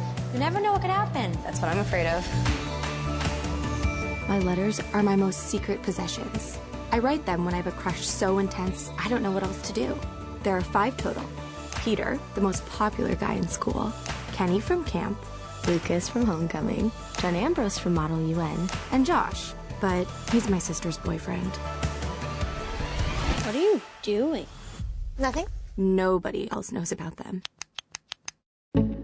Hey, can I talk to you? I really appreciate it, but it's never gonna happen. I'm sorry, what? I think it's really cool that you think I have golden specks in my eyes. Oh my god, it's Josh. Oh my God. Oh, okay. The letters are out. Women. Tell me about it. Here's the thing. I had to make it look like I liked you so somebody else wouldn't think I liked them. What if we let people think that we were actually together? Let's do this. I've never seen you so happy. Did you mean what you wrote in the letter? I'm lying to every single person in my life. Just don't hide yourself, okay, honey? You can't just sit up in your room writing love letters. gotta tell people how you feel when you feel it. I'm with you. You never saw me. Ow. Ow. Ow, ow, ow. I like me better when I'm with you.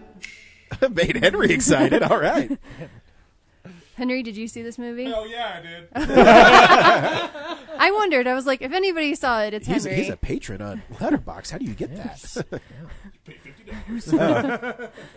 So what is this film? Kind of like a teen rom-com sort of thing. Okay. Kind of in the vein of, I don't know. Henry, what would you compare it to? Like, I mean, just I would just call it. It's. I mean, it's really even less of a rom-com. It's really just more like self-discovery, more of like a. Is it a rom-com? But we're all getting older. No. It's like a teen. No, but that's it's more of like I would call it more of a coming-of-age film that has rom-com elements in it. Oh, okay. And so. Yeah. Okay. Like maybe like a sort of like a Juno, or okay, sure. Not, I mean, All right, maybe all not right, I'm quite on the board. same storyline, but kind of the same kind of like tone to it. Gotcha. All right, I'm on board. So this is it's about this girl, Lara, I think is her name. But she has these letters, and every time she has a crush on a guy, she writes a letter to him, but she doesn't send it. She doesn't send it. So it's just kind of almost like a therapeutic way of for it's her like a to journal. like a journal sort of thing for her to like put her crush in perspective like years later. And so the letters somehow get sent to all of the guys that she has had crushes on in the last like 5 years or something. She's in high school, you know. And so this one guy that she had a crush on in 7th grade, that was like the first boy she ever kissed, she and him kind of get into this sort of fake relationship. And I know it sounds really stupid, but it's really adorable. And you just watch it and you just like, aw. Like you just want to adopt everyone in this movie. Sounds pretty interesting. Yeah. It's just just a cute Would you say movie. would you say it's heartwarming and a fun time? Yes. Okay, I'm sold. I think James would like it. I'm down. Yeah. I'll casually leave it like kind of up on Netflix and let my wife walk by and she'll go, "Oh, this looks good," and I'll be like, "Well, okay." You just gave away your entire plan over the She air. doesn't listen to this show. We're married. It's super successful. I mean, they've already greenlit a sequel for it. To so. all the boys I loved more before? Seriously. Yeah, which I'm like, how is that going to work? To all the girls I experimented with in college.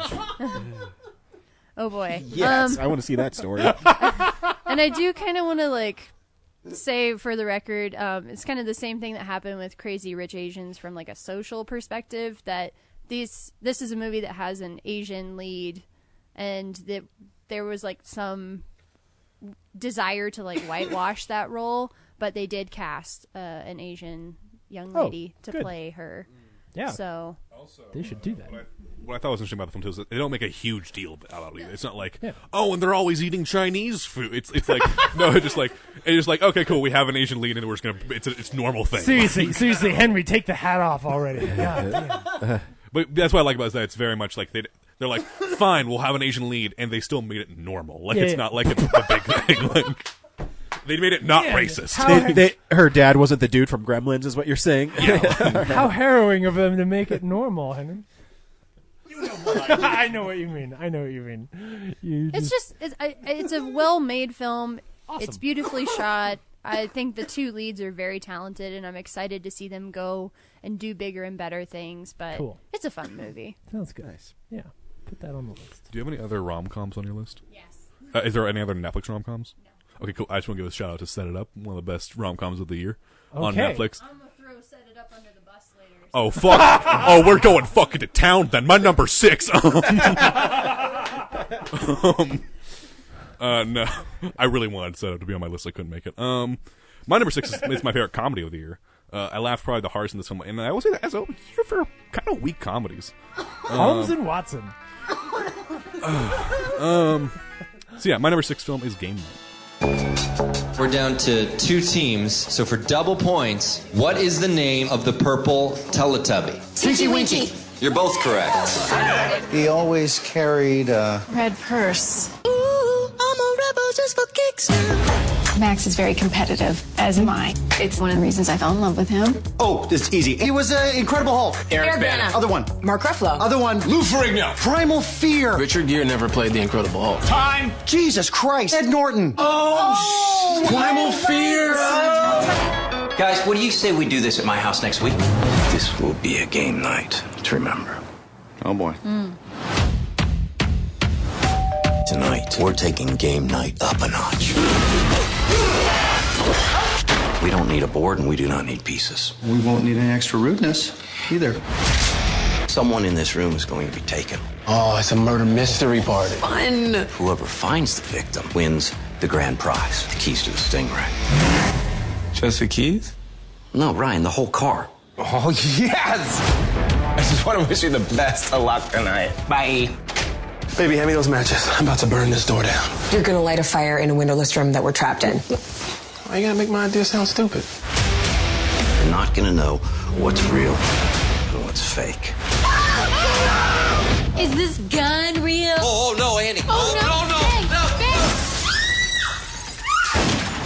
Oh my God, I shot you! What the I've always enjoyed the camaraderie of good friends. It's often we don't appreciate what we have until it's gone. Oh, because your wife left you.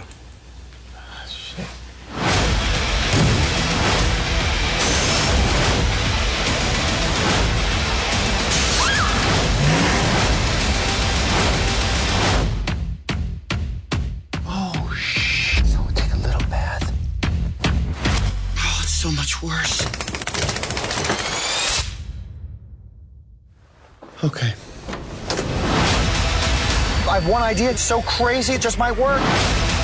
You're gonna crash the car into the plane like Liam Neeson in Taken 3? He did that in Taken 3, huh? You missed it. Thanks, baby. This is instructions on how to remove a bullet. It didn't have rubbing alcohol, so I got you this lovely shard. Good idea. Way to pivot. What is helpful in country living? Oh, that's for later. There's a corn chowder recipe. It looks really good. You love corn Sweet, chowder, I do. huh? Yeah. Let's cheer Thank you you. up. Hell yeah. I love This game movie's night. great. Yeah. This is, this is the only film I've actually laughed throughout in this year. Yes. There have been so other films where I'm like, haha, and then it'll be like a 20-minute, and then haha. Where this one's just like, haha throughout. So ha ha ha ha. So are you shooting? I know. I'm not a good actor. Are you shooting watch Speed Racer? Because it sounds like you're watching Speed Racer. Yes, that's a great really deep cut. That I was love really it. good. Game night was great. Haha. Yeah. Oh, but yeah, game night. Yeah. Hilarious. Yeah, no, I love the cop in it. Right? Like he just keeps on saying a monologue, and the camera slowly like zooms in on him while he's holding his dog. It's great. This is me crying during the Green Mile. Did you guys see that movie? I think everyone in this film is amazing. Yes. Yeah. Like It's just so pleasing. The stupid guy who actually went to Harvard is amazing. Like, I love how he keeps how he tries to like distract him by saying like he's trying to take the egg and he's just like, no, I'm so and so from Cyberdyne Industries. Such an easily recommended. Yeah, they keep on bringing up the Fight Club, and, Yeah. and then it pays off, and it's brilliant. Yeah. And then just the chemistry between Jason Bateman and what's her name? Rachel McAdams. Yeah. I think that their chemistry just bounces really well. She's one of those actresses that every movie I see her and I go, I really like her. Yeah. She's always fun. She's pleasant. And I love that joke in the trailer about the guy getting sucked up in the plane still worked for me in the theater. Like, oh no, he died. And then Kyle Chandler is obviously great in it as well. Oh yeah. I think everyone just does an amazing. I think also really good cinematography for a comedy, and just like all the different stuff of like the miniature kind of aspects. How they, I don't know. Yeah. Like that stuff is all really interesting, and how they do that kind of thing. Very well written comedy, because it'd be very easy to like mess this up and make it not work, but they do. But yeah, game night. I really like it. I don't really have much. If you're not seen it, go see it. It's my favorite comedy of the year. So yeah, it's a good one. It's a great one. Zach, number 6. My number 6 is a film from a director who I've really liked his work in the past, but I haven't really had him on a top 10 list ever for whatever reason. And this one, I enjoyed a lot. I think the only person I might be sweeping might be Henry. So I apologize in advance, Henry. But my number 6 is The Favorite. Dearest Queen, you are mad. Giving me a palace. It is a monstrous extravagance, Mrs. Morley. We are at war. We won. Oh, it is not over. We must continue.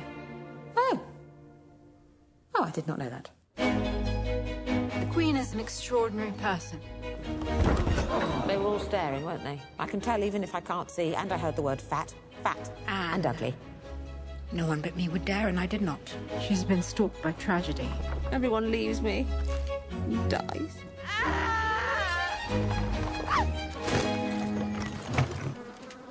I apologize for my appearance. I hoped I might be employed here by you. As something. A monster for the children to play with, perhaps. It is important to make new friends in court, is it not? You're so beautiful. Stop it, you mock me. If I were a man, I would ravish you. You have become close to Abigail. She is a viper. You're jealous. You must send Abigail away. I do not want to. Let's shoot something. Sometimes it is hard to remember whether you have loaded the pellet or not. I must take control of my circumstance. I'm on my side. Always. Favor is a breeze that shifts direction all the time. Then, in an instant, you're back sleeping with a bunch of scabrous whores. As it turns out, I am capable of much unpleasantness. Did you just look at me? Look at me! How dare you! Close your eyes! I could not just stand by and let you destroy me. You are enjoying all of this, aren't you? Oh, it is fun to be queen sometimes. If you do not go, I will start kicking you. And I will not stop. My dear friend, how good to see you've returned from Hell. I'm sure you shall pass through it one day.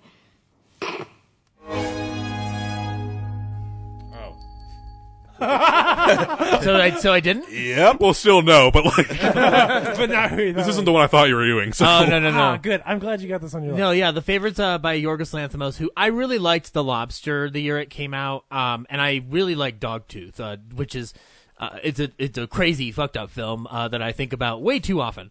But it's The Favorite is about Queen Anne and her two favorites in the court, or her favorite in the court by Rachel Weisz. Rachel Weisz's cousin blows into the kingdom, and it becomes a battle between Weisz and Stone over who's going to be the favorite of the court. Olivia Colman as Queen Anne is my favorite. Amazing. She's the favorite. Well, see, No, she's not. She's the queen. She's now a tie for my favorite female performance of last year. She's amazing in this film. Because the only time I had seen her in something prior to this was in Hot Fuzz, where she plays the cop who's like, "What makes you think it was murder?" And she's in the Lobster. I don't remember her in The Lobster. She's like the head of the facility. That's right. My bad. Okay, so I have seen her in other You things. get your Olivia Colman trivia right. Come on. Yeah, everybody knows Do that. you hear she's going to play another queen later this year? But no, I really dig the film and its sense of humor and its ability to like blend modern day aesthetics into this Victorian era setting. The visual element of it is amazingly well constructed. I don't mind the fisheye stuff that they pull in the film. Oh no, that was cool. I mean, like I can see how it would annoy some people, but They're like wrong. it's fine by me. It does a thing that Barry Lyndon did, which I appreciate, or at least replicates it pretty well, is that it all looks like it's under natural lighting and not really influenced by any light outside of the source inside the frame, which is why Barry Lyndon looks the way it does, and the same with this. That's all of Yorgos Lanthimos' films, though. He does that for all his films. I did not know Does he that. really? Yeah, every single film is natural lighting. I did not know that. That's cool. That's amazing. But this one in particular, No, I I've can see. noticed- Yeah, I can see. Where Yeah, it's just like it's more pronounced, I guess, because of the candles. Well, right, it's also like same era kind of thing. Yeah, exactly. So, but also, and then like just the way, like the final moment in the film for me is one of the most satisfying conclusions in a movie this year. Because just in terms of like I've hated Emma Stone's character this entire time. Okay. And All right. so okay. and satisfying might be the opposite of what that scene is. Well, no. It's because like Queen. Yeah. It's because I get to see Queen Anne get the upper hand in something in her life. Like, I don't know. which, well, or at least like she asserts something, but I also understand at the same time, this is a movie about how rich people at the end of the day will always be subservient to the super rich. So I'm just like, this is all like stuff that's above me, apparently, but. Yeah, to me, that ending is such a, like, kind of sad comment on the idea that any rivalry or any conflict like that, no one ever gets what they want. Because at the end of that movie, like, spoilers, but that's what that scene is like, oh my god. She's just another one of her rabbits. Yeah, well, that's pretty much none it. of the three. Yeah, anyway, we can talk about this later, but yeah. But the ending's also when it becomes a Lanthimos film, because it is the most, it's the most normal Lanthimos film he's ever made. Yeah, that's the other thing. It's so accessible, and yet it's not. But yeah, I mean, I could like give this to someone not familiar with The Lobster and be like, you might enjoy this, possibly. But also, I love the insanity of the bourgeois in this film. Like, they race ducks, they throw fruit at fat people who are naked. It's weird and crazy, and it's insane. Yeah. And racial wise is great in it too. All the performances are great. Nicholas Hoult is fucking astounding in this funny. He is when he pushes Emma Stone into the ditch. It's really fucking funny. But yeah, so no, yeah, my number 6 was the favorite. Yeah. Would I like this movie? It's definitely more entertaining than what you make Mary Queen of Scots sound like. So maybe, I don't know. It's one, like, it's very difficult to predict whether or not anyone would like this movie because it is so different and bizarre. I would just say you should just see it and find out. Okay. Because it's not like...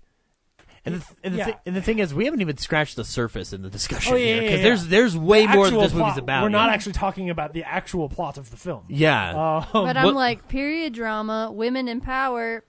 sounds like a movie. Women in power. Women in power, yes, it deals with that. But the, like... in so many ways. That time period thing is so not what this movie is about, and you shouldn't go to it for that. Yeah. Because it's going to undermine that element of the film by having modern things get in the way every now. And by things, I mean... pieces of dialogue, the way people talk, things like that. Gotcha. Every now and then they are going to say things and you're going to go like, that's not Pride and Prejudice dialogue. And zombies. But it's there because it's hilarious. So it's like people cosplaying as Queen Anne and sure, you could look at it that way, sure. But it's really about that, the power dynamics and these people who are, fighting. My mom wanted to see this film, and I told Mine too. And before my mom saw it, I said, you need to watch The Lobster first. Because you shouldn't see this film not knowing what Yorgos Lanthimos does. Yeah. Because I would say watch The Lobster first, which is on Amazon Prime. Watch that, and then it'll be like, if you like that kind of style, then I'd go see The Favorite. So I didn't see The Lobster first. I've still not seen The Lobster. First mistake. So now you're acquainted with I Yorgos. loved The Favorite. Now, similarly, when my mom texted me and said, like, should I go see The Favorite? I was like, I wouldn't see it with you. And by the time she got my response, she was like, I already bought tickets. So I haven't seen her in weeks. Because I can't have that conversation. But we'll see. I don't know. Go watch The Lobster. Yeah. Okay, I will. And if you like that film, go watch Killing of a Sacred Deer. And if you like that film, watch his foreign films. Dogtooth. Dogtooth is the one to start with those. I would assume, because like I love of his foreign films. Yes. Yeah, of his foreign films. Yeah, I mean, like I still haven't seen Killing of a Sacred Deer, which sucks. But also Emma Stone's wedding night in that movie, awkward as all heck, just like The Master. Yes. Yes. Cool. Brad, 6. I think I've got our first repeat. My number 6 is First Man. So. Cool. Yeah. A movie that makes you terrified to ever become an astronaut, and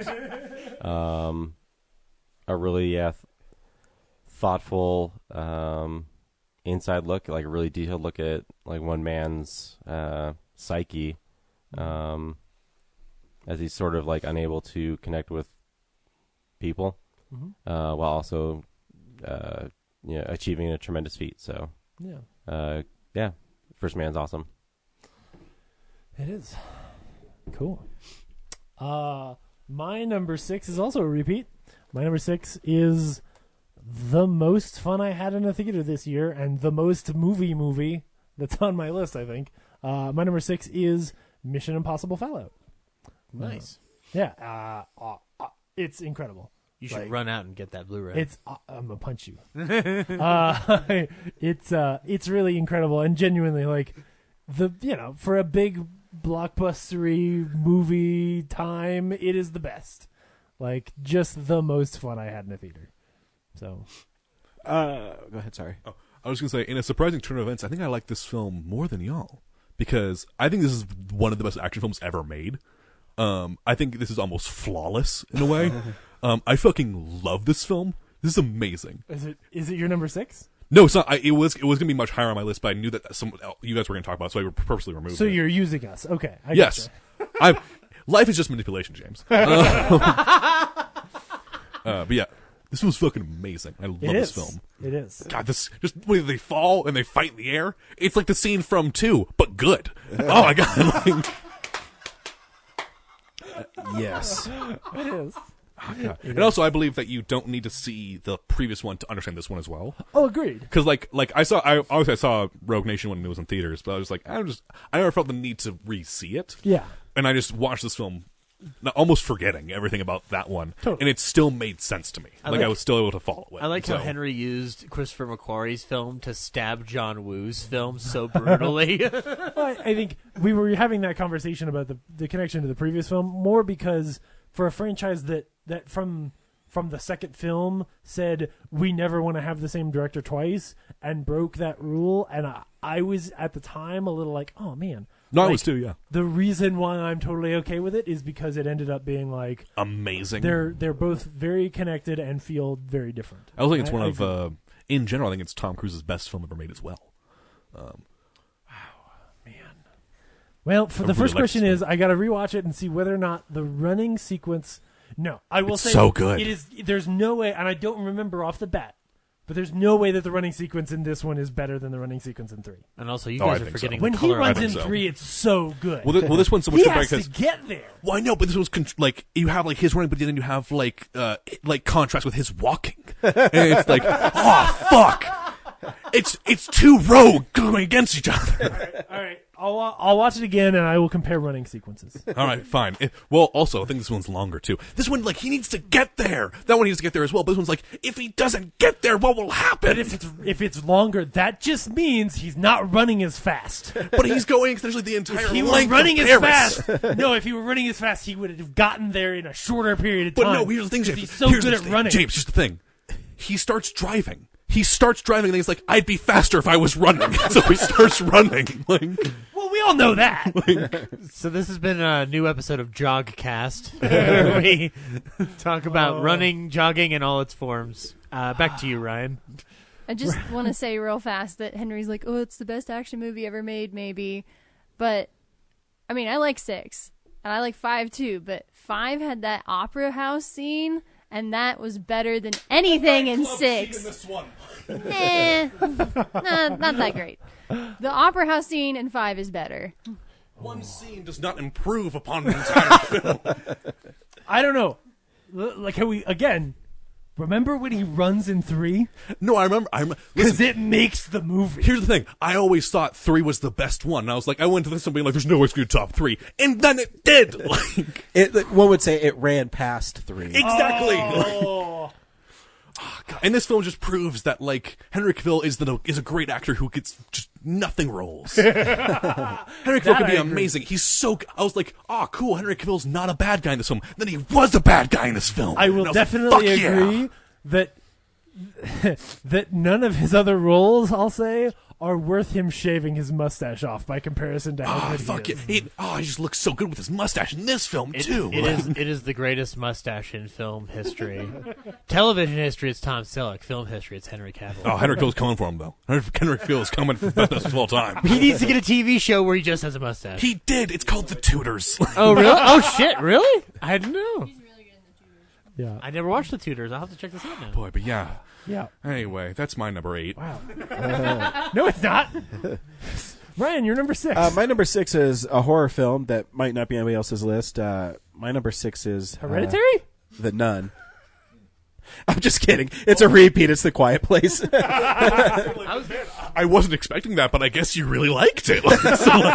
You're like saying it, looking me in the eyes. I'm like, I know the list. I know. I'm like, I know the only person here that knows this is bullshit. If I'd known you were going to make a joke out of it, I wouldn't have made my Hereditary joke, and you could have used that. It actually wouldn't have surprised me if it was this low and then Quiet Place was higher. Because like you didn't hate The Nun. I didn't hate The Nun, but it's not good. No, it's better than Skeleton Key, is what you're saying. Yes. A Quiet Place is amazing. I don't know if you know this. Emily Blunt's in it. She's really good. John Krasinski, though, is obviously the all-star in this because not only does he write and direct it, he also is incredible as the dad. Yeah. And it's the daughter in this film is amazing. Yeah, too. the daughter is really good. I didn't talk about the whole film is really. I think it's a special film. Really well made, scary, smart. I cried. If anybody's recently watched The Bird Box, man, A Quiet Place is so smart. The part where Krasinski tells his daughter that he loves her in sign language and then gets killed is awesome. It's great. Spoilers. There's a great opening prologue in that film too. Oh yeah, just heartbreaking, and scary at the same time. Yeah. I was reading an article that was released, I think, yesterday. That was about how when they first made the film, they wanted it to just be a silent film. And they edited it like for the first 2 months as a silent film, which is without any audio whatsoever. Wow. And then they were just like, well, let's make it. We did that as like a test, and then we were like, okay, we need sound dial. So, like, but I just thought it was interesting how like they went through that style that they wanted to make sure that even if you couldn't hear it, it still worked. And I thought that was really interesting. There's a great article on the Hollywood Reporter with Emily Blunt and John Krasinski. And they asked her about it, and she said, I broke my one rule for him. I said I would never work with him because they wanted to keep their careers separate. Yeah. And, because that's how they wanted to work. And so he actually wrote the script, and he wanted her to play the mom, but he's like, she doesn't want to do it, whatever. And then she read the first 18 pages, and she said, you better let me play the fucking mom in this movie.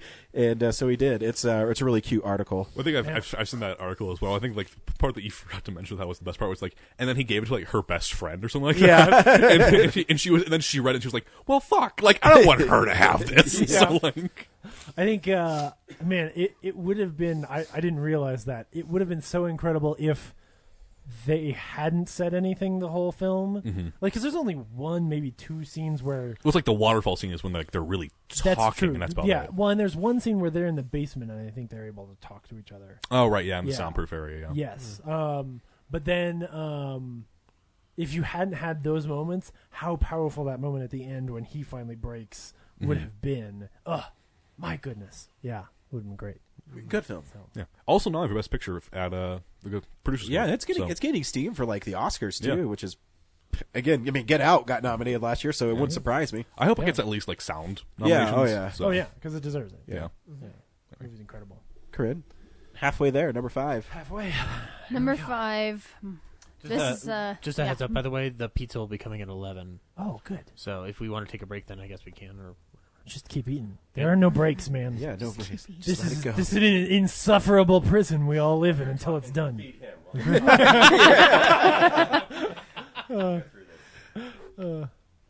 My number 5 is a film that hits really close to home for me, just given the industry that I'm in. And even though it sort of kind of came out in 2017. No. We get to count this for this year. This is great. I saw it in 2018 when it was released everywhere. Yep. My number 5 is The Post. So, can I ask you a hypothetical question? Oh, dear. I don't like hypothetical questions. Well, I don't think you're going to like the real one either. Do you have the papers? Not yet. This is a devastating security breach that was leaked out of the Pentagon. The most highly classified documents of the war. The Times says 7,000 pages detailing how the White House has been lying about the Vietnam War for 30 years.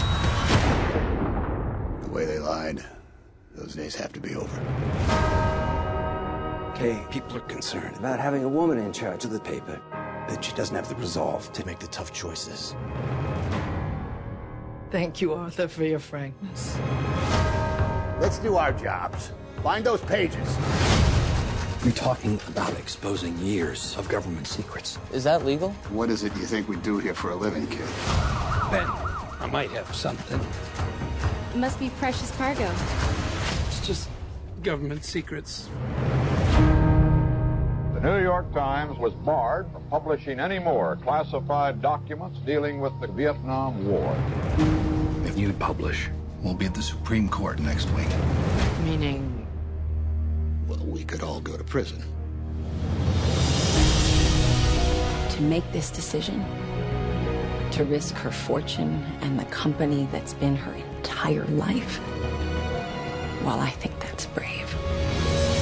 If the government wins, the Washington Post will cease to exist. If we don't hold them accountable, who will? We can't hold them accountable if we don't have a newspaper. Nixon will muster the full power of the presidency, and if there's a way to destroy you, by God, he'll find it. I'm asking your advice, Bob, not your permission. She can't do this. The legacy of the company is at stake. What will happen if we don't publish? We will lose. The country will lose. What are you going to do, Mrs. Graham?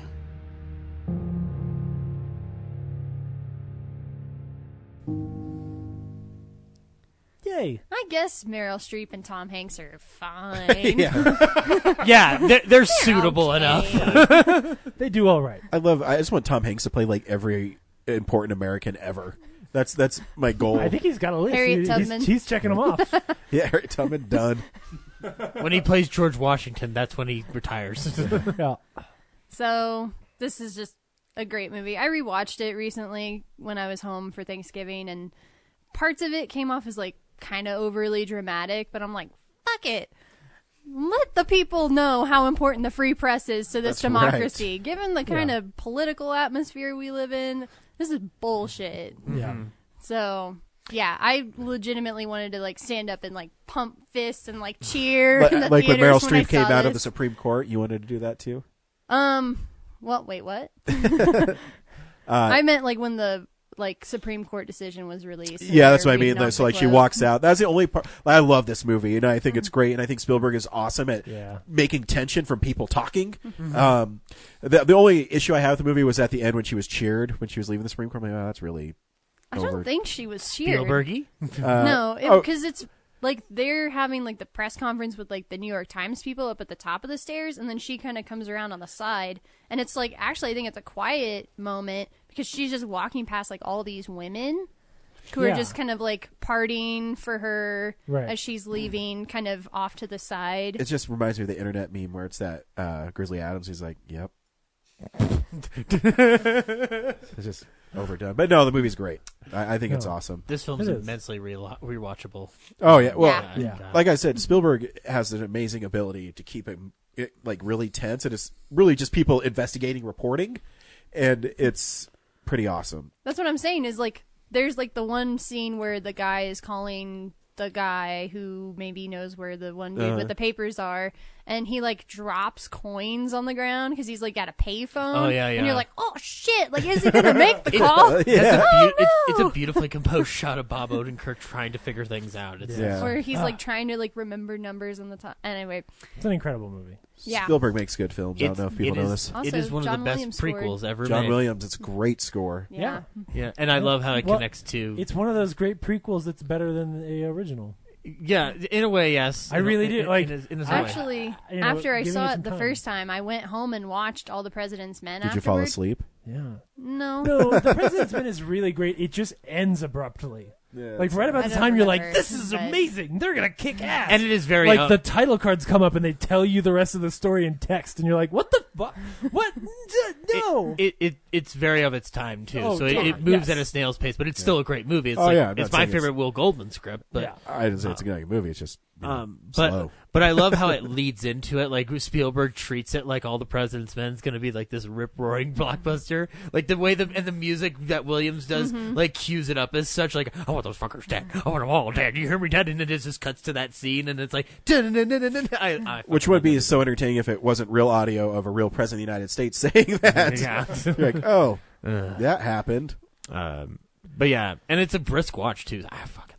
Since I got the Blu-ray, I've watched it like 3 times. I do. Honestly, as a movie, I was like, "Is this going to count?" That's my frustration with it. Is I was like, no, I mean it does. I was just, there's so much more that we can talk about from this year too. Is the issue? Yeah, a good choice. It's a good So one. yeah, I'm glad you got it on the list. Number 5, how Kay Graham got her news back. Oh snap! Man, you were sitting on that for 2 hours and 19 minutes. I said that on the show one time before, And it you was just funny weren't then here. too. Okay. Or maybe you weren't. I don't remember. It doesn't matter. It was good. Henry? All right, cool. We're on number 5? 5? 5, yeah, okay. My number 5 is technically a documentary. My number 5 is American Animals.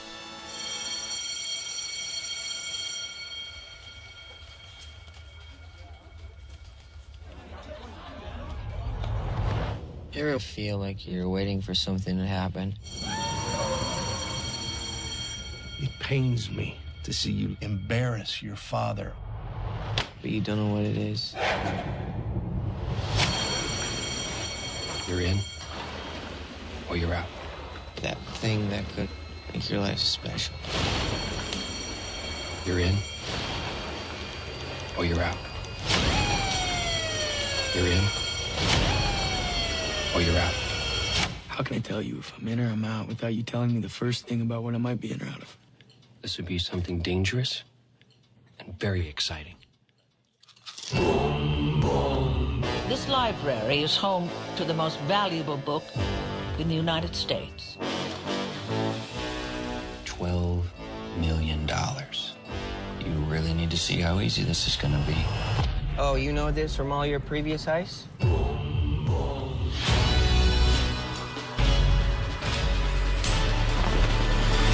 Can I just say how dumb this entire thing is? How do you know no one's gonna get hurt? I don't want you waking up years from now wondering what could have happened and who you could have been. Are you sure you're okay?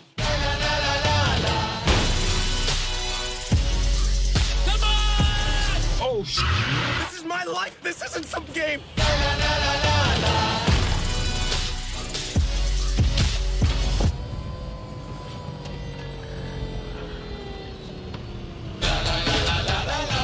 Can you please not touch the model? Thanks.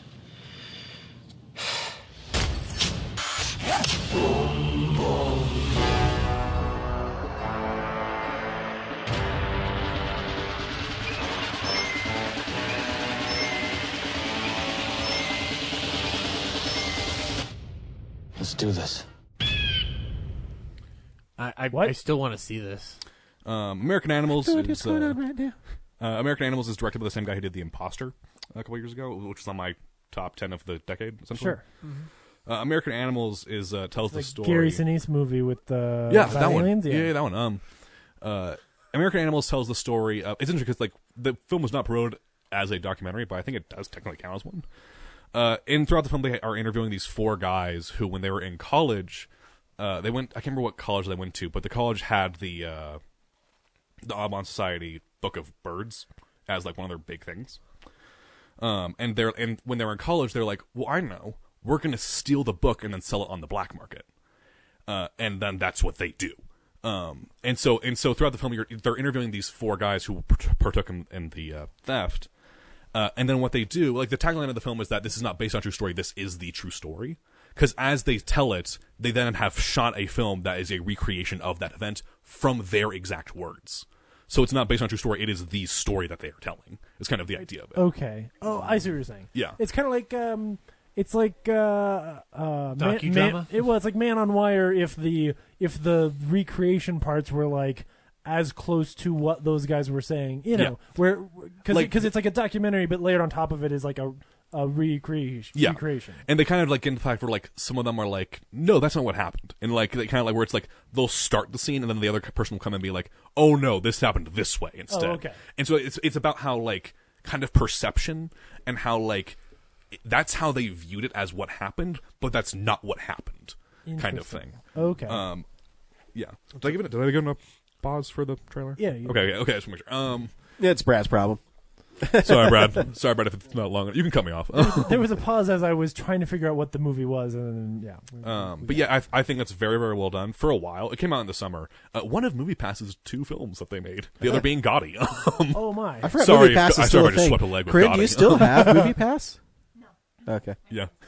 Just wondering. But yeah, it's for a while. It came out in the summer, and for a while, the lead actor Evan Peters, he was my best performance of the year so far, as kind of the head of the team. Mm-hmm. It's still very, very well done. It kind of gets into the idea of kind of blind trust and kind of what that means. But it's very, very well done. I really like it. I really liked it a lot. If you like The Imposter, it's a very similar aesthetic. And a lot of same twists, and then it's one of those things where it's funny until because you throughout the film you know this actually happened, and it's funny until you actually get to the scene in which they're actually doing it, and you're like, oh, this actually happened to those people, and how kind of fucked up that is, kind of thing. Yeah. But yeah, I strongly recommend it. It's a film that almost no one saw, but I think is a very, very well done film, and I strongly recommend it to anyone who would be interested in this kind of film. And so, yeah. I remember hearing about it and wishing I had gone to the theater for it. Yeah. What's the title again? American Animals. American Animals. Okay. So, cool. Yeah, strongly recommended. I really need to keep a list and write them down sometimes. Because I'm I'm not going to probably- re-listen to this. What I'm probably going to do is I'm going to go through and listen to it again, and then make a letterbox list of all the films, and I'll just probably post that on our page at some point. Neat. Oh, well, that's great. Yeah.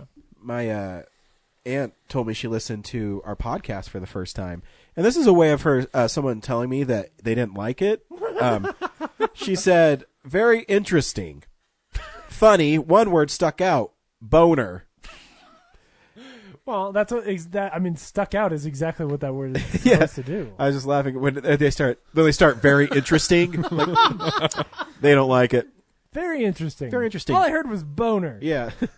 But then she went on to say she's watching Twilight Zone marathon. So, Okay. all right. Twilight Zone's good. Yeah. I wonder what it was about the episode where they're like, weird. They talked about boners a lot. I don't know. I want to watch the Twilight I Zone. say boner a lot. Yeah. Submitted for your approval, a show where 4 boys say the word boner. Yes. I can't wait to win our Webby. Zach? Is officially here. My number 5 is from here on out. It's kind of similar to James's kind of mentality. Like any 5 can be my number 1 this year. I didn't say that. Well, no, from last year you said Yes. that. Yeah. Yes. Sorry, my bad. Last year become a blur. Like any of the following 5 could have been my number 1. But at the end of the day, this is how it all turned out. But my number 5 is a film from the director of Children of Men. And it's one of the most heartbreaking things I've seen this year. It's called Roma. Tomatoes.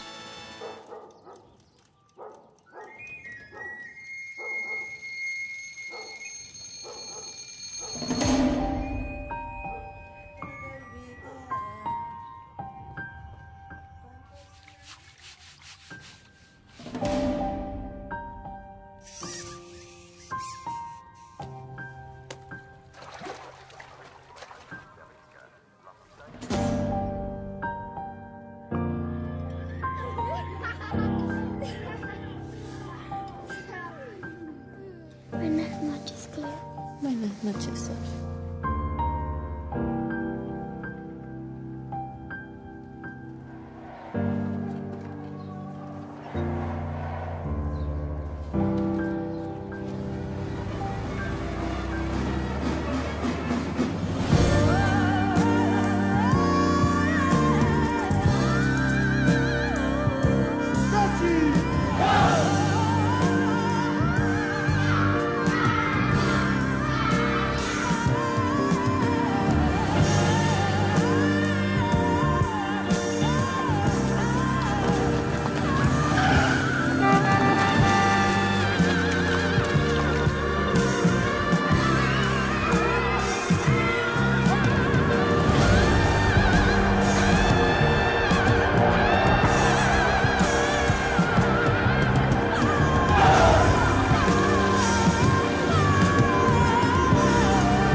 Cool. So yeah, Roma tomatoes. It's about the people who are trying to make a sauce with a special kind of tomato. Oh, that's hilarious. Sorry, I was just like, I didn't know you were going to do the Italian. I knew you were going to do tomatoes. No, Roma is Alfonso Cuarón's like a semi-autobiographical account of a housekeeper working for an affluent family in Mexico, picking tomatoes, and she never picks tomatoes, and how her life kind of progresses throughout Cherry trying tomatoes, Roma tomatoes. in the movie. Tomatoes on the line. I got it right here with your pepperoni and your mozzarella. I'm gonna make it a pizza. Or maybe a lasagna. I thought it was heartbreaking when she came in. She had the pizza instead of the pasta. Yeah. Mama, why is it a pasta and not a pizza? See, the thing is, I know you'll never see this movie because it's black I and white won't. and foreign language. So That sounds like a horrible time. No, so I know that. Oh, you also play place in Mexico, and we're doing like Italian accents. You do. It's terrible. Yeah. So, but this is a beautiful film. I cover all races. Okay, Yeah. You're right. I forgot. So this is a beautiful film, though. The lead actress, and I'm going to make sure I pronounce her name right, Yalitza Aparicio.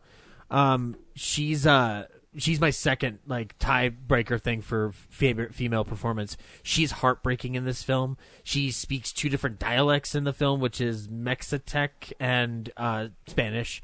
And so she's kind of like working through on two different levels, in addition to me being an ignorant American who has no idea what's being said on screen and needs subtitles for clarity. And there's a lot, much like Children of Men, and Cuarón does this a lot in a lot of things, where like there's something intense going on in the background, but he keeps the focus on the intimate things, which I really appreciate. I saw it in a theater. You don't have to watch it in a theater. I just think it's on Netflix. Yes, but I think that the theatrical version, it overwhelms you. It keeps you focused, and the sound design is pretty incredible. So if you have an equivalent sound set up at home, utilize it. But yeah, are you telling me to crank a drama? Yes. Not crank, but just make sure everything's tuned correctly. Because like Okay. there's stuff in the sound design that's like subtle, but it can help enhance the viewing quality of it. But yeah, and then just. I mean, I don't know. Like, I was overwhelmed by it, and like I wanted to get it on the list somehow, because I haven't rewatched it since the theater. So, but yeah, no, it's incredible. If you like Cuarón's films, I think you will actually enjoy it for the most part. But I mean, it's not like his other films. It's a very different beast. So, unless I guess Y Mamá También is the closest comparison. So I like yeah. the scene where she mops. Yes, the opening of this film and the opening credit sequence is a floor getting wet to be mopped. That's the opening credit sequence of this film, is a floor getting wet. It's great. It's okay. Yeah, Oh no, the sauce got on the floor. You know, I was talking to one of my friends. Could you do Weird Al's Lasagna anymore? Because I was listening to it, I said, wow, that's a pretty, you know, like it's a Mexican song sung by an Italian in like a really bad Italian accent. Yeah. And you get away with it because it's funny. Maybe the question is, should you? But no, I think you could. Just, is one of my deep thoughts by Jack Hanley I had our last couple of weeks. You're a deep man. You started thinking about whether you could. You should have thought of whether you should. Brad, number 5. My number 5 is my favorite comedy of the year. My number 5 is Tag. Susan, you take Jerry to be your husband. What's the difference between Episcopalian and Lutheran? Episcopalians don't eat fish. That's pescatarian. That's not a religion. They're all fanatics. I don't know. You may kiss the bride. I love you.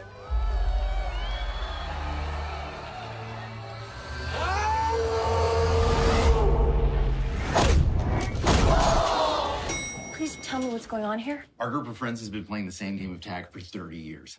What? For the entire month of May, every year we play tag. Well, you got me. You never know when someone's gonna pop up. Congratulations, buddy. You're in. Doing great, Anna.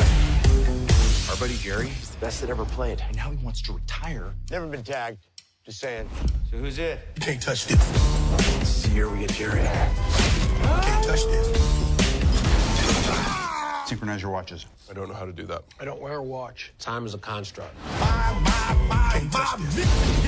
Some couples go on cruises, some couples go camping, some couples go to strip clubs and have gangbangs. And this is just what we love. This is our gangbang. Wow. Seems like the game has really kept you guys connected. All right. So good to see you. Come on. It's been a while since we've done this. This game has given us a reason to be in each other's lives. I think your dad would have really wanted you to be. Yeah. Get up! I'm gonna keep on trying. Eat my dick. Balls. Butt. Ice cream. What? He knows I'm lactose intolerant. He's taunting me. Don't you know I'm gonna make you my Yeah. That's a good one, too. Cool. Yeah. I've watched it a whole bunch of times this year. I love the how great Jeremy Renner is. Not so much. He's good in the performance, but how great he is at tag, and he has this mythical. He might be the best person to ever play. Yeah, has this mythical quality, and they always have in the super slow mo, high speed camera. You know, well, like the Sherlock thing from. Yeah, it's pretty great. And then just after watching it so many times, it's like on the you watch the trailer, and it seems like this throwaway comedy of like, oh, they turned the childhood game tag in a movie, but like Hoagie's whole thing of like if you listen to his dialogue, having watched it one time through already, like how he's joking about dying early in the movie, and by the end of the movie you find out that he is, and it's just like heartbreaking. I know it takes a really weird, I guess not weird, right? Shocking turn to seriousness. You go, oh, yeah, and then making the point of like, yeah, Jeremy Renner has been really good at the game, but he's missed the point of the game. And the reason, they're not involved in his wedding is because he's always felt alienated from the group, but it's only because he's always been running away from the group. So, it's just a great, poignant movie. Like, really feels like a friendship on screen. And, it's funny in a lot of places. Ed Helms' wife too, like how intense she is about the game, and they won't let her play. And then as they go along, like breaking down all those like barriers that they've had about the game, and like allowing other people in. Like the one guy at the bar, they don't let play. He wants to really bad, but they're really strict. And then John Hamm, and then Jake Johnson's characters, how they have that rivalry against Rashida Jones. It's tons of fun. I like Rashida Jones. I can pop it in any time and just enjoy it and laugh. And so that's my number 5. Nice. Cool. It's a good one. James? Yeah. So my number 5 is where my list starts to turn. And bad or good? Nothing but good. Good. It's all foreign. No. Well, this movie's kind of foreign. What this movie is delightful and charming and heartwarming and just playful and just great, and definitely there's a little bit of a bias because I saw this one right after having seen the first one, and that made the second one just really even better. My number 5 is Paddington 2. Fuck yeah, it is.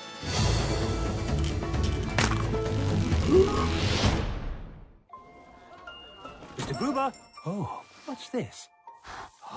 This is London. It's wonderful. Aunt Lucy always dreamed of coming to London. If she saw this, it would be like she were finally here. Aunt Lucy! Oh, Paddington.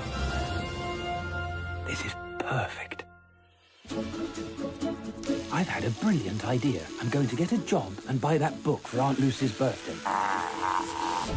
Hello? Window cleaner? Ow.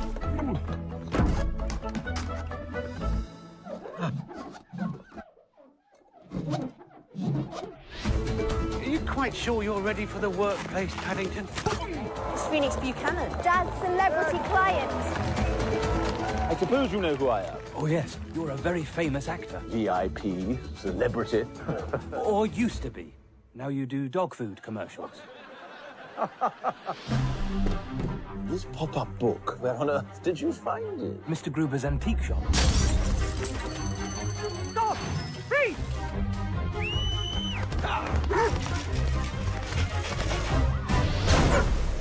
Hold it right there.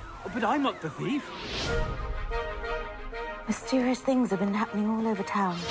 We're rich again. I may look like a hardened criminal, but I'm innocent. We're going to need a foolproof plan. If anyone can recognize a criminal, it's us. He's a master of disguise. Wow. This is breaking and entering. I haven't broken anything. Where do you think you're going, Bear? Paddington wouldn't hesitate if any of us needed help. He looks for the good in all of us.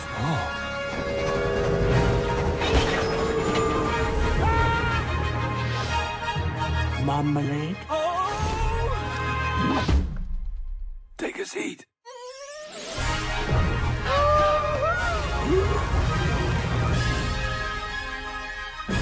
Come on, Wolfie. Ow.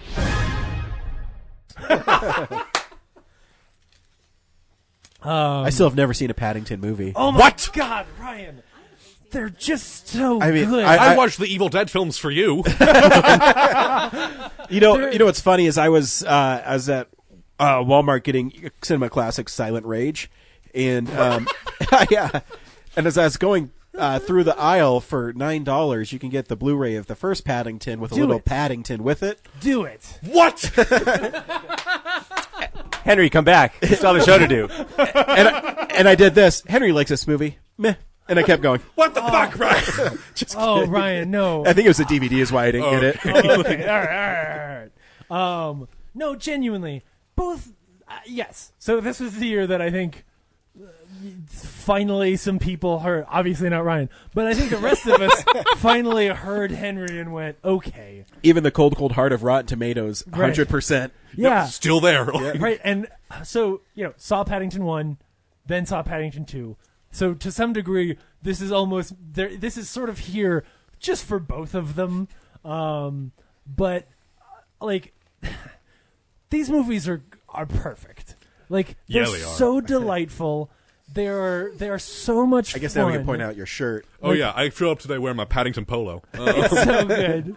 I know. The character of Paddington is so lovable and such a breath of fresh air. Everything about the movie is, man, it's like all the corners have been rounded off.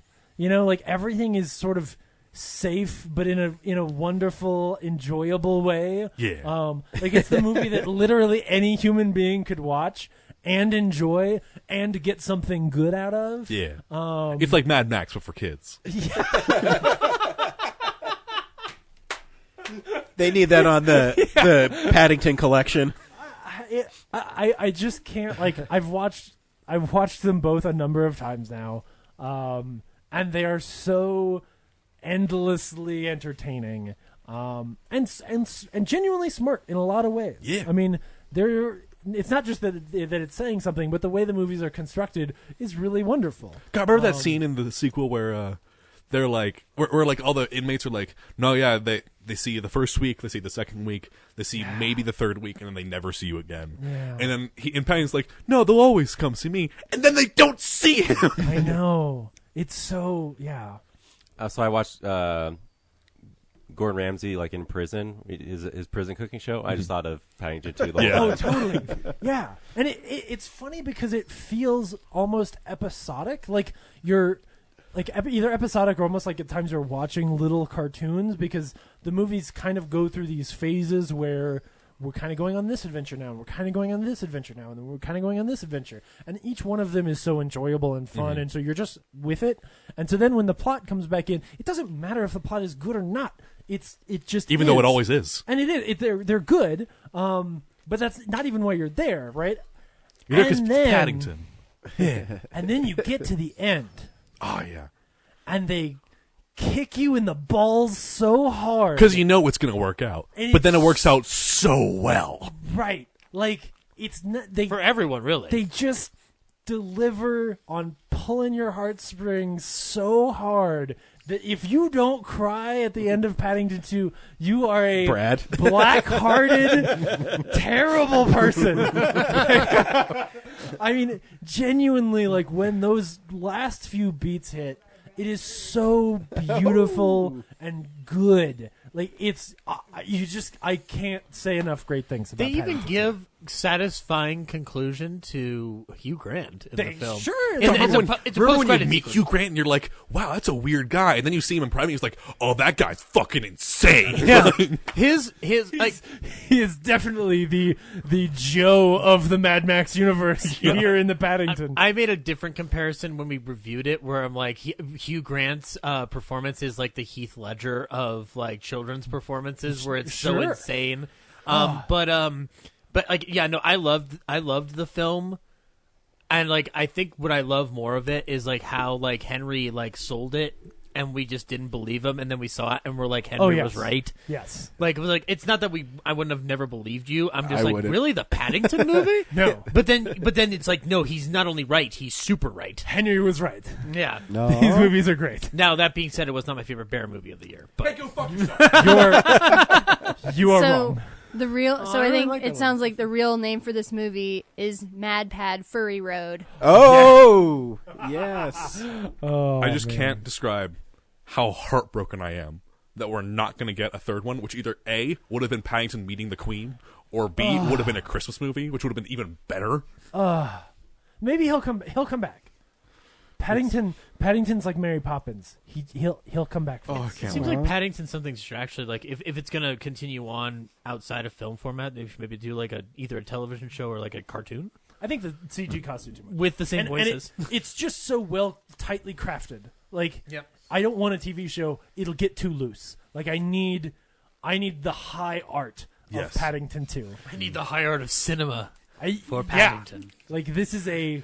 Yo, Zach, you keep talking as though this is a joke. This no, is like an amazing film. no, That's it's not. artistically crafted. I'm more like, I mean, like, part of me might be joking about the enthusiasm, but like, no, this is genuine. Like, that No. movie is good. When I say this is a tight, perfect film, I'll tell you right- I mean, this is a tight, perfect film. I know, and I mean, like, so, like, I know we do end of the year for everybody else, like the listeners and stuff. Spoilers: this is my mom's favorite film of the year. She went we went to see it in the theater. She loved it. She like cried throughout all of it, and like she loved it. It's great. It's a great film. It's my number 5. I think pretty much all my movies are going to be repeats now. My number 5 is First Man. That's a good one. I love the. I already talked about the intimacy of space flight because most of the time it's usually grand. I love the performance of Ryan Gosling as Neil Armstrong. He's a real hero where he's a reluctant one and he isn't always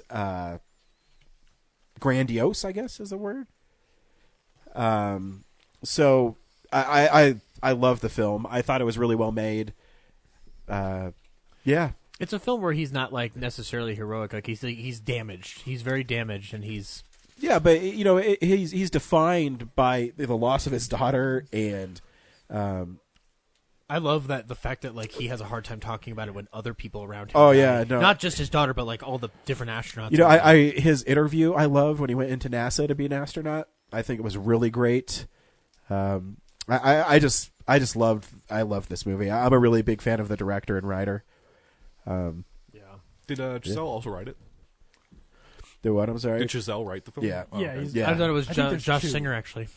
Well, I think Chazelle co-wrote it. Yeah. And then, Okay. 'Cause I thought and it's based I on- thought that Giselle did not write La La Land, and so I wasn't sure. Yeah. Yeah, it's based on the novel. Oh, Or okay. the biography. Okay, cool, sweet. So good stuff. The YA novel, First Man. Right. So yeah, First Man. The First Man. Good manga. movie. Snickerdoodles. Oh. Snickerdoodle. Man. Fantastic. Cool. Yep. Great. Good pick. That's what I watched. Corinne, number 4. That's what I watched. That's what I picked for number. I'm My sick, number what I'm 4 is my first repeat of the list. Freaking people over there. Yeah, Sweeping fuckers. the legs.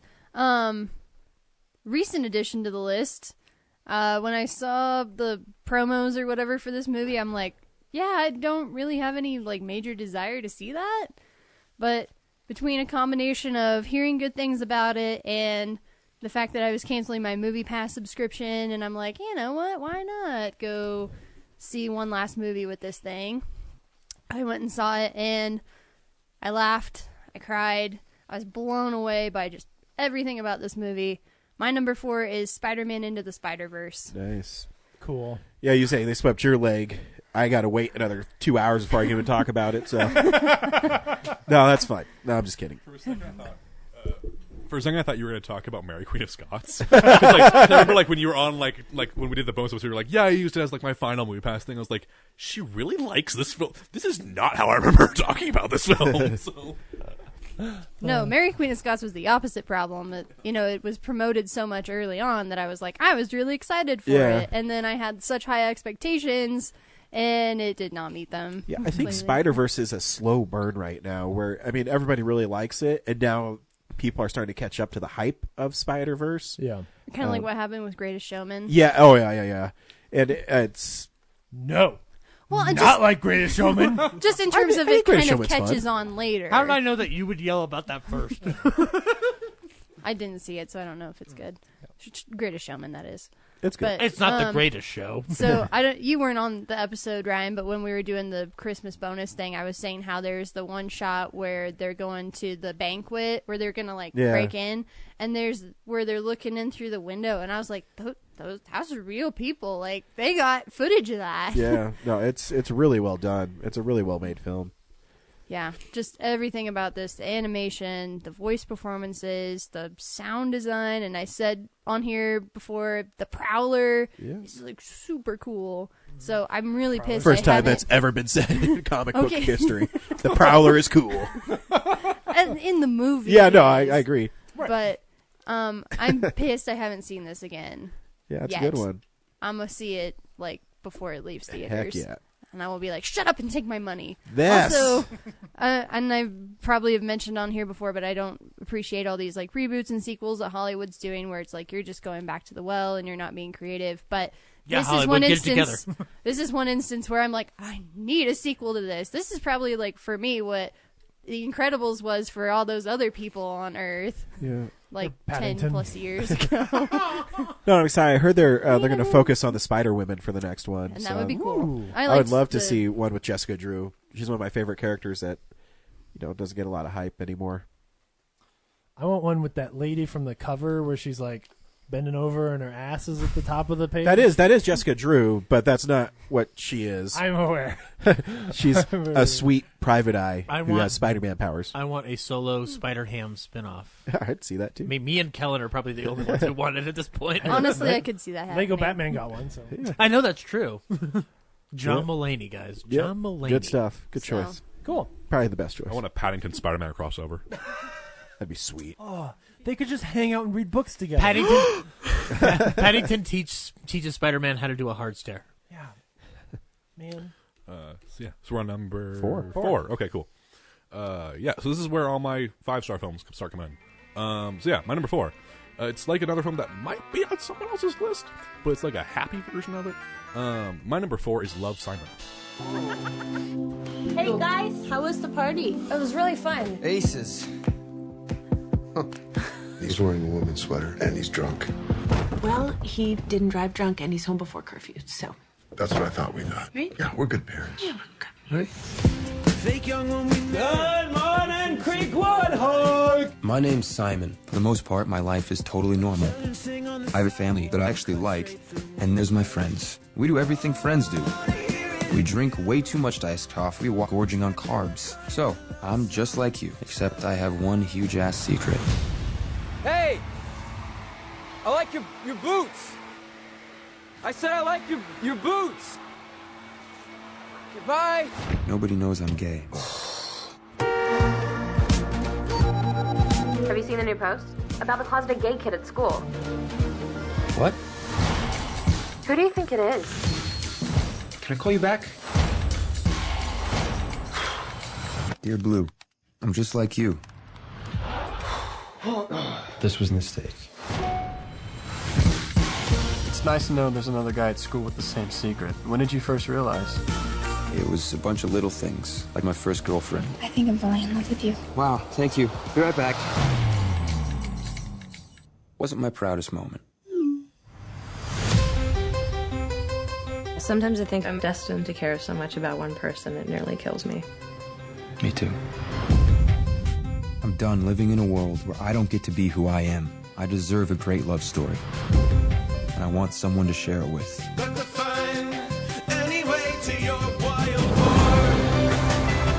Have you ever been in love? I think so. These last few years, it's almost like I can feel you holding your breath. I'm supposed to be the one that decides when and where and who knows. That's supposed to be my thing. Disclaimer. This is about to get romantic as F. You're not into Abby, are you? She's cute, but she's just not really my type. Not because she's black. I love black women. Not like, you know, I have a thing for black women. I just love all women. I haven't seen this yet, so it's that good, huh? Oh, I was sobbing throughout this film. What is Love, Simon? Love, Simon tells the story of it's a similar vein as All the Boys Love Me Before, that type of film. It's about a high school boy who was in the closet. No one knows he's gay, and he's kind of considered. Oh boy, there we go.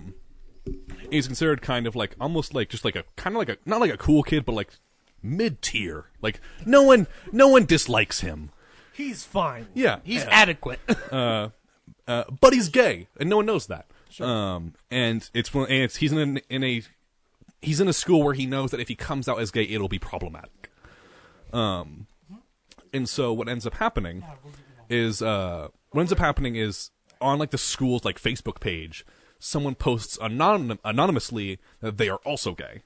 And so he, as he starts emailing that anonymous person, being like, "Hey, I'm also anonymous and I'm also gay," and it's about him talking with that other person. But what ends up happening is that it starts becoming this thing at the school of who is the gay kid, and so he's trying to figure out who almost makes the environment more toxic because now it's a witch hunt for who is this, you know? Yeah, and so it's about how he starts falling in love with this other kid at school.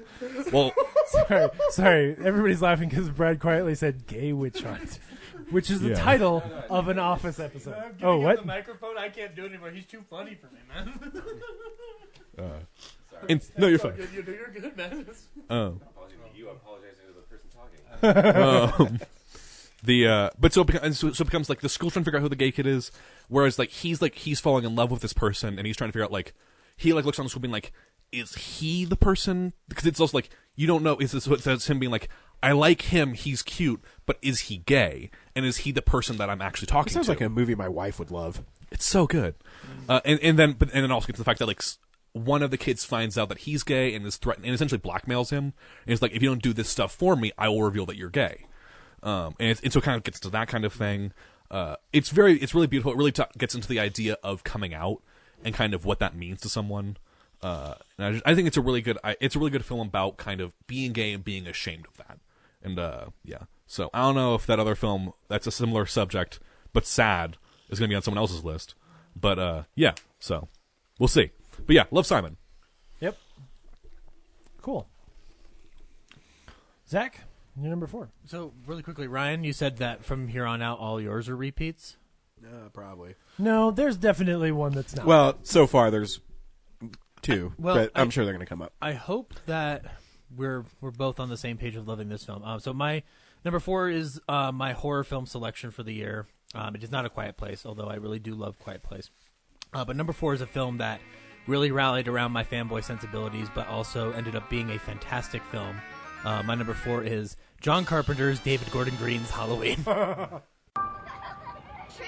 treat! So my house is here. Which one should we go to? They're all spooky. I'm gonna pick that one over on across the street. Yeah. Oh, what the? Hey! Sorry about that. Oh, yeah. Sorry.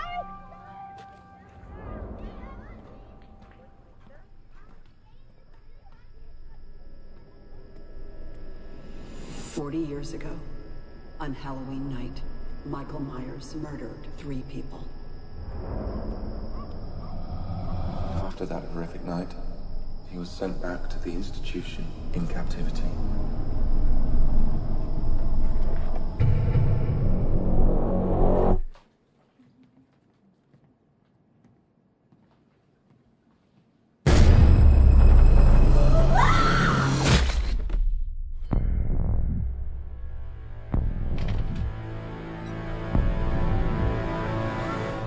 I have prayed every night that he would escape. What the hell did you do that for?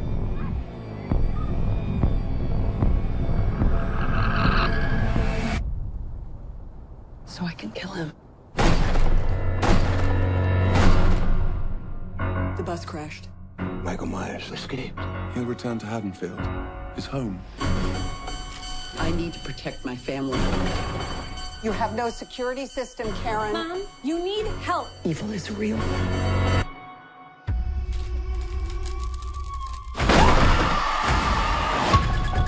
There's a reason we're supposed to be afraid of the snake. I've been preparing for this for a long time. It is not safe to be on the street tonight. Go home! Get out of here! Get inside! Michael! He's here. He is a killer, but he will be killed tonight. Happy Halloween, Michael.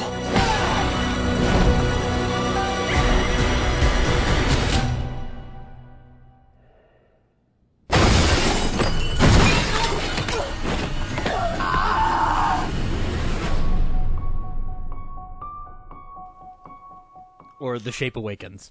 Surprisingly, did not make my list. Oh. Oh, yeah, sorry, yeah, I got the order wrong. Disney Presents. It was one of the films The Last Myers. that I struggled so much with putting on the list. Mhm. Because I love this movie. Yeah. I can understand why it's not, like, going to shoot above to the rocket stars. Like, I mean, I knew it was going to be on mine from the moment I walked out of the theater the first time. It was on my list until I sent it to Brad. Like and then Brad took it off your list. No, because I had about 22 films that I was debating on putting on the list. Yeah. And like I said at the offset, it's in ones that transcend my feelings watching film. Mhm. And Halloween was close. Just didn't make it. Right, no, and like I think if it were just good, it may not have made my list, but I would have still said, like, hey, I still love this movie. It transcends being just okay for me. Jamie Lee Curtis is, for me, the linchpin on it because she didn't have to come back. Nor, frankly, should she have had to, because she got royally screwed by, like, how H2O gets stupidly retconned for Resurrection. But also, like, I mean, H2O is great, but like it doesn't do everything that it possibly could with the Laurie character, in my opinion. I know other people feel different, and that's fine. But the scene where Laurie is waiting outside the prison and making sure that Michael is being transported out, and then goes to the family dinner for her granddaughter and crashes it and gets drunk, is one of the most heartbreaking and made me cry scenes of the year in a sad way, but also like. I felt Laurie's trauma in a way that I've never felt it before, because it's not really a point of discussion. I mean, it's a movie about a guy in a William Shatner mask who stabs people, but this film takes it up a notch and asks you to think about some important thematic elements. And like, yes, they're very timely, but I think they would have been like relevant and worthy of discussion even if we weren't in the current climate that we're in. They ask important questions about survivors. But also just like how you get over trauma over that period of time. And one of the things that I think that this film does amazingly is that it makes Michael scary again. Not in the same way. That's the most important thing for the film. Yeah, exactly. And I mean, and it's not the same scary that it probably would have been when we were kids, where like, you know, it's the boogeyman in the mask. It's scary in the sense of like, holy shit, I don't want him to kill anybody. Well, I think he's scary in the randomness. The scene, I think the cool scene in the film is the trick or treat scene where he's just going from random house to random house, just butchering people. Yeah, for no reason. Yeah, and it's that long shot. Spared the baby. Shut up, internet. But so, and then just like its attitude, like it has a sense of humor about it, but it's not shoving the humor down my face. You know what, Brad? That baby died of hunger because there's no one there to feed him. You happy now? Good. Or you know what? It became an orphan, so that's its curse. Yeah. But no, and just like it's a slow, painful death. It grew up to be a new murderer. And the more Halloween 2, that baby's back. Look who's stabbing now. Now that I think about it, the police were in that neighborhood. They probably found the baby and saved its life. And then shot it. Wow. And yes, I know that at least maybe outside of this circle, like, I mean, the whole Dr. Sartain thing rubs people the wrong way. I don't have an issue with it. I can't like think too much about it because at the end of the day, it's a movie. It's a movie in a series of films that have been ridiculous anyway. And that should be the least ridiculous thing we've discussed. Like, there was a movie about a cult, and somehow it transferring over to Dr. Loomis. That scene is a means to an end, so that way we can get to a place where fucking people can fight a crazy guy in a mask. And my favorite shot of that movie is the pickup shot that they had to do, where it calls back to that shot where they slowly dim the light onto Michael in the first one, and in this one it dims onto Laurie as it zooms in and goes "Happy Halloween." And she just fucking stabs him. And Judy Greer saying "Gotcha," fucking badass as shit. So good. Love those women. I love this film a lot. I liked Gordon Green and McBride's interpretation of it. Also, best score of the film, or best score of the year for me. Best score of the year for me. The tweak to the tweak to the Halloween theme was awesome, and it's an angry score, and it needs to be an angry score.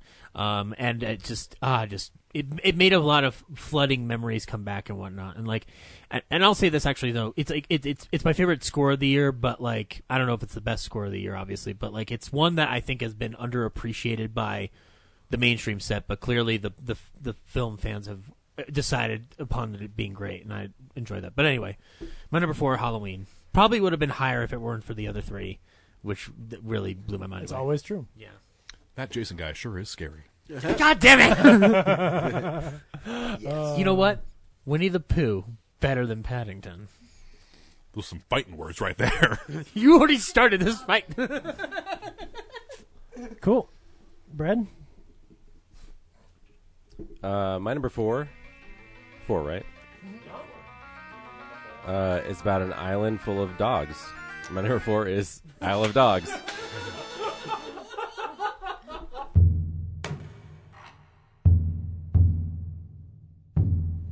The Japanese archipelago, 20 years in the future. Canine saturation has reached epidemic proportions. An outbreak of dog flu rips through the city of Megasaki. Mayor Kobayashi issues emergency orders, calling for a hasty quarantine. Trash Island becomes an exiled colony. The Isle of Dogs. I don't think I can stomach any more of this garbage. Exactly. Same here. Words out of my mouth. Nobody's giving up around here, and don't you forget it, ever. You're Rex. You're King. You're Duke. You're Boss. I'm Chief. We're a pack of scary, indestructible alpha dogs. Atari Kobayashi, you heroically hijacked a junior turboprop XJ750 and flew it to the island because of your dog. Darn it. I've got a crush on you. We get the idea. You're looking for your lost dog Spots. Does anybody know it? No. I've lost all of my pride. Spots, if he's alive, may very well be living, even at this moment, as a captive prisoner. Somebody is up to something. Will you help him? The little pilot. Why should I? Because he's a 12-year-old boy. Dogs love those. We'll find him. Wherever he is, if he's alive, we'll find your dog. It's gonna be a fight!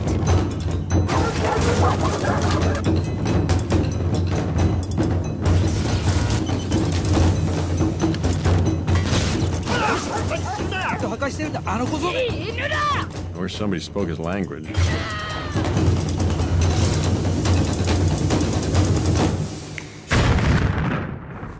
Wow. To the north, a long rickety causeway over a noxious sludge marsh leading to a radioactive landfill polluted by toxic chemical garbage. That's our destination. Great. Got it. Get ready to jump.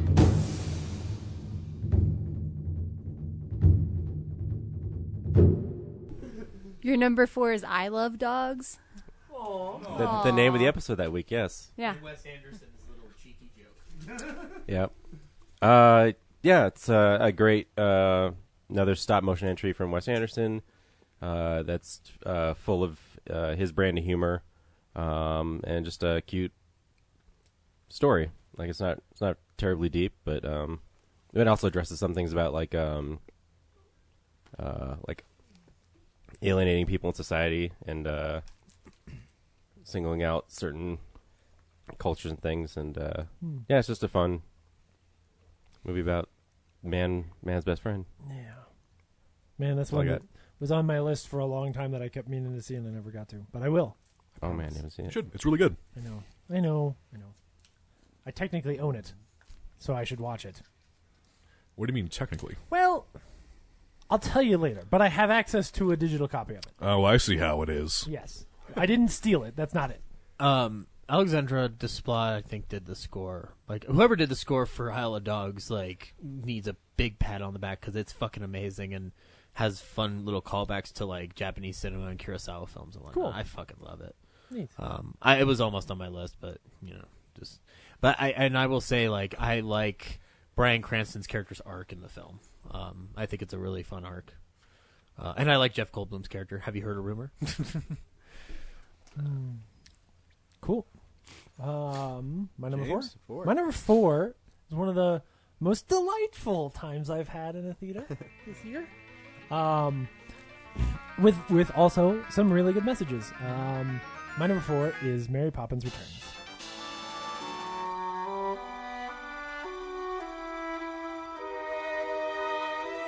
I honestly can't remember why we kept most of this stuff to begin with. Don't you remember that kite?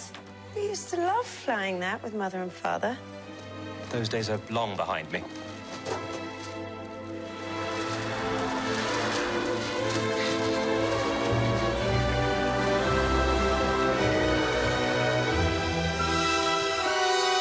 That's why I live and breathe. I was flying the kite and it got caught on a nanny. Mary, Poppins, you came back. you seem hardly to have aged at all. Really? One never discusses a woman's age, Michael. Would have hoped I taught you better.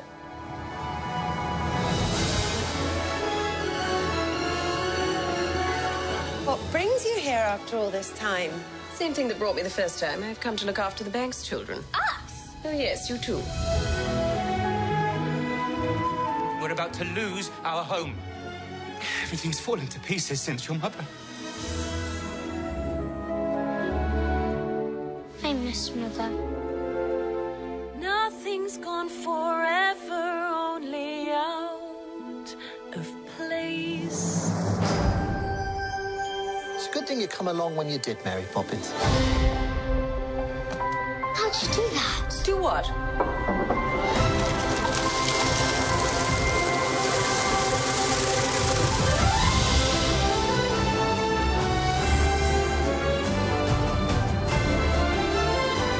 So you've been off filling the children's heads with stuff and nonsense. You've forgotten what it's like to be a child.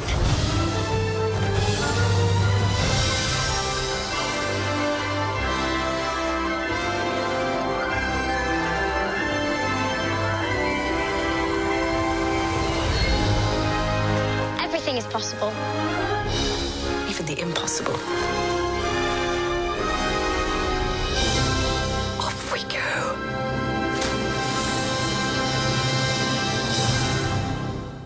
I was about to say you might get one that doesn't get swept, but sorry. So nope, they've all been swept.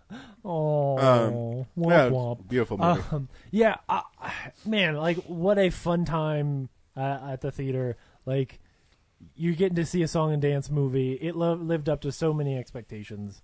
I think the songs are amazing. Emily Blunt is amazing. I think that the lessons that movie is trying to teach are just so wonderful. And I think like we talked about in the episode, I think it walks a fine line between, it being beneficial if you've seen the original, but not being required, and it's treading some similar ground, but not necessarily, but also giving you something new. Just walking the nostalgia versus plant your own flag line. Well, but I think no, it's more about like, is it telling the exact same story again, and it is close to, but also tweaking it a little bit so that. If you hadn't seen the original, you're good, but if you have, you're also entertained. I think it accomplishes being like inherent in the DNA of the Mary Poppins character that this would have to be the sequel. Yeah. In terms of a cinematic sense, I don't know the books. Sure. Absolutely charming, amazing performances. We'll talk about it some more. Dick Van Dyke, Admiral Boom. Man, so good. Cool. I'll talk about it a little later, but this movie too, I didn't realize how much of an impact the first one had on me until Mary Poppins shows up and I start fucking crying. I'm like, oh, I love Mary Poppins. Oh, it's so good. Can you imagine that? Yeah. It's a good movie. Great movie. My number 4 is, as a repeat, it's Mission Impossible Fallout. So good. The action movie, Tom Cruise's career continues to get better. I don't know what I'm trying to say there. I'm just trying to say that Tom Cruise is really great in it, and you should watch the special features because you can see how much of a badass he really is. He really fell from the helicopter onto like the cargo stuff. He broke his foot. The story itself is a arm. No, it's his foot. It's when he does that jump. He catches the bottom of the. I always thought it was his arm. No, he catches his foot and then he gets up and limps away. Oh, okay. Yeah, it was. I don't remember if it was his ankle or his foot, but it was. Yeah, and it's funny you watch the special features. They talk about that one, and they show. So he did it one time, and it was fine. Mm-hmm. And Tom Cruise is like, I can do it one more time. And he has this thing is that I'll do it until, we get it, if he can, if it's safe. Yeah. So he did it one more time, and he broke his ankle. And no one knew he did because he just kept going. Yeah, he got up and ran off. He ran off in a way that he was limping, but it could be just him acting like that was rough. Yeah, you could be like, wow, he's so committed. Because you watch his face and you know something's wrong. Yeah. And then he's like, meh, I'll keep going. Those are the shots in the movie. Yeah. So when you see him jump, if you slow it down, you'll see his foot do this against the wall as his ankle breaks. See, the problem and I've then always he'll been get looking up at and his arm. limp away. So they see him on set. He's like squinting his eyes because he's in pain, and they're just like, "Does he have to take a shit?" Yeah. But no, the movie's awesome. Yeah. It's incredible. From set piece to set piece, and even the story's fun. I can't remember Alec Baldwin's like the line he says, but he does something really badass when he does the turn on Cavill and whatnot that I really fucking love. I can't remember that it. whole sequence. Is Fuck, amazing. but I like Baldwin in it and how they gave him a graceful death. And he goes, "Time to shave," and then he's Yes. Lemon, time to shave. So Mission Impossible Fallout is a great film. Tom Cruise is incapable of making a bad film legend. Still incapable of making a bad film. Okay. All right. Jack Reacher 2, not great. Is it bad? It's not bad. Is he bad in it? Is it watchable? That should be the thing. He was great in The Mummy. Is a bad film. The Mummy is a great first chapter to a series that we'll never get. So, I disagree with every word. It is the Iron Man of the It's funny. Every Dooku. word in that sentence you said was wrong. It is easier to blame Russell Crowe for it than it is So to blame Tom here's Cruise. the thing. Still not what I'd call a bad movie. Not his best, but not bad. It is the worst movie he's done in a very long time. Okay. What about Interview with a Vampire? Nah, that movie's awesome. That's a good movie. Fuck you. I'm just saying, it's a very divisive film. It's a good movie, and the only reason Ryan's going to argue against it is because his wife likes it so much. No, I liked it before I met my wife, so haha. No, if I had to, I mean, I have a list. You can read it on Real Nerds Podcast. There's the Have you plug. updated it with the new entries? I haven't. I will.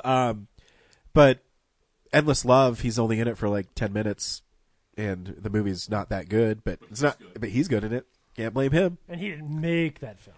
Exactly. That was before Tom Cruise was Tom Cruise. That's before Tom Cruise was making films. Yeah, there's a turning point in his career if you watch him. Yeah, there's right like at a risky point where, business. There's a point where like he starts getting creative control. Yeah, and then it just skyrockets. It's clear that he knows what he's doing, even though they don't. Yeah, So- no, it's. There's a great. I always tell everybody you should listen to the interview with him with Chris Hardwick on The Nerdist and listen to how hard this dude works. Oh, yeah.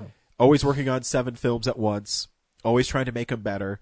When he broke his ankle, instead of taking time off, they went back and edited Mission Impossible Fallout to see how they could make it better. And that's what he did for 6 weeks while he couldn't do anything. Yeah, just worked on that film. Just worked on the film. Never stops. Can't stop. Never Won't stop. Never stop. Never stopping. Yep. Les Grossman, greatest studio exec that ever lived. Yep. Corinne, number 3. My number 3 film was also kind of an obscure little release. I saw a couple of trailers for it.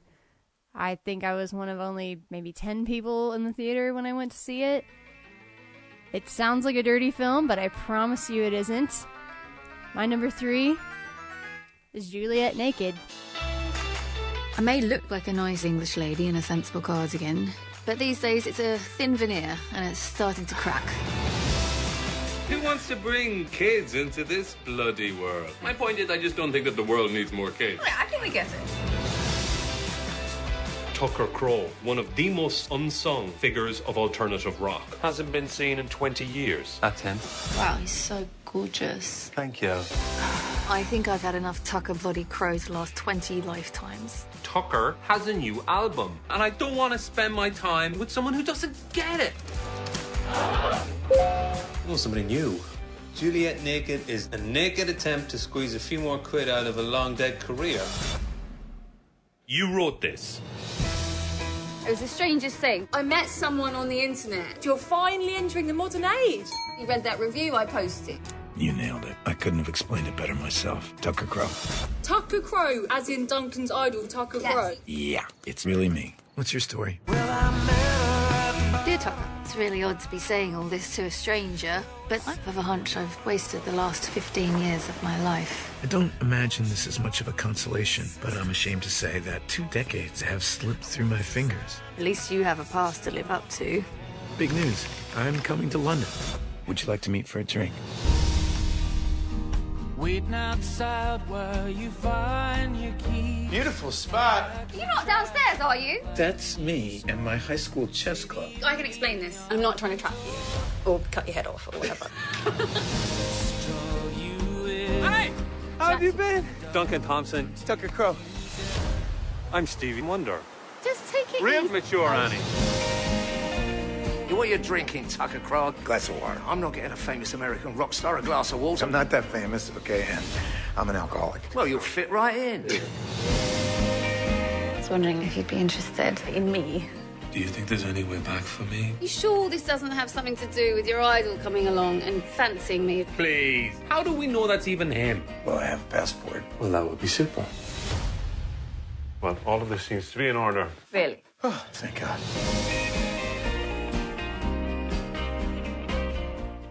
Hey! Oh, all right. And it's here. That's because I asked for it. Yeah. I heard so many good things about this film. I'm glad that you liked it then. Now I can watch it knowing it'll be good.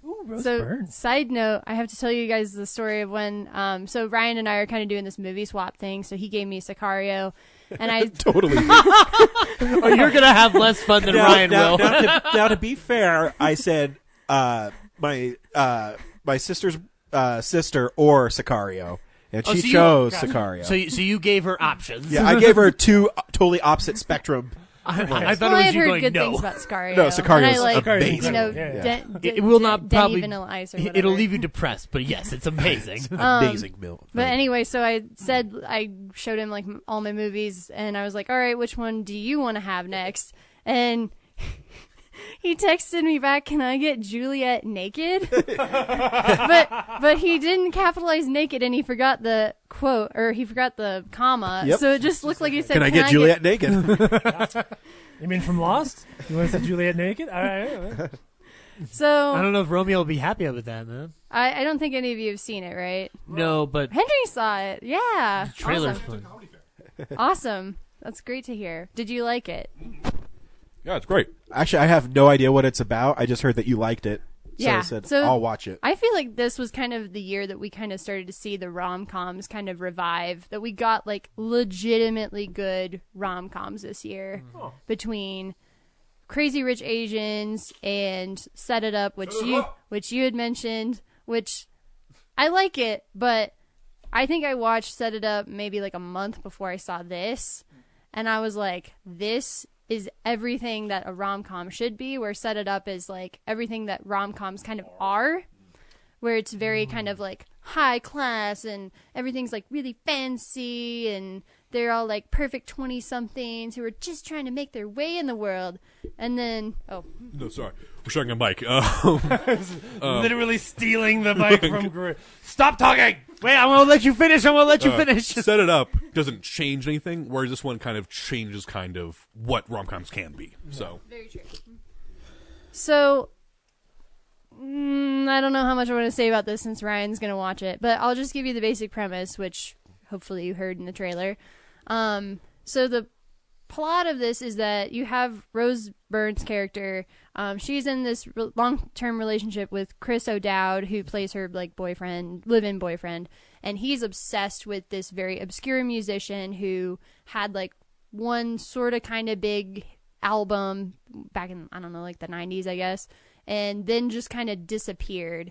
And so he runs this fan website where they do like all these conspiracy theories and they analyze like the music and stuff and like, where is he now? And so Juliet is the name of the album that the guy, Tucker Crowe, that's Ethan Hawke's character, released. And she and him get into this argument about the naked or like the unplugged version that they get a copy of, because he's like, it's great, and she's like, no, it sucks. And so they get into this discussion on the website about it, and Tucker Crowe reaches out to her and he's like, yeah, you're absolutely right. And so then they kind of start this like email like exchange where it's kind of like You've Got Mail, where they don't know each other in real life, but they're like becoming really close and like telling each other a lot of like very intimate things, and just growing in a relationship. And then they meet each other later, maybe like halfway through the film. Yes, but I will say that one of the things I love about this is that a lot of rom-coms are predicated on the liar revealed trope. If you guys are familiar with that, where like there's some either one or both people in the relationship have something that they're keeping from the other person. You are Tom Hanks and you run my rivalry bookstore? Exactly. Yes. Like that, or like the proposal where they're trying to keep it from his parents that it's a fake relationship, or the lake house where they're in two different times. I don't know about that, but I was stretching that one. Sorry, James broke me. But this one is great because I mean, you mentioned You've Got Mail, and I love You've Got Mail, but this is almost like You've Got Mail, but like better because they know who each other is from the get-go. So you get this great organic relationship, but with none of the bullshit. Gotcha. It's wonderful. That seems great. And they're just like, everybody in this movie is just, you just want to like take them home with you. Aww. And just like be their friends, maybe, or punch them in the face. That's already true of all those people. Yes. So everyone in this movie is charming, and it was one of the best, funnest times I had at the theater. I think the minute I walked out, I was like, I'm getting that on Blu-ray because it was just a blast. Cool. So maybe Ryan will like it, maybe not. I think I will. Maybe. I saw that the writers from High Fidelity. I'm down. Oh. I will say I don't like. Well, never mind. There's a little bit of the writing in the movie that I have a problem with, but I mean, it's number 3 on my Filmsplosion. Yeah. It's not that bad. It's great. So number 3, Juliet naked, not a porno. I thought it was weird when they had the weird 69 scene between Ethan Hawke and Chris O'Dowd, but that's just me. So. All right. I want to clarify real fast. It is rated R, but it's not for like nudity or anything. There's like one scene where Rose Byrne's character is like running around in her like underwear. Yes. But it's rated R for language. Yes. There's no like there's an implied sex scene. But and that scene where the predator rips a guy's spine out. But it's not like other than the language, you could watch this with your family. Sure, yeah. Maybe, sort of. Yeah, don't get your hopes up, Ryan. It's like that scene from The Simpsons where Homer once cursed yogurt, but it's called Frogurt. That's good. But you get your choice of topping. The topping is also cursed. That's bad. Has some potassium benzoate. Oh boy! All right, my number 3 film. We got there. We're getting there. We're getting there. It's all downhill from here. This is what I call on Letterboxd. I put it as the best adapted screenplay of the year. And my number 3 film is Avengers: Infinity War. See, not pretentious this year. Nah. I made it, guys. Looks like I'm so glad you got it on the list. Yeah, it's Infinity War.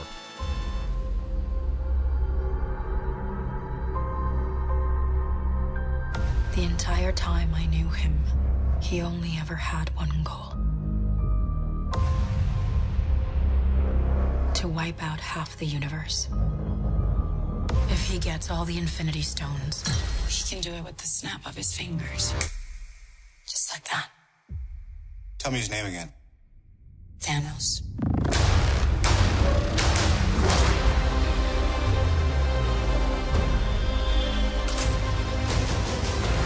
We got one advantage. He's coming to us. We have what Thanos wants, so that's what we'll use.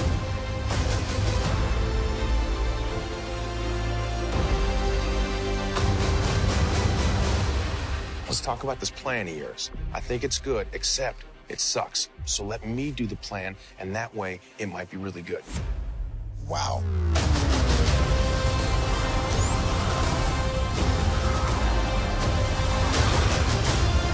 The end is near.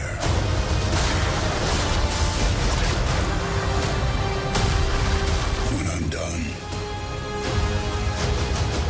half of humanity will still exist.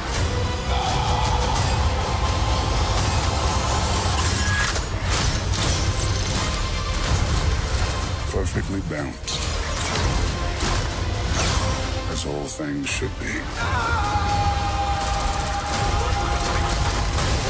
I hope they remember you.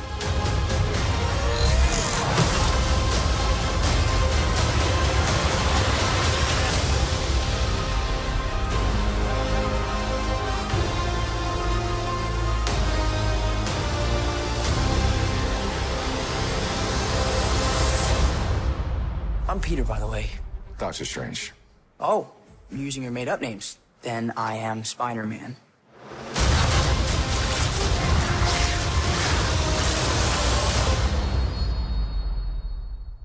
Best superhero film ever made. What a fucking accomplishment. Yeah. Oh, I it's feel amazing. like we say this every time there's an Avengers film, but this movie shouldn't work. It's pretty good. It's amazing. I love the constant hero shots, and Yeah. you know, when you see it with an audience. I mean, me being a comic book fan, I mean, I love it too. But you know, in my theater, they went batshit crazy when Captain America was revealed. I was just gonna say that was one of my favorite moments in a theater this year because, and partially it's because the movie is well made, and so like at that point you've spent 20 minutes just losing already. Like we all go into the theater knowing this one's not gonna be any fun. Yeah. And you spend 20 minutes just getting your ass handed to you, and then finally Cap walks up and we're like, we're gonna win this one. And then there's like another so huge exciting. reveal when Thor shows up with Rocket and Yes. Groot. Yes. Yes. at the My end audience when- went crazy. Oh, so good. I also watched this on Wednesday when I was sick, and yeah, it's a great movie. The rabbit's right. This movie has big purple balls, and I fucking love it. Man. Like it's fucking like I did not think they would do that ending. I'm like, there's no way, and then they do it, and I'm like, that's fucking ballsy. Like Yeah. it's like it's like they did an independent film ending on this big blockbuster. Like I like I'm not shocked that they did the ending. I'm shocked on who they killed at the ending. Yeah. Oh, that's also very shocking. I think it's also just like the final shot of him just staring in the distance. I'm like, there's gonna what? No. Are we allowed to get into spoilers? I mean, I'm pretty sure no one It's has the not seen Filmsplosion, this. Yeah, no like- one hasn't seen Spoilers, seen they all this go out one. for ice cream. Well, it's like remember I saw it like opening like Thursday midnight showing in a predominantly black neighborhood in Brooklyn. Yeah. And when Black Panther dies, I felt like we had to evacuate the theater. Like, everyone was screaming. Like, Oh man. Henry's just it didn't help hiding. that I was cosplaying as Thanos.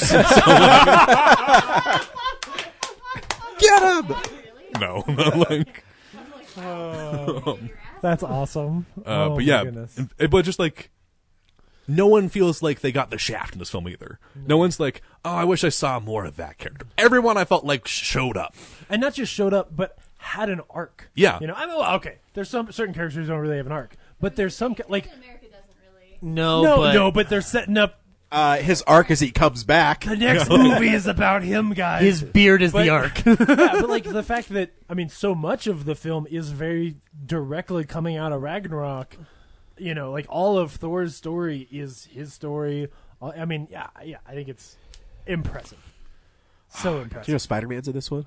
He is in this one. Spider-Man's in it. Yep. What's the matter? Speaking of heartbreaking. Yeah, right. What's the matter? You kids never seen a spaceship before? Gosh. Yeah, the fact that That is my favorite Stan Lee cameo in the MCU. one of my favorite lines of the year is the one near the beginning when Spider-Man shows up and Iron Man's just like, okay, the space wizard trying to get a rock from the or space guy trying to get a rock from the wizard. You just keep the wizard safe. And you're like, this makes sense. Spider-Man's like, got it. Just comes Right. off. Like, Yeah, and like as an audience member, that's all we needed. Yeah. That's all we needed. Yeah, it was great. It's amazing we live in a time where there's 19 movies leading up to this. You don't need any like spoon-fed exposition. It's Yeah. like, nope, Thanos is here. He just killed half of Asgard. Mm-hmm. Right. There he is. Yeah. I think I mentioned this whenever I sent you guys my little review of it, but I went to see it with a friend, and she had seen like maybe one of the MCU films. I think she said she'd seen Iron Man. Yeah. But she really enjoyed it. Yeah. Like, I think it's just, as long as you know, like, it's a comic book movie, it's Right. a superhero movie, there's a Oh, lot of yeah. stuff going on, Yeah. you will have fun. I think Well, if you maybe, if kind you of. went into it not having seen anything, you just have to accept like, okay, There's a lot of people are stuff going to have magic going on. powers, and I'm not going to know why, but I'm going to have a fun time with this crazy big adventure movie. Like, A great scene of Samuel L. Jackson almost saying motherfucker in the MCU, but then Yeah. fading away before he could say it. It's just perfect yeah, touch. even the stinger's good. Yeah. Yeah. Everything about that movie. And I like the end credit score, like the variation on the theme that they do. Like it's very somber. Like I like it a lot. Yeah, anybody who's still in camp Marvel doesn't have any good scores needs to actually listen to that movie because give it time. They are the first Avenger. I mean, they for are like, there's no relying iconic on- score. The theme of the Avengers is pretty iconic. It At is. this point. Oh, it's super yeah. iconic. They're all of them have their own themes, and all of them are handled relatively well. Speak for Like, yourself. it's I great. like the Star Spangled Man in Captain America: First Avenger because it is catchy AF. Yeah. Yeah, Yeah, great. it's so good. I love it so much. I'm so proud of you, Henry. Thank you. That is a You've great grown up choice. so much. Ah, boy, thanks, Almost, Dads. it's almost like my list. Although, I'm curious if this is number 3, what the hell are number 1, Well, I 2, know what and number 1 is, but Well, I guess we'll find out. Yeah, Brad does. Funny. Cool. Zach, number 3. Well, my number 3 was going to be James describing You've Got Mail in such an enthusiastic tone. But that's not a movie. That's just something that just happened. No, my number 3 is a repeat, and it's Black Panther. Yeah, I really... Mine too. Oh, really? Yeah, that's Right? my number 3. Nice. High five. That's the only time this year. If the DVD had turned out, there would have been a tag team review of the three of us doing Black Panther. The 3 lame Kateers. Oh, yeah. Am I right? Yeah. I'm sick. Okay, Yeah, yeah. I'm just like, it- all right, yeah. I don't want to get you sick. All right, so we made a lot of The noise listeners there, and it have was no amazing. idea what happened. No. We're all high-fiving, all three of us. It was a high five orgy. It was It was a just- triangle of fives. So yeah, no, Black Panther. I have a hard time with the MCU in terms of my top 10, not because the movies aren't good, but it's just, and I can't actually. They're so damn good that you hate that they take up so many Yeah, spots. They transcend on your top 10. numbers. That's how I feel. Like they are beyond a top 10 list at this point. No, yes. It seems like it. Yeah. No, the just the MCU for me, like I love it, but it is like my favorite TV show in the theater right now. Where I'm like, I just love every episode. I have a hard time picking a favorite one sometimes. Yeah. But with Black Panther. With Black Panther, though, like, so I mean, I'm not comic ignorant, but I'm not comic smart. So, like, I'm kind of in the middle somewhere. So I don't know anything about Black Panther You're going comic into mediocre. Yes, comic mediocre. Yes, very much. Your comic book, a C student. Yes, a C student. Yes, that is very accurate. But so I didn't know anything about Black Panther other than what I was learning in Civil War. Yeah. So what I love about this film, first and foremost, is that it is one of the first MCU films in a while to be completely accessible without relying on anything that's happened before or is going to happen after. Yep. Other than the post-credit sequence, which doesn't count because it's at the end of the credits. Yeah. But because like the only thing you need to know is his father died. It doesn't matter if And even Baron Zemo killed him. Yeah, even that, like how he was killed or any of that doesn't actually matter. It has no bearing. It can be before. And I thought that the only hole in that logic might have been the Ross character or the Martin Freeman character, Yeah. but that even doesn't matter because it's like, oh, it's just somebody he's met on one of his other missions. Like it's one of those things I love about some films where it's like it just drops you into the action and you don't know anything like other than the basic stuff, and then you kind of get stuff along the way. Yeah. Boseman's great in this film. I think Michael B. Jordan gives one of the best performances of the year in this film, hands down. Oh, like yeah. I'd even say, like it's such a well-crafted villain. It follows an arc and structure that's very familiar. I know people compared it to The Lion King, but it has like the whole kind of familial struggle story that's prevalent in any film. It handles it really well. I love the Wakandan culture and kind of like learning about the society and the origins of it. I love the scenes with Sterling K. Brown in this film, and his story in all of this. Like starting off the film in Compton in 1992. I think it's in Compton. Like it's in L.A. It's Oakland. Yeah.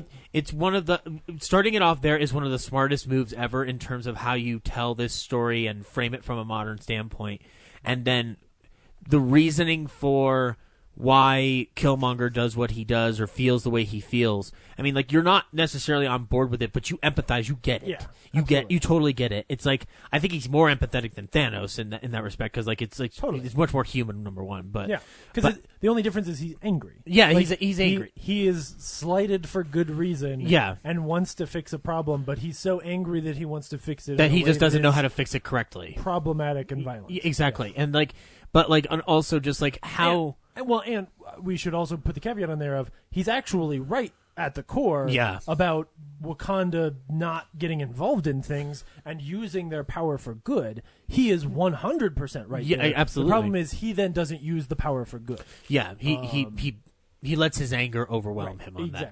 that. And one thing I love even more about, and actually this is a testament to Boseman's performance, is how he reacts to certain revelations and how he confronts T'Chaka in the Dream World. Yeah.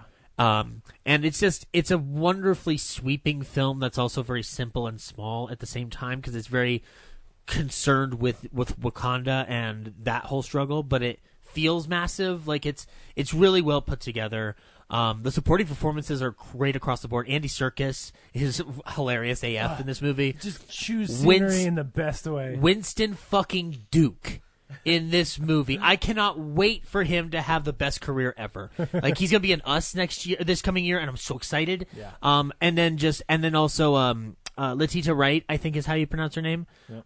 As T'Challa's sister.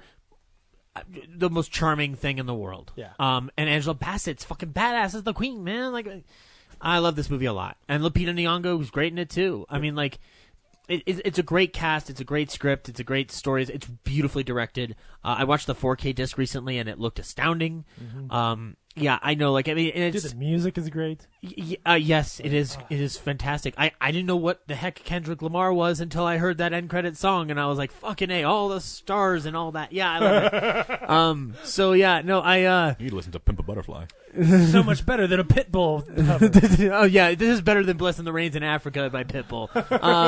But no, and like, the reason I was able to justify it as opposed to any other MCU film in the past couple of years is like, this one like has been the one that I've gone back to the most since maybe Winter Soldier, and that I really enjoy rewatching, mainly because it's accessible, but also just like it's a fun watch, even if it's in the background. Yeah.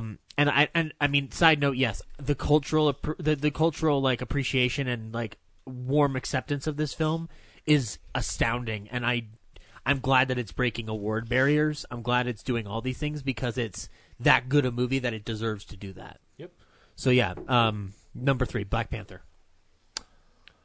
Ditto. Brad? Well, I don't think Zach left us anything to talk about. Everything about the movie is good. Actually, I will say, yeah, it's number 3 on my list, mainly because it, allowed me to see a perspective of a superhero from an otherwise, background that I couldn't. And then I think my favorite story, my favorite, fallout of that is hearing Mark Bernardin on the, I think it was Batman on Batman at the time, talking about how African Americans don't have a long history that they can trace back to, or a long mythology. As white people, we can go to Greek myth and everything. So having Wakanda kind of fills that void for him, of some kind of lineage and mythology that he can build, his culture around. So that's a pretty cool aspect of the whole Black Panther. That is neat. Thing, Man. so yeah, and the way that they did, take from all these different African cultures and have Wakanda sort of be this single representation, or at least attempt to be this uniting representation, was really cool. Yeah, I do love it. That's incredible. I mean, people give shit for the CGI and that kind of thing in a film, but it's also how creative they are with combining futuristic aspects with that kind of culture and that kind of idea. It's really impressive. Yeah, so and I thought if anything, the 4K version might be the crack where I'm oh, I see the seams in the CG, and I honestly don't. Maybe because I'm invested in the story that I'm just not caring if the ship looks like it's made of CG. Yeah, but I think it all looks good. I see that stuff in every movie because I know where the lines are. Yeah. It's really rare that I watch a movie and the CG blows me away. I mean, a couple times a year, there will be some little thing where it's oh, they did this to this person. Venom. And you don't... Right, it's fucking Venom. Except Beowulf and the Polar Express. Those are just flawless visual effects. Sorry, I just threw up a little in my mouth. Welcome to Marwin. Yeah. Anyway, yeah, Black Panther. It's incredible. So good. Wakanda forever. Wakanda forever. Wakanda forever. Ryan, your number 3. Of course, it's a repeat. My number 3 is Mary Poppins Returns. I love this movie. Haven't mentioned I like Emily Blunt. You love Emily Blunt, y'all. So that Emily Blunt is Mary Poppins. Ours already sold because of it. But the film they put out was very good. Paddington is really good in it. Hell yeah, he is. Yeah. Hamilton's great in it too. Hamilton is great in it. Dick Van Dyke is amazing. Dick Van Dyke. How about my man, Mr. Darcy? He's kind of snobby He's kind in of it. a dick. He makes a really good villain in the cartoon He world. loves his watches. Yeah, that's true. He makes for. Yeah. Yeah. He's gonna have a redemptive story. I know. I was the same way. No, shitty bankers don't get balloons that stay. No, from the opening with Jack singing about what's going on, to Mary's first big thing with Imagine That. The sound, the music's really great. You could hear the influence of the Sherman Brothers in it, and if you read the credits, Richard Sherman is a consultant on it. Yeah. There's not very many movies anymore that kind of have that musical aspect to them. They make musicals, but for it to be not like that whimsical doesn't exist anymore. It's visually stunning. Yep. It's a perfect Disney movie. Even small characters like Admiral Boom have a subplot that somehow is detrimental to the story, or instrumental to it. The alignment of the he's the reason why you've got a clue for the clock at the end. I know. Right. It's so that one's So like smart. clever. You're like, why does this even matter? Why does he keep on saying that it's wrong? And then they set it up. I mean, that's like a Paddington Bear movie plot point. That's how specific and brilliant it is. let's not go crazy. No, it is. Um, and it's David Warner. I also love that David Warner does it because he does look like the old actor who played Admiral Boom, Yeah. but he also just he inflects it. It's David Warner, guys. He's fucking David Warner. But anyway, yeah. I loved Emily Blunt's Mary, where she comes in and she has this purpose, and she's very cold at the beginning, but as the film goes along, she kind of realizes that she misses it. There's a great shot at the end where they kind of linger on her when she realizes she has to leave, that maybe she doesn't want to this time. It was great. And like I said, I cried when she showed up. I cried again when she said where the lost things go. And I was just a mess in this movie because it just hit all the right chords for me. It's a brilliant film. The animation on the pot is beautiful. Oh, yeah. Yeah, it's. I said it on that episode. I'll say it again. Let's stop remaking all these 90s Disney films and just make another animated film in that style. Yeah, I agree. It's amazing. Oh, yep. Yeah. I miss hand-drawn animation so much. It's there's an artistry to it. That, not saying that the CGI aren't artists, but there's an artistry to drawing the lines, to painting it. And it's a very different style. Like that's the thing. Like we've so had the same CG, big eyes, slight smirk, characters for a while that like seeing those animals drawn in that style again is just so refreshing. Yeah. The closest I've felt to that emotionally with a recent Disney CG film was probably Zootopia. Yeah. And I miss kind of like wide expressions, like Clampett-esque, but like held back in the Disney style. The Home on the Range 2, guys. I just want Home on the Range 2. The Hotel Transylvania 3 had really cool animation in it. It was very different. That's because Gendy's a fucking genius. Yeah, but it still has the CGI, like big heads. Smirk, yeah. But unless you're dealing with Dracula or something. I mean, I have a soft spot for that Hotel trilogy Transylvania, is quietly perfect. It's pretty good. So yeah, Mary Poppins. Good pick. Yeah, Emily Blunt's great. Meryl Streep. Yeah. Yes, she does a great Ed Wynn as a Russian. Well, that too. Even there has like such a great like message. Oh, incredible. It could be the best day if you look at it from the right perspective. And it's yep. Yeah. She reminds me why I like Meryl Streep.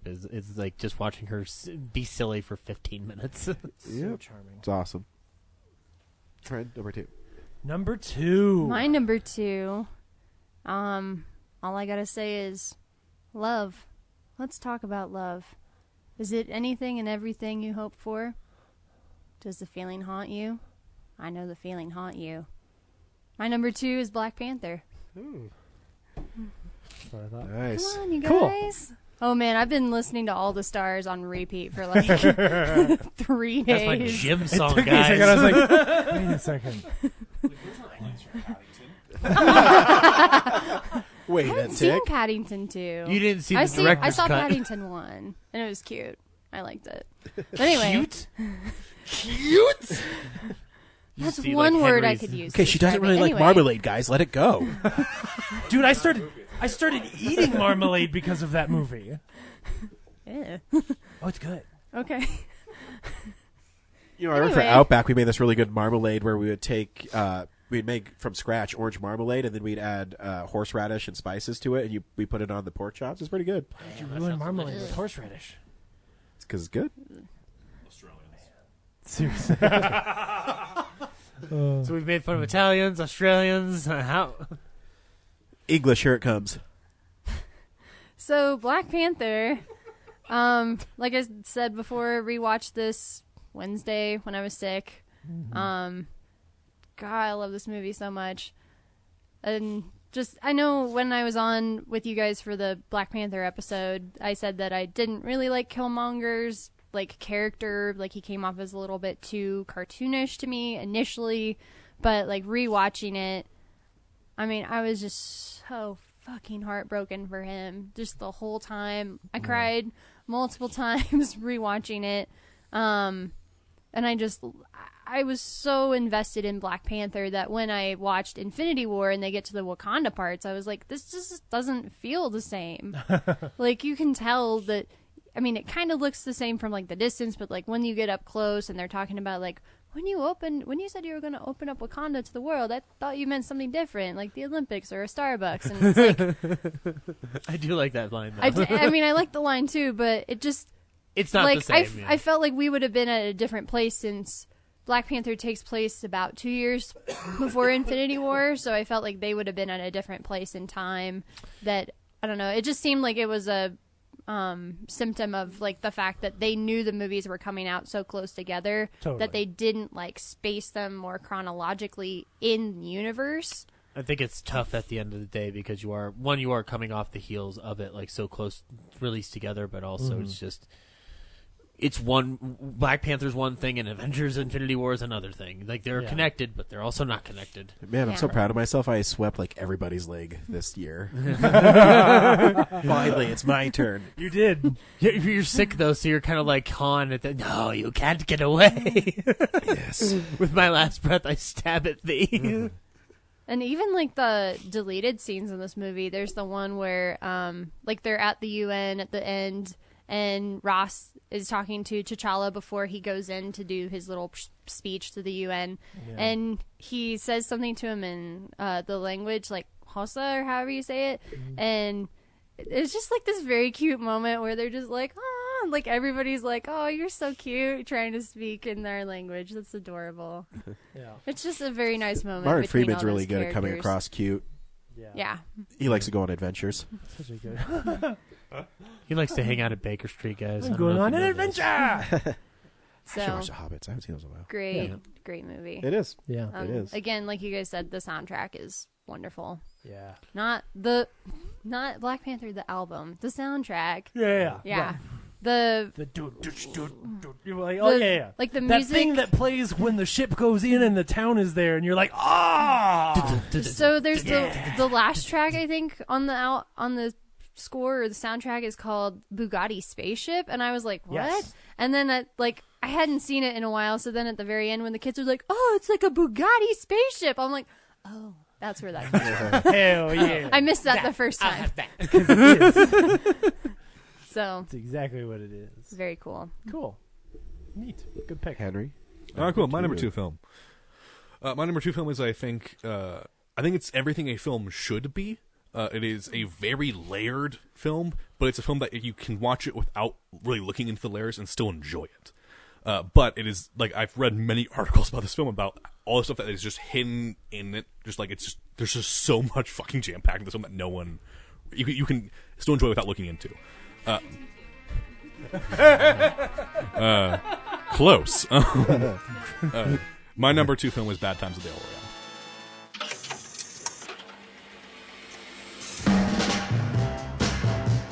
The El Royale is a bi-state establishment.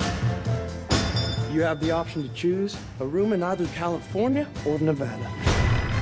How'd you end up at the El Royale? The Ritz-Carlton was booked. This place used to be hustling and bustling. Old Dean Martin even sang a song about it once. This is not a place for a priest, Father. You shouldn't be here. We might need to work on your sales pitch, son. The El Royale, no place for a priest.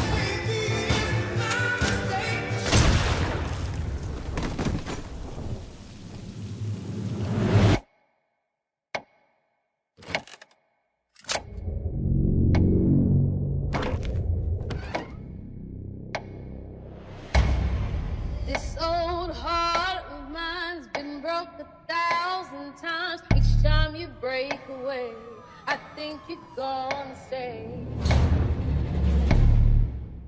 Lonely nights that come, memories that flow, bring You watch me? I only watch who they tell me to watch. Who's they?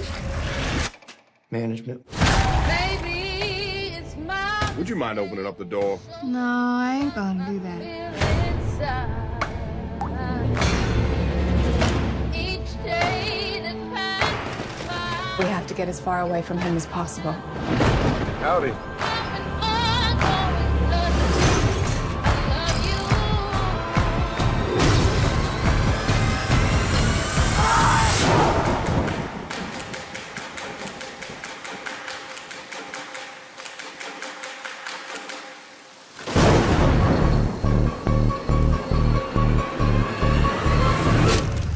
I'm not really a priest.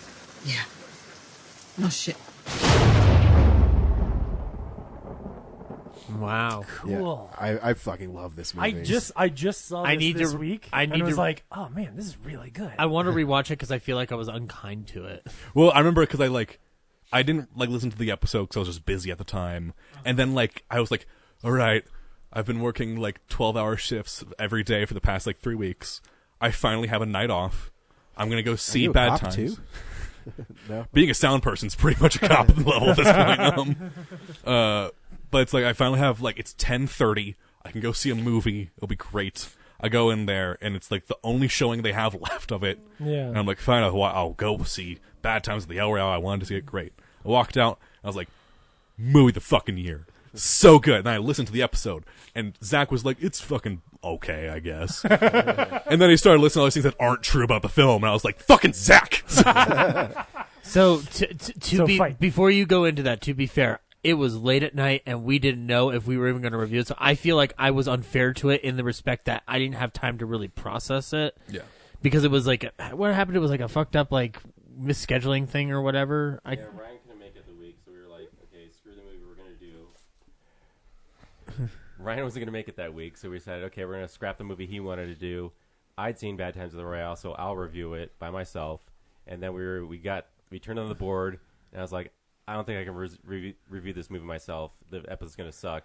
We should just go see it right now. I'll see it again. Zach, you can see it for the first time, and then we can have something to actually talk about. And that's how it... Yeah, and it was late at night. So I am open to reinterpreting it. So I hope I didn't offend you when I said those. Too late. Yeah, he is offended. But it's because if you actually look into if you read interviews with the director, one thing they did was that the director had a the writer, everyone had their own vision for it, and the director even said, he told all the actors, this is what the film is saying, and they said, now you make what you think the film is about. So all the performances reflect both that and another thing. So they're each differently interpreting the piece. Yeah, and in a way, because that's what the characters are doing too. Because the entire, from my perspective, one of the biggest things of the film is intervention.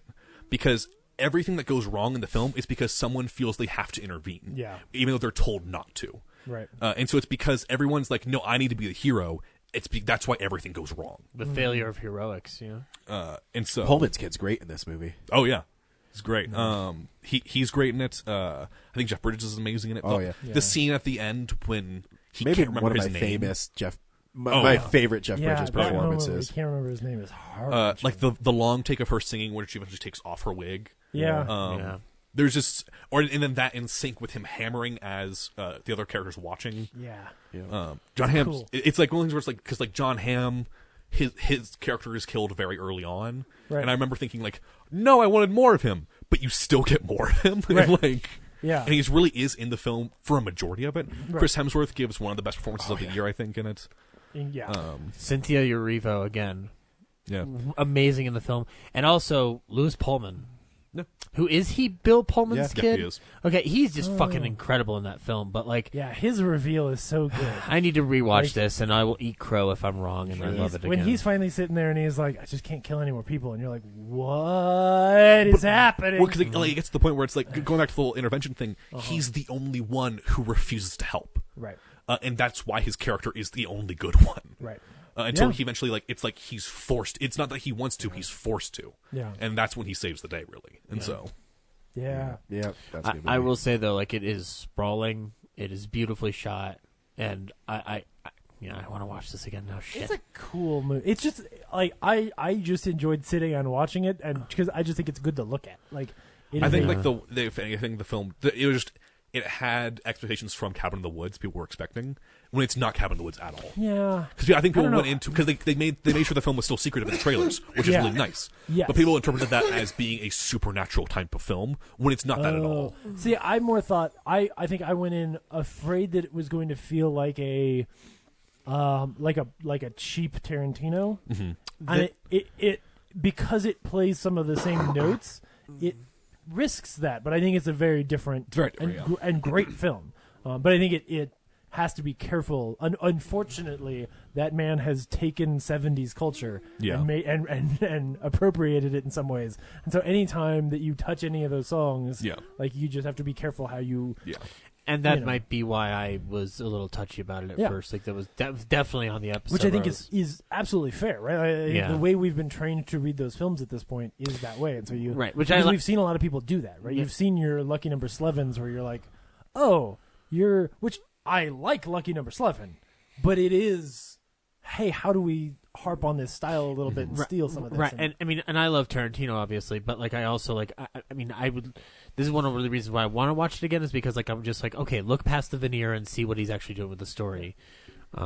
But yeah. I think he does a really good job of using all those elements. I can't remember exactly what it was, but I remember I saw one article that was talking about how each character represents a different faction in the 70s in terms of intervention, and how every person represents someone who was fucked over by the government at one point. Yeah. Like, I think Bill Pullman's kid was supposed to be representative of the Born to Die generation. Right.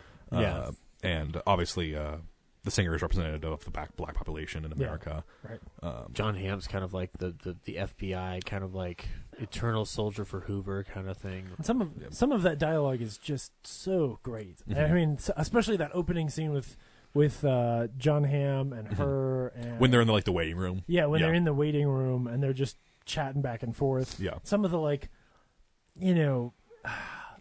mean, the thing that stands out is the subtle racism that it isn't subtle to her, obviously, but he doesn't even realize what he's doing, but we all get it. Yeah. You know, just some of that stuff that's sprinkled throughout the film and throughout the dialogue, I think is great. Yeah.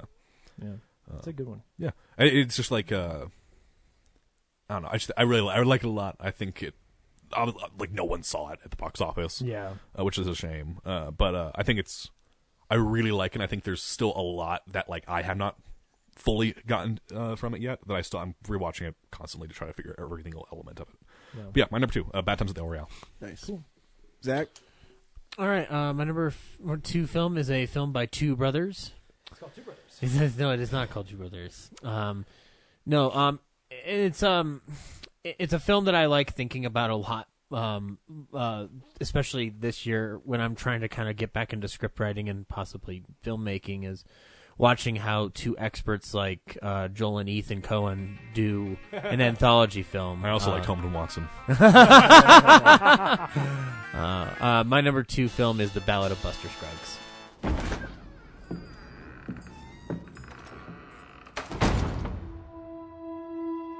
People are so easily distracted.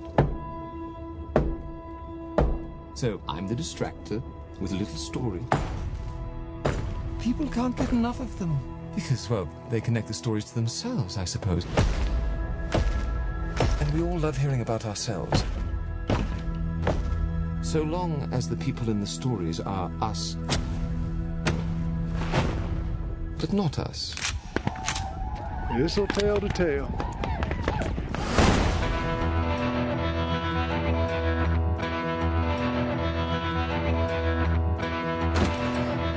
I'm Buster Scruggs. You're shooting ironwork.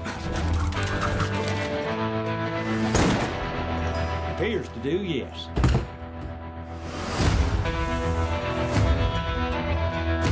Do you have anything to say before the sentence is carried out?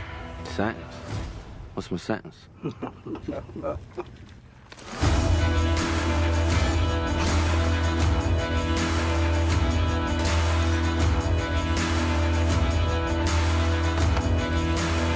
Things have a way of escalating out here in the West. My name is Ozymandias, King of Kings. That man is a wonder. Oh, we'll just have to see, won't we? Crazy business.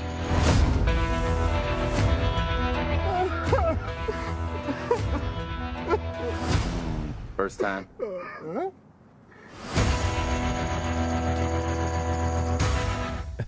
No. He does have a lot of Netflix on his list. Hey, wait a second. So I will be clear. Did you watch this film at home on Netflix like the directors intended? No, I watched it in the theater like a goddamn man. The only Netflix thing that I had to watch at home was the documentary at number 10. And then Roma and Ballad I saw in the theater.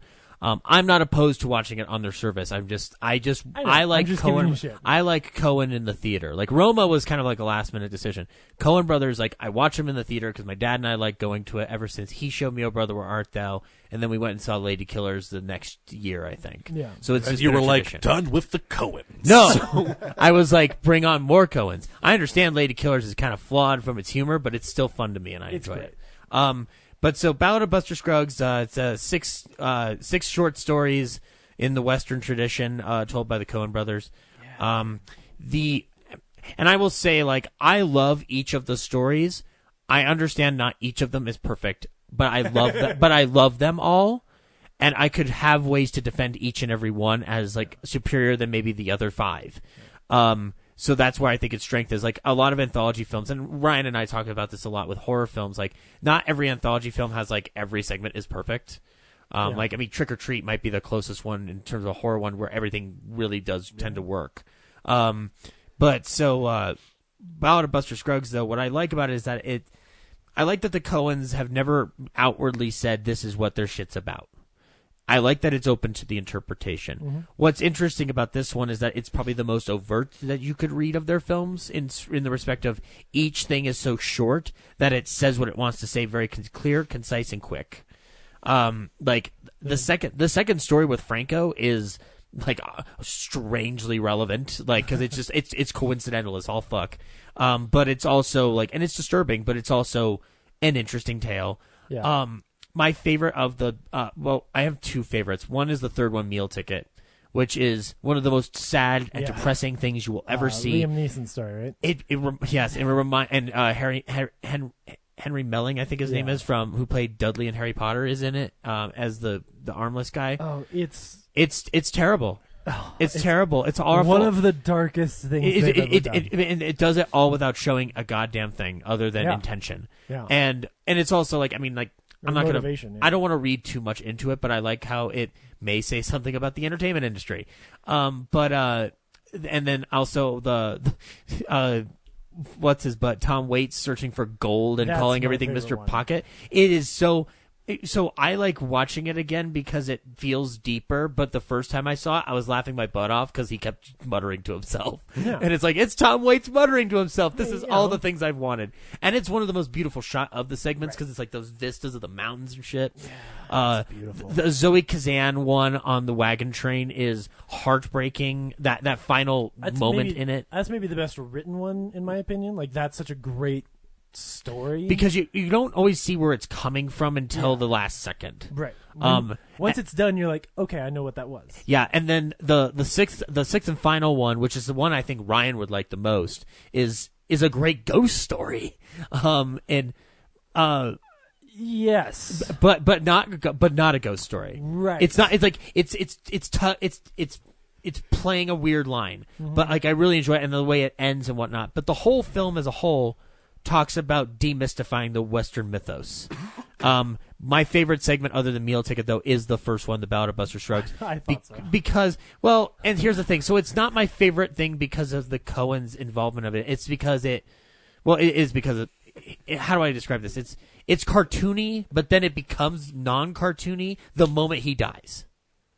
The moment it does. No, not visually. The most cartoon stuff happens when he dies. No, when he dies though, the whole song is about like it is intentionally spitting in the face of Western mythos and the heroic cowboy. Sure. And that's what I like about it. I'm not saying visually it does it. Obviously he goes up to fucking heaven. They're also very much poking fun at like they're poking fun at Gene Autry and fucking Roy Rogers and all this shit, and it's fucking wonderful. Like that's I love and hearing and hearing Tim Blake Nelson sing "Cool Clearwater" is one of my favorite. It's my. I was so happy that Netflix put out a soundtrack for this that's on vinyl, and I've got it backward. It's on back order, but I've got it on my way. So. But yeah, Ballad of Buster Scruggs. I think you should watch it on Netflix if you get a chance. Yeah. It's great. I think you should watch it on Netflix because I think it's the kind of thing you should pause and come back to every now and then. Shut up. I like it it's on Netflix because I'm not going to watch it. Netflix gives me that option. No, there's some really good stuff. And that's my point is like, you can watch one and then just come back to the next one later. I like Netflix because I can watch this. I like Netflix because I can watch this and then I get to the Liam Neeson segment and I'm like, nope, and just skip over that part and go to the next one. So you can. Might be a good idea. That's the magic of Netflix. I can just skip the parts I don't like. So. It's a well-made sequence. But I'm never watching it again. It's hey, like Brad. It's like the Dear Zachary of Coen Brothers movies. Zach, thank you for your number 2, Brad. Number 2? Cool. My number 2 is a movie that I don't think a lot of other people like, but I enjoy a good nostalgia pill. My number 2 is Ready Player One. My name's Wade Watts. My dad picked that name because it sounded like a superhero's alter ego, like Peter Parker or Bruce Banner. But he died when I was a kid. My mom too. And I ended up here. sitting here in my tiny corner of nowhere. There's nowhere left to go. Nowhere. Except the Oasis.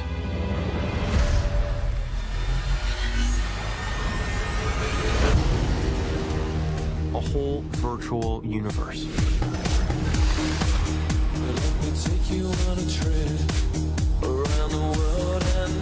People come to the Oasis for all the things they can do. But they stay because of all the things they can be. Can you feel this?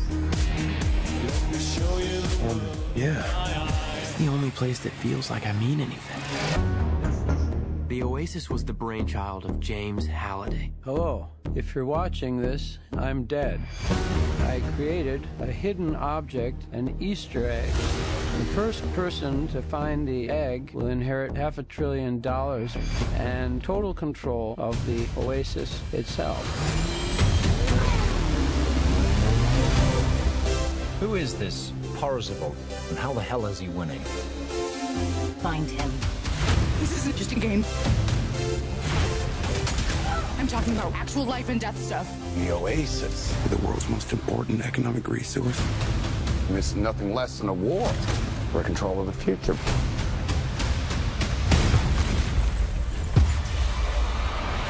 Welcome to the rebellion, Wade.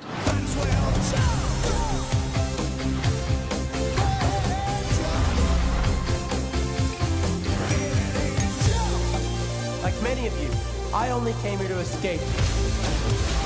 But I found something much bigger than just myself. Are you willing to fight? Help us save the Oasis.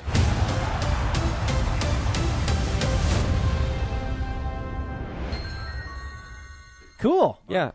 I thought this was okay when I saw it in the theater, and just like throughout the year, I just kept coming back to it and enjoying it. And does get bonus points for me because they mentioned Jack Slater in it. So. Yeah, like I still haven't taken the time to like actually go through like each frame and like check off what references they make to, because it's just full of everything you love from the 80s and 90s. Yeah, it's movie. great. That movie is smarter than it's given credit and smarter than its source material. And I say that because I've spent a lot of time thinking about that movie. And all I'll say really quick is to have that movie made by Steven Spielberg and to have it chock full of references to his own stuff, and to also have at its core this sort of story about demystifying the masters to some degree. And here's this guy who's become a legend, and honestly, what the movie ends up sort of doing is having Spielberg deconstruct his own mythology in an amazing way. I think that movie is incredible.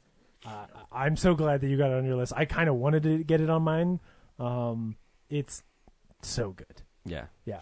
And it sucks because I hear people make fun of it so much because of all the like, it's so chock full of references and it's such a, pandery thing. And the book is. Yeah. But that's like why it was also, made. It's awesome. But like with that, also like if you remove all the references, it's still a good movie though. Yeah. Like it still works. Right. Like yeah. It's not a fresh thing. It's just like, here's a movie that I haven't enjoyed in a long time. Yeah. Right. Because they don't make this anymore. Yeah. Yeah. I saw. I just movie. hate the main character's design when he's in his avatar. Yeah. What it's might hard for me help? to get over that. What might help? When I saw this, I saw it at the Alamo in Brooklyn, where I don't need to drive home. So I saw it super fucking shit faced.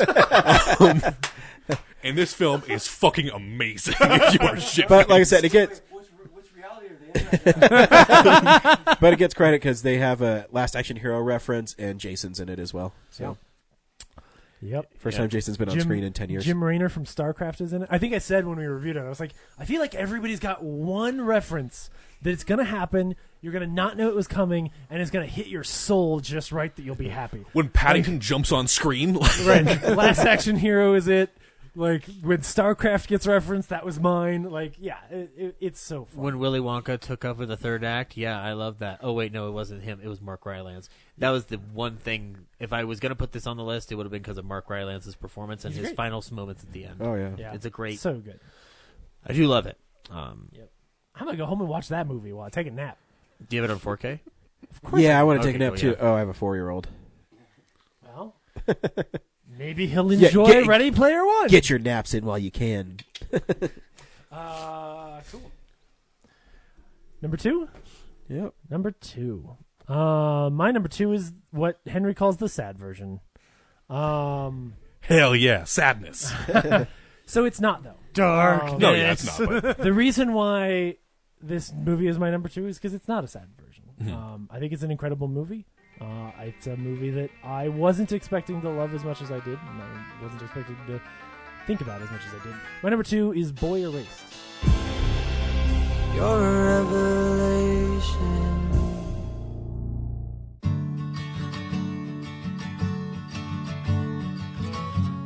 Jared, I want you to do well. I want you to have a great life.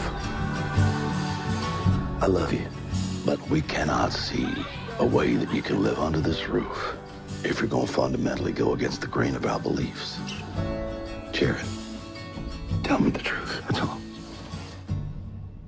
I think about men. I don't know why. And I'm so sorry. Your parents signed you up for a program to fix you, but Jared, you are a perfectly normal, very healthy teenage boy. They're gonna do things for you. You're a revelation. You want to say your goodbyes? Welcome to the refuge program. You cannot be born a homosexual. This is a lie. It's a choice. Go. Fake it till you make it. Become the man you are not. Save yourself. Jared, God will not love you the way that you are.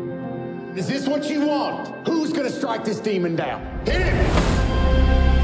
It's a rocky. I'm having a tough time. I'm gonna give you some advice. Tell them whatever they want to hear. Play the part. Unless you really think you can change. Or even want to. What you're going through right now is just a moment. A moment. Yeah. A moment. I love God, and I love my son. For your father, it's a little more complicated. We are not finished. I am, because you won't listen. Your father is sitting here. Tell him how you hate him.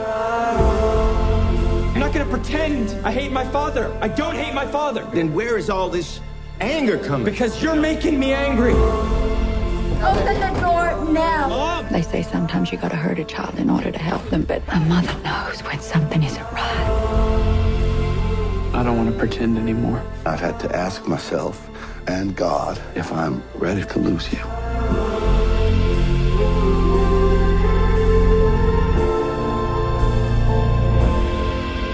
You're a revelation. Won't you liberate me now? I say sad version. It's more like my version's like the wide release studio version of this story. Yeah. Like This is the version. This is the movie that is sold. Well, I'll talk about that. This is the movie that is sold as a Christian church that doesn't understand beats the shit out of a gay kid, tries to make him straight. And that's not what this movie is really about. The truth is, I adore this movie. For one thing, it is not. Well, sure, there's rough stuff in this movie and things you have to deal with that are not fun to spend time on. But that's not the movie's fault. Yeah. What I will also tell you is that the very first line of the movie tells you that everything is going to be okay. And so for that, I just think everybody needs to see it. It's really a movie about division that's caused by people not understanding and, more importantly, not listening to each other. You know, the actual plot of this film is a family that gets ripped apart because his parents don't take the time to listen and don't make a safe space for him to talk. And if I can interject my own, bias or whatever into this, I would also say, you can't not talk about the faith while you do this. So I will also say it is about a religion and a congregation, in this case, that has poor leadership and isn't being taught right. And they're not really listening either. And as a result, this kid has to go through some really terrible shit. And honestly, what's so frustrating about the film is how often people are asking him to talk or asking him to be angry or asking him to express himself one way or the other when what he's trying to say and tell people, they're just not listening to. And that's the core problem. It's like they're giving him a platform to speak without listening. Right, Basically. exactly. Just so that they can say that they gave him a platform to speak. And they're giving him a platform to speak if he's willing to say what they want him to say. Yeah. And that happens so many times, and it is not until he forces the conversation and says, this is what we're going to talk about, and you can either take it and we can have the conversation or not. And that's finally when things get fixed. And to me, that is why this movie is so important and beautiful, because it transcends being about the subject matter and becomes about the humanity that these people just need to treat each other with, right? It's why I said when I talked about it on the show, I was like, this is the best Christian film made in a long time, maybe ever. And this is in a year that had multiple movies with Jesus in them. And it's the movie that, like, Christian Hollywood should be making. Because this is a movie where people who are wrong hurt each other and have to learn the lesson, and that's what you ought to be teaching each other. Like, not just retelling you stories that you're also clearly not listening to.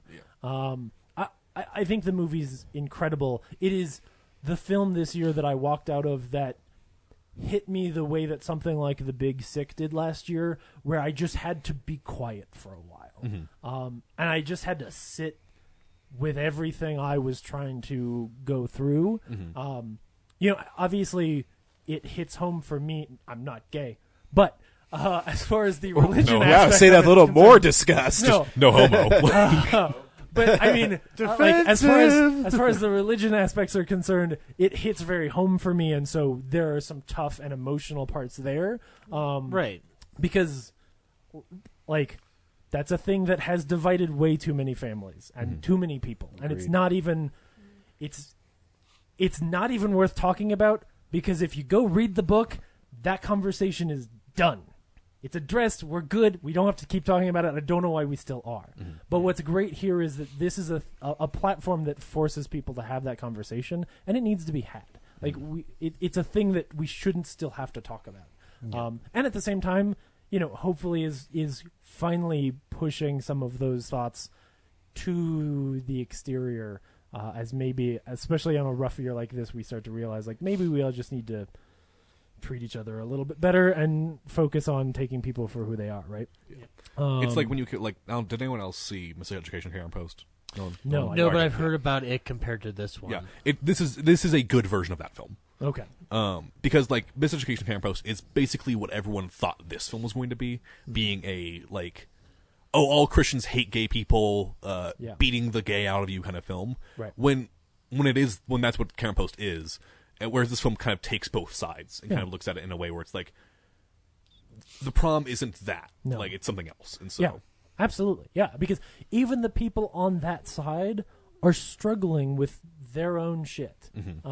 It's about trying to understand how they're feeling about an issue that pretty much shouldn't be an issue. Right. So. And no, it is very straightforward, simply a movie where people hurt each other. And it doesn't matter what the subject matter is. The lesson here is, why are they doing this? Why are they not listening to each other? Because inevitably the thing that's going to happen when we have kids or next generations have kids, the problem that causes that strife is going to be a different thing, right? Like, when we have kids, they're not going to be listening to Metallica and we're going to be like, man, what is this devil worship you're listening to? Like, that's not it, right? It's going to be a different thing that we also don't understand. And in that conversation, we have to have that moment where we didn't watch a movie that taught us that Christians hate gay people. We watched a movie that taught us that if we don't listen to each other, we end up hating and hurting each other. And if that's not the lesson, I just don't think the movie is actually worth its salt, right? And that is why this one, to me, was hands down the lesson of the year. Son, why are you listening to this All the Stars crap? Right, yeah. What is this Pitbull Africa shit? Anyway.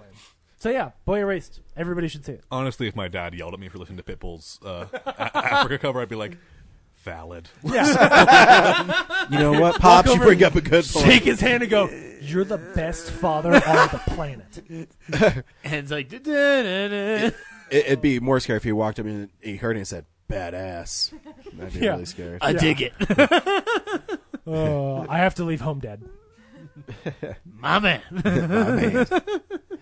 My number 2 is repeat. My number 2 is Avengers: Infinity War. Woo! Um, because it's got Spider-Man in it. Totally. I've been so curious of which one's gonna be number 1, which one's gonna be number 2. Because there's one that's actually a Spider-Man film, but there's one that's Spider-Man and Robert Downey Jr. Yeah. You see where my conundrum for the top 3 is. One of my most cherished Disney movies with my favorite actress. Yeah. Robert Downey Jr. with Spider-Man, or many Spider-Mans. Many Spider-Man. Not just Spider-Man, but like all of them. Yeah. And we mean all. But no, Infinity War is amazing. That this film is even made, I say this every time an Avengers film comes out, is reason to celebrate into itself. Because there was a time, Brad and I are the oldest ones here, there was a time when comic book movies were like Punisher and Catwoman and Spawn. Electra. And then The Shadow. And then every once in a while, The Teenage Phantom. Mutant Ninja Turtles that took the source material for real snuck in. I'm not even a fan of Batman '89. Like, it's all right. It's not great. However, now that I live in a world where I can see a movie with a talking rabbit and a man god, Power Rabbit is a pirate angel is pretty amazing. And that I have a movie where you're seeing people like Drax the Destroyer in it, and you go, wow. This is a comic from like 1992 that Drax was in that I would never suspect would be in the big screen. Yeah. People like Thanos I can see being in the big screen, but yeah, even Iron Man. And it all works. Dude, this and it's movie's funny. got the Collector in it. Yeah, there's a collector. Just weird shit. Just for a cameo. Sure, but I'm just saying, like, the fact that we have this universe, and the fact that they're treating the universe with, a lot of gravitas, but they're also not taking themselves so seriously or so worried about the future that they're not willing to kill everybody. Because at this point, they've made 19 movies. It's like, look, if we end up rebooting this thing and doing this again, like, look, we got plenty of stuff we can work on. Like, it's a really ballsy movie, just in general. Yep. And it's awesome. If you watch it in 4K, you can see Thanos' like beard starting to grow in and his hair starting to get fuzz. It's pretty awesome. You're like, it's you're like, wow, they really put a lot of detail into this film. And then you're like, wow, Thanos didn't shave. Yeah. Well, he's busy. He's a busy wreck, trying bro. to conquer. He didn't shave that ball sack of a chin that he has. Corinne, watch your language. Hey, I'm quoting my mom Star-Lord here. My mom is listening. I keep on waiting for him to show up in a helicopter, but he doesn't. Thanos' first appearance, he flies a helicopter, guys. And he went on to be the most powerful villain in the world. But it's a helicopter of hate. Yes. Maybe an Endgame. Yeah. You don't know how he gets around that little like valley or field or if wherever I he's remember living. right, I think in his first appearance, the helicopter is the same colors as him. So it's like purple and orange. So it's fabulous. Totally. Josh Brolin is amazing as Thanos. Because, you kind of get what he's coming from. He's had a great year too. Oh, Brolin's awesome. This is definitely the capper of it. But. Yeah, I mean, he's great in Sicario as well. I like him as Cable as well. Yeah, he's good as Cable. Yep. Corinne, number 1. Number 1. So to introduce my number 1, I'll tell y'all a quick story. Oh, yay! So January 2014, I went to a KU basketball game with my mom. I'd been to dozens of KU basketball games before, many close ones, and they'd always won. This was the first time I'd ever been to a KU basketball game in Allen Fieldhouse that they lost. And the weird vibe in the air when the game was over and we hadn't won was one of the strangest things. That's just like, we lost? Well, the music's playing, people are walking out, like, we're not cheering, we're not playing the victory fight song. Like, what is happening? It was just this very confusing and just kind of an, like, emptiness kind of setting in. And there were just so many times that you thought, oh man, they're gonna turn it around, they're gonna come back and they're gonna win. And they just didn't. They fell short. And that was my number one movie for me. Mary Queen of Scots. Mary Queen of Scots. Walking out of the theater the second time I saw it, I swear you could have heard a pin drop because nobody just knew how to react. It was just, everybody just died. What are you talking about? So my number one is obviously Avengers: Infinity War. Awesome. So that was a great setup because you have a storyteller here. Yeah, no, there was a funk in the air. Yeah. I guess funk's so wrong. It was weird. You're right. And, just so as I said, I watched this again on Wednesday, and this movie is just so devastating. Yeah. Because they're just constantly losing, and just when you think like, oh man, they're gonna turn it around, they're gonna, like Thor's gonna use his hammer, he's gonna get it, or before Peter Quill does his bullshit, like, oh, they're gonna do it, they're gonna do the thing, and it's almost like Shakespearean level of like, just don't do the thing, don't fuck it up, and then they fuck it up, or like some kind of like Greek tragedy of like, you see all the opportunities they had to not fuck it up, and then they did. Well, the only way they solve that is the one scene I want to see in Endgame is Captain America seeing Tony Stark and they shake each other's hand like Predator style, and then that's everything's okay. Son of a bitch. that'll be like. No, I remember that feeling in the theater because being a fan of comics, I knew the end game for Thanos. I knew that he was going to snap his fingers. However, I didn't know they were going to kill some of the characters. When you start seeing, T'Challa go away, and then Quill, and then Spider-Man with his spider sense realizing that he's going to die. So cool, Mr. Stark. All the new guys that we thought the whole universe was going to be based on moving forward went away, and we were like, wait, this is the opposite. And my eyes got really hot when Spider-Man died. Yes. Because, I... Well, Nicely have done, you sir. seen there's like a great GIF set of it on Tumblr where they like splice together the quote from Spider-Man Homecoming, where Tony says to Spider-Man, if you die, that's on me. Yeah. And then it has that moment where he says, I'm sorry. Yeah. Because it's like, he knows that Tony's going to hold that over his head. Tony's going to feel that guilt because Spider-Man. And it's too late to add Avengers Infinity War to my list. I can't believe it's not on your list. What? Somebody needs to kick Zach out of his own house. But Orson right Welles' this second. documentary. Yeah, somebody does. Zach, it's on my list. How could you not have it on your list, Zach? Yeah, you either, James, because I know what your number one movie is. But yeah, it's sad. It's just, there's so much loss. I mean, we don't even see it, but we hear about like Xandar gets destroyed. Presumably all over, at least most of the Asgardians die before the first scene. 299 dwarves on Nidavellir die. I mean, there's so many people who just die kind of in this tragic and needless way, and it's like, slightly more than half. fuck you, Thanos.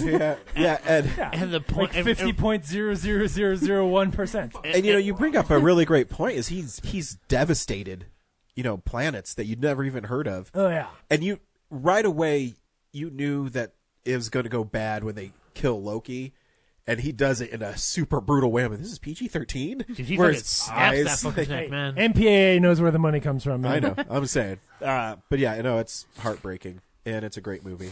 Yeah, and it is crazy. I think you guys were saying earlier that just everybody kind of has their moment, and it's almost like it is so dense and it's long, but it's like to the point where just when you were like, oh yeah, I almost forgot about Thor, or whoever you hadn't seen in a while, like that's when they're like, okay, we know we haven't seen Thor in 20 minutes, we got to bring Thor back in. Or it's a long movie, is. but it moves so fast. It's interestingly constructed, like in terms of like the editing and stuff like that, and just like how they set up where it begins and ends. Because like obviously it's part 1 of 2.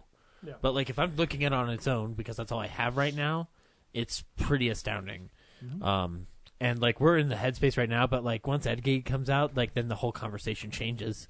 So like we're still in this position right now where it's the most depressing year to be an MCU fan ever.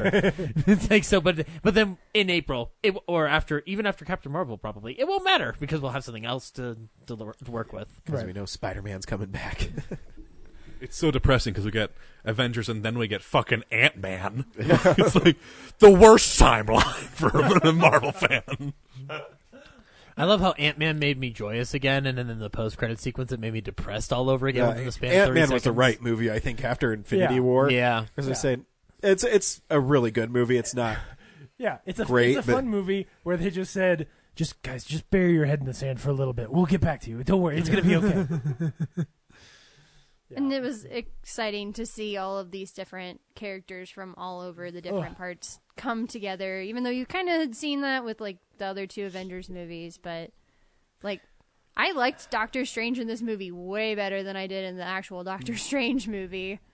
It's a movie that is better than any kid's dream when they're playing with their toys on the like during recess, right? Like no group of kids has ever imagined a whole like action scene and story and all of that as cool as that movie. Well, they don't have ILM in their head. Earth is closed.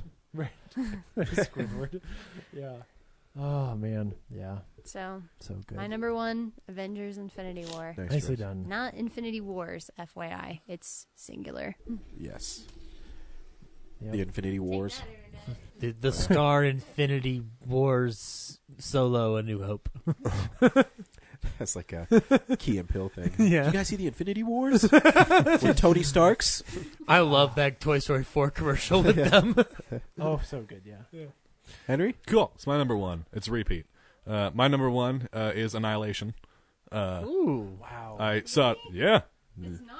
Cool. Well, Paddington 2 was last year. Paddington 2 was my number one last year. Because he got to see it released nationwide in this year, but he got to see it in New York last year. Yeah. Yeah. Paddington 2 was nominated for many BAFTAs last year too. So, Annihilation is my number one film. I saw it at the beginning of the year, and I remember, if you remember, last year I was like, "This year fucking sucks." Didn't like a lot of the films last year, and then Annihilation came out in I think February or something like that. Yeah, and I was like, "Well, that's the number one." I was like, they're not gonna top this one, and they didn't. So, what I really love about Annihilation that wasn't mentioned yet. Yeah, I wasn't expecting anybody else to have it on there. So it's my number one. Sweet Me Out was number 9 for you. Cool, thanks, buddy. No, it was 6 or 7. Oh, okay. But one thing I point this film. I think this film is the perfect example of diversity in film. Because it's such a diverse. Because there are no men. Well, yes, it is. Like Oscar Isaac is beyond the gender of male. The team that goes into the whatever it's called is all the Shimmer. Yeah. It's all women, and they don't mention that. No, like they don't act like that's out of the ordinary. Yeah. And I really like that, like, they don't make, because they could have been like, oh, only women, like, because of your eggs, you can't feel like certain or something like that. Like, it would have been, like, really easy for them to do, like, some weird line for that. Yeah, especially in science fiction, yeah. Yeah, and so, like, I'm really glad they just, like, no, this team just happens to be all women. Mm-hmm. And I just, they're all the best people for the job. Yeah. And I think, like, one thing that's always for me is whenever, like, I'm just in awe of a film, like, whenever I'm sitting there and just, like, I can't react to the film because it's just impacting me. Yeah. Something happened with when Arrival was out. The same thing happened to me then. Yeah. And this one did the same thing where it was just, I couldn't move when watching it. Mm-hmm. I think it's just beautiful. I think it's terrifying. I think, like, the bear, not only just the bear scene, but also, like, the scene at the end with the clone. Yeah. Well, and the stomach scene. Oh, yeah. Which is all practical. Mm-hmm. Holy shit. Yeah. When I learned that, it blew my mind. And then how, like, no one really knows what the shimmer is, but, like, it essentially grows off of you. Yeah, like, you kind of just get to make your own idea, right? Like, you have enough that you kind of get the science of it, and then you're just like, I think it works like this, you know? Yeah. You know, this and Aquaman have a lot in common. Stay away from lighthouses. I thought it was weird at the end of Annihilation when the song was When it was Pitbull's Africa? was Pitbull's Candle in the Wind.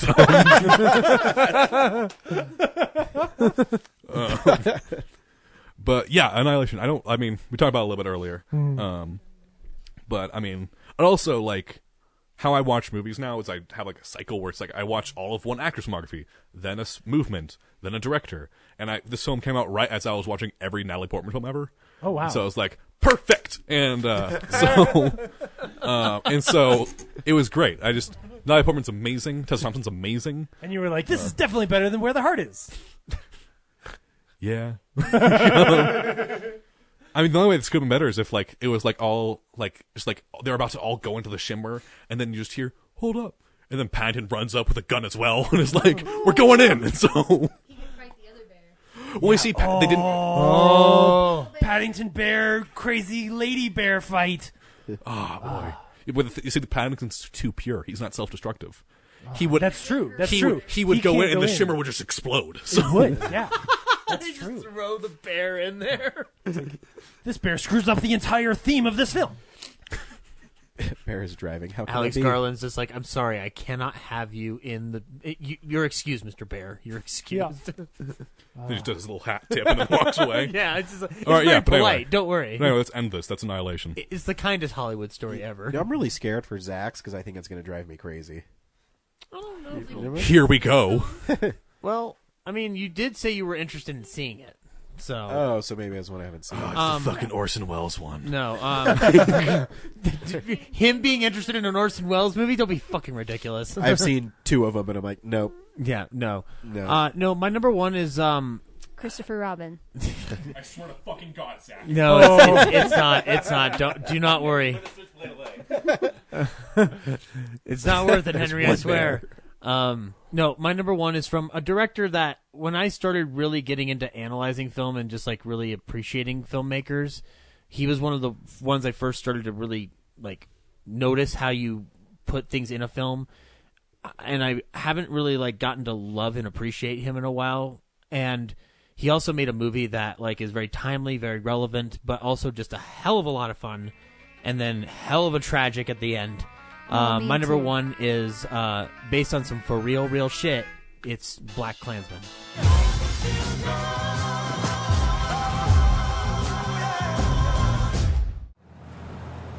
There's never been a black cop in this city. We think you might be the man to open things up around here.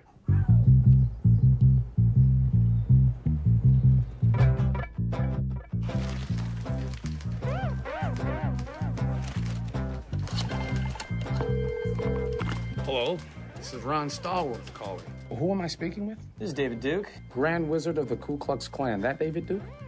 God, last time I checked. What can I do for?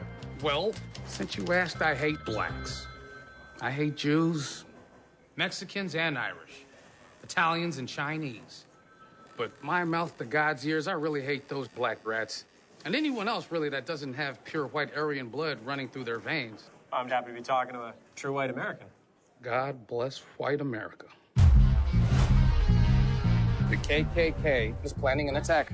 How do you propose to make this investigation? We'll establish contact over the phone. We'll need a white officer to play me when they meet face to face. You for the white race, Ron? Oh, hell yeah. So there becomes a combined Ron Stallworth. Can you do that? With the right white man, we can do anything. When's the last time they let a rookie lead an investigation? Oh, that's right. Never. Okay, become his friend. Let's get invited back. So what kind of stuff you guys do? Cross burnings, marches. This is fixing to be a big year for us. You ask too many questions. You undercover or something? We must unite and organize to fight racism. Are you down for the liberation of black people? Power to the people. All power to all the people. All power to all the people. That's right, sister. For you, it's a crusade. For me, it's a job. You're Jewish. That hatred, doesn't that piss you off? You're taking this Jew lie detector test. Why are you acting like you ain't got skin in the game? I'm telling you, the wars are coming. White power! Black power! Knights of the Ku Klux Klan. That's us. Stallworth Brothers. We're on a roll, baby. America first. America first. America first. If I would have known this was a Klan meeting, I wouldn't have taken this mother. I thought you were going to pick Hereditary. I'm like, you son of a bitch. No. You know, actually, like, so I was going to take a piece of file. I have not rewatched Hereditary since I saw it in the theater, so obviously whatever impact it had on me hasn't stayed. Black Klansman, on the other hand, has. Produced by Jordan Peele of Keanu fame, and nothing else, just Keanu. Oh no, I got you. I know. Was good. That was a good. Isn't just Adam Driver getting nominated for a Golden Globe tomorrow? He's okay. He'll be. He's like the favorite. I mean, to win he it, should. right? I would love him to be the favorite. I don't know. We'll see by tomorrow when the Golden Globes happen. I mean, he should have won for Last Jedi. God damn it! And maybe this is the makeup award. But no, Black Klansman tells the story of Ron Stallworth, first African American detective in Colorado Springs, who infiltrates the KKK by pretending to be a white guy over the phone, and then they send in the Adam Driver character as the actual white guy, and they infiltrate the Klan and find out information about them. And so it's Spike Lee, who I know is not the favoritist filmmaker of anybody here, really.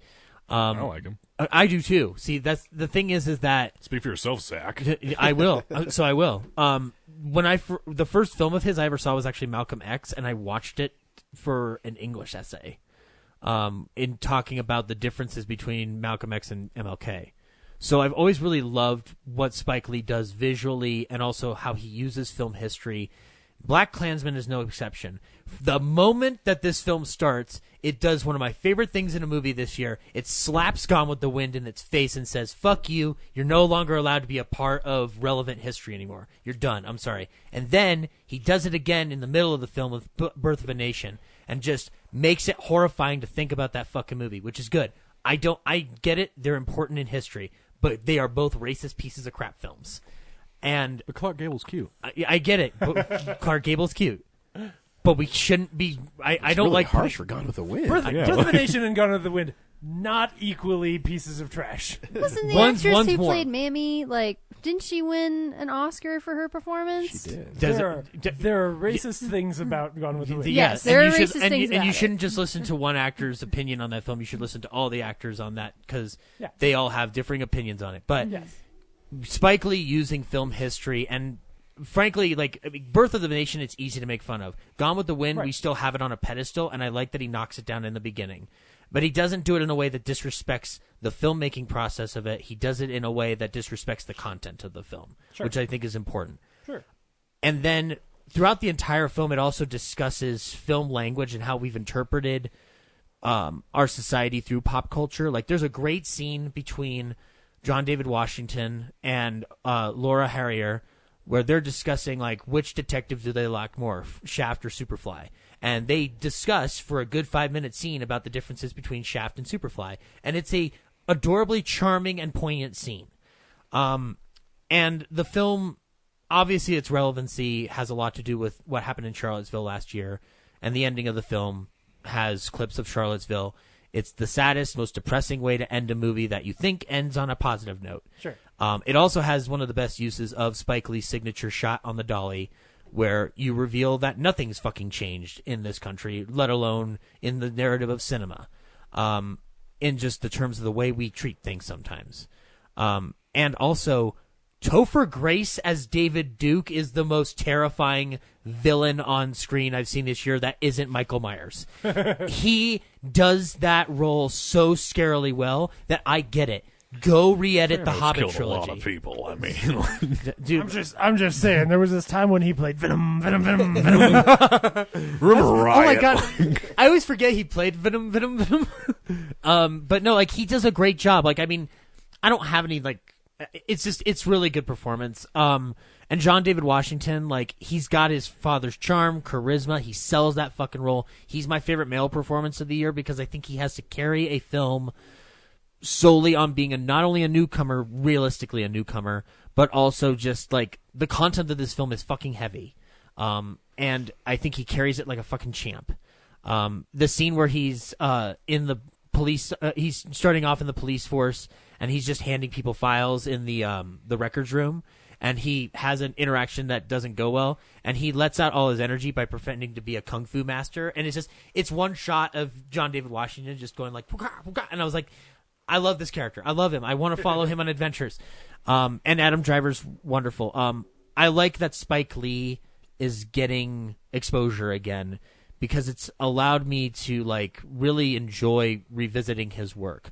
This film does a lot of stuff that Bamboozled did in 2001, but I think in a much more mature and measured fashion. One of the things that I love about Lee in this film in terms of being a director is he's clearly grown beyond 1989 Do the Right Thing. Like, I love that film, but he's grown up. He's older now. And this is a wise, measured, but still angry tone of wake the fuck up. And I think it's an important film. I think it's one of the most entertaining films I've seen this year. So yeah, Black Klansman, number 1. Cool. And now I'm going to switch it on the shelf from Get Out up there. Can you do me a favor too and take that sticker off Get Out? It's driving me crazy the whole podcast. Best reviewed movie of 2017? Yeah, why do you leave that shit on there? I know. God, it's obnoxious. You know what I hate is when I peel the sticker off and it leaves the residue behind, and then I gotta go get the goo gone. Yeah. Like, I'm buying the movie. You don't have to sell me the movie. Also, in case y'all forgot, the best reviewed movie of 2017 was Paddington 2. This is true. Anyway, Brad, tell us your number 1 film that I produced. Oh, you think you know me so well, do you? Well, that is a fine film that I made. If it Damn bleeds.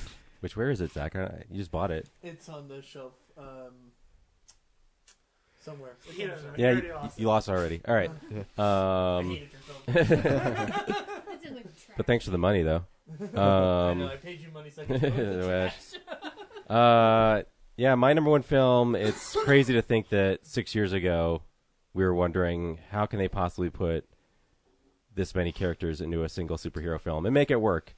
And 6 years later, they surpassed that many times over, and it still works, while another studio still struggles to make a movie about one character this year.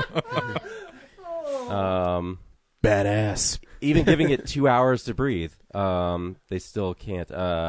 This one, Avengers: Infinity War is my number 1 film. It has been since it debuted in theaters. I saw it. I forgot to read my stats this year. Infinity War broke Brad. Yeah, it totally did. He finally is like, yeah, it's really good. This shit's good. Sorry, DC. Sorry, Batman. Not to shit on DC. Like, I actually watched Batman vs Superman, Justice League, and The Dark Knight Rises last night. And like watching those movies, like, and I'm probably gonna say something about it next week. Won't like really talk about it, but like I really feel like Batman v Superman, and it's the Ultimate Edition, by the way, not the theatrical version. Yeah. Like it really, I think it got really unfairly maligned because when you watch Justice League after it, where it's been revised to adopt a more Marvel approach, it's just Batman vs Superman was going for a different tone and like had a lot more like cerebral ideas that just the audience wasn't willing to accept at the time. But anyway, Avengers: Infinity War, I think I saw it like 7 or 8 times in the theater, multiple times in 3D. It was just so amazing. Like those triumphant moments where Thor comes in with Rocket and Groot, and the audience erupts, and being surprised at the end when you're like, oh, this is an odd feeling, and yet the audience is still going to clap and cheer, right? And no, everyone's just silent, and you're like, okay, I'm not going to clap either. Yeah, and then Captain America shows up. Although, why is he just standing there? Why isn't he just like instantly jumping into the fight? Because it's badass. Yeah, it's a sweet reveal. So yeah, it's an amazing spectacle, and just can't wait for late April to roll around to resolve all this. Yeah. Talk more like March. My girl, Captain Marvel. Yeah. She's gonna come in. She's gonna kick Thanos' That's a building ass. block. You know, that's just that's to explain things that are coming up in the movie. That's a movie that ends with her getting a page. Yeah. She probably doesn't even need the page because she has cosmic awareness. She's got James. a smartphone now, y'all. Yeah, I wonder who's going to save Tony Stark. Yeah. Captain Marvel. Nebula. Captain Marvel. Duh. He's the only one around. Anyway. Yeah. is alcoholism. It's gonna be Nova, guys. Could you imagine if there's like, by the way, fucking Nova's here now? He just like zooms in. Yeah. If it starts, Heard you needed rescuing, Stark. I think the twist needs to be that Happy Hogan saves them all, and John Favreau is the real hero of the cinematic universe. Well, he does have. Oh no, that jet crash in Spider-Man: Homecoming. Yeah. Yeah, right. No, he's not dead. We don't know. Yeah. Half of dogs are dead though. Somehow fucking Scarlet Spider swings into the thing. It's Yes. like, before Peter Parker died, I was cloned and I'm here to save you now. So. Yeah. Don't worry, Peter's here in spirit. He's here in my weird cut-off hoodie. Actually, it's going to be the X-Men because wherever Dark Phoenix ends in space is where it's going to pick up for No. Avengers Endgame. No. Do not touch my beautiful Marvel Studios films with your dirty, dirty Fox garbage. Oh shit, it's gonna be the Silver Surfer. Silver Surfer's gonna come in and be like, I would be down if the Silver Surfer just fucking shows up. This would be fucking amazing. That'd be awesome. Especially if he shows up and he's like, I'm gonna help you all out. But there's this dude what eats planets and he is coming. No, but they said the Fox thing will be coming in effect in April. April is when this movie comes out. I understand. Because nothing's more cool than a dude on a surfboard who goes. Silver Surfer has like a surfer bro who's just like, sup, Stark? Yeah. Shaka bra. Yeah. You need some saving, brah? It's Matt Damon from Euro Trip. God, he doesn't know. Done. We're gonna ride the cosmic waves, like fucking take down Thanos. It's totally Kush, bro. Just to get Ashton Kutcher to play. Yeah. Ashton Kutcher as a Silver Surfer. Oh man, this dude totally ate all my waves. Good choice, Brad. My boss is really mad because Thanos snapped out half my dad's food. Galactus is pissed at Thanos for destroying planets. That'd be awesome. Yeah. That would be an awesome fight. I'd love to see that. Galactus is like Red Foreman, dumbass. Oh mercy. Cool. James. All I want to see is Galactus eating a planet like it's an a burger. apple. Oh no, I was gonna say burger, but yeah. Well, thanks guys for everybody putting Infinity War on your list so that I didn't have to. Yeah, thank you. Because then you would be wrong. James, you and I are wrong. No, I'd be mad at you. We're the only person that had Paddington on a list, so. That's right. I got you. I'm looking out for you. You could be mad at me since I've never seen any Paddington. Well, you've not seen them, so I can't blame you. Okay. Yeah, if you had seen them and decided not to put them on a list, like some people I know.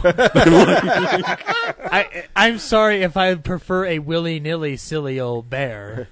You're Everything you say is wrong. that wasn't even really a Pooh movie. It was a Christopher Robin movie. Yeah, You know what? And it wasn't on your list. It's true. It's in the top 20.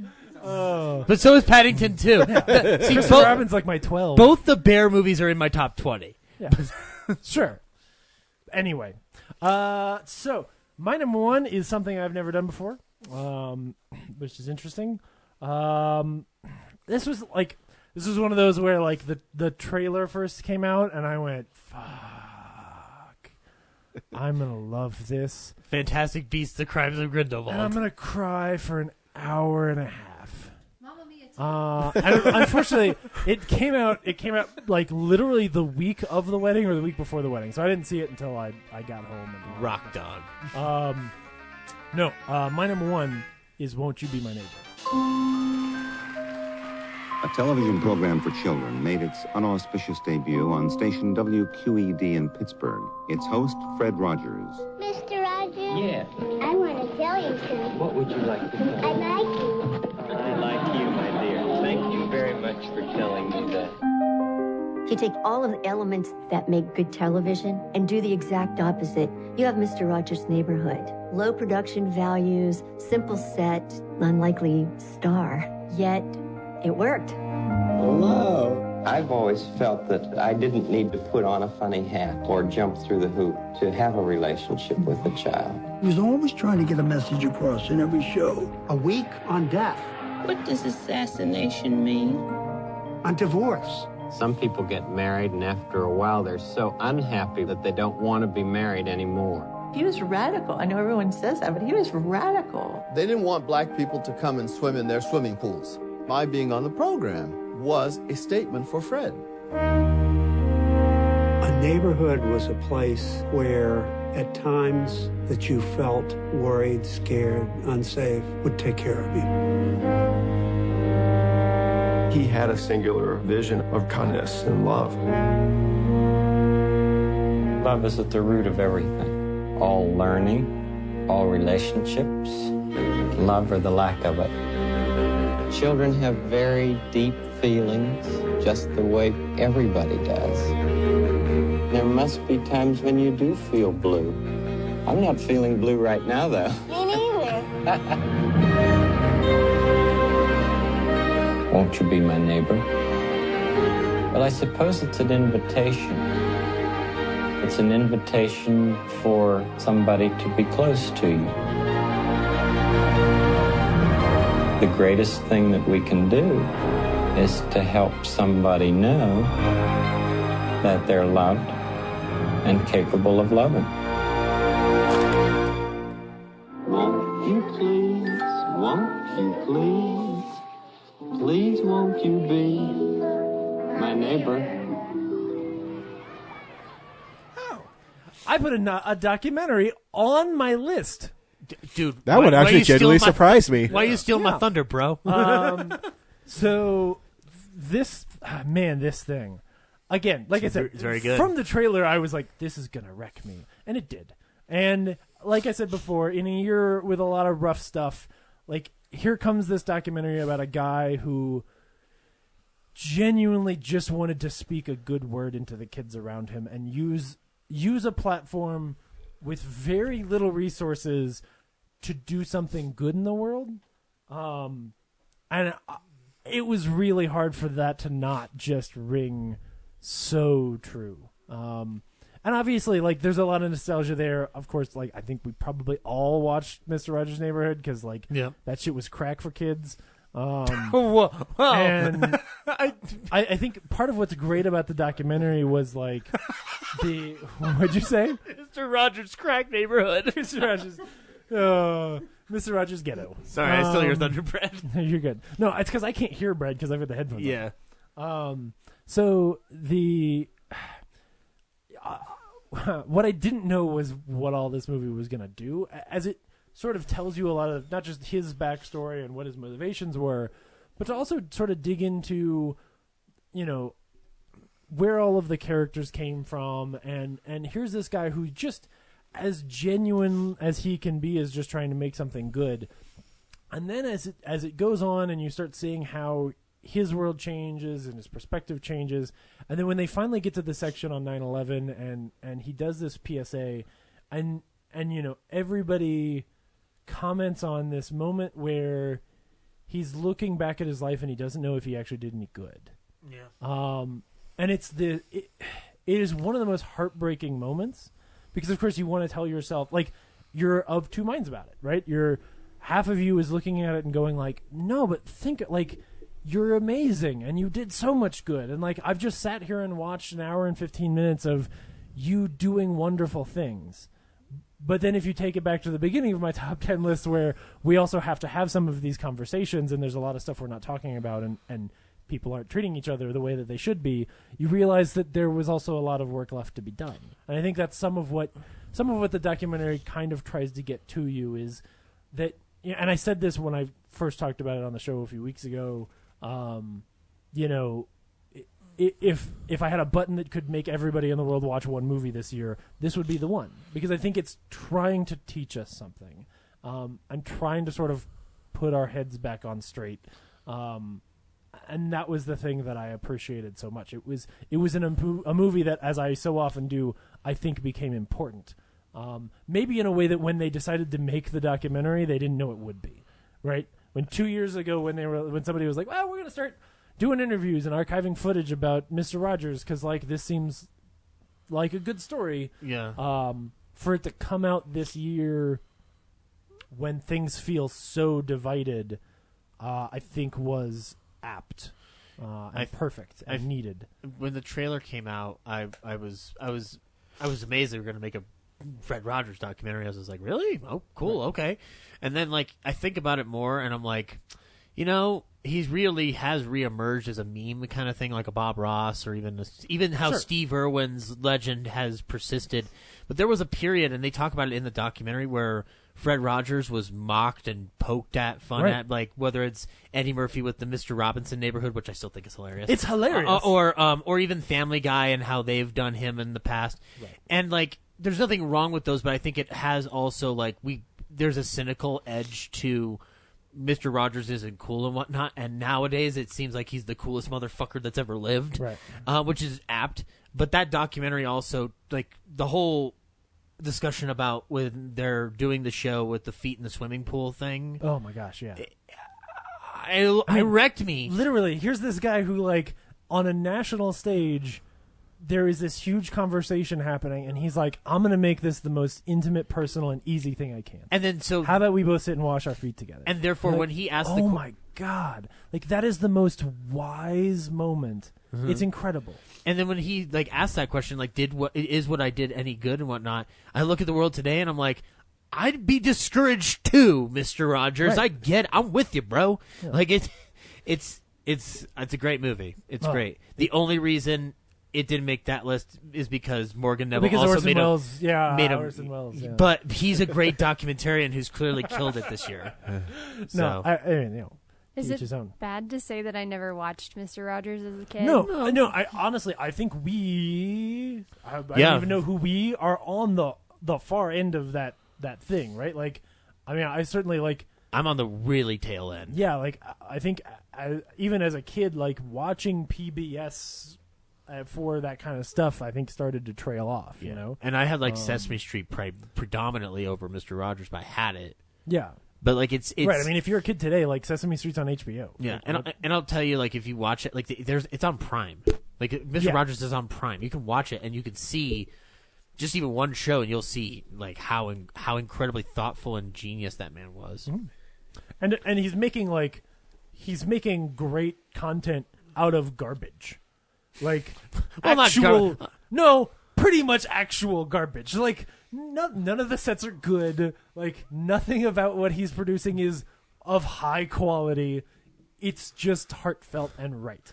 Like it's just good, and it relates to children in some cases because he doesn't talk down to them. Right? Like the when they spend a whole section where he's like, "I'm going to spend a week on death," and it's 1968, and national leaders are dropping like flies, and he's like, "I'm going to talk to kids about this."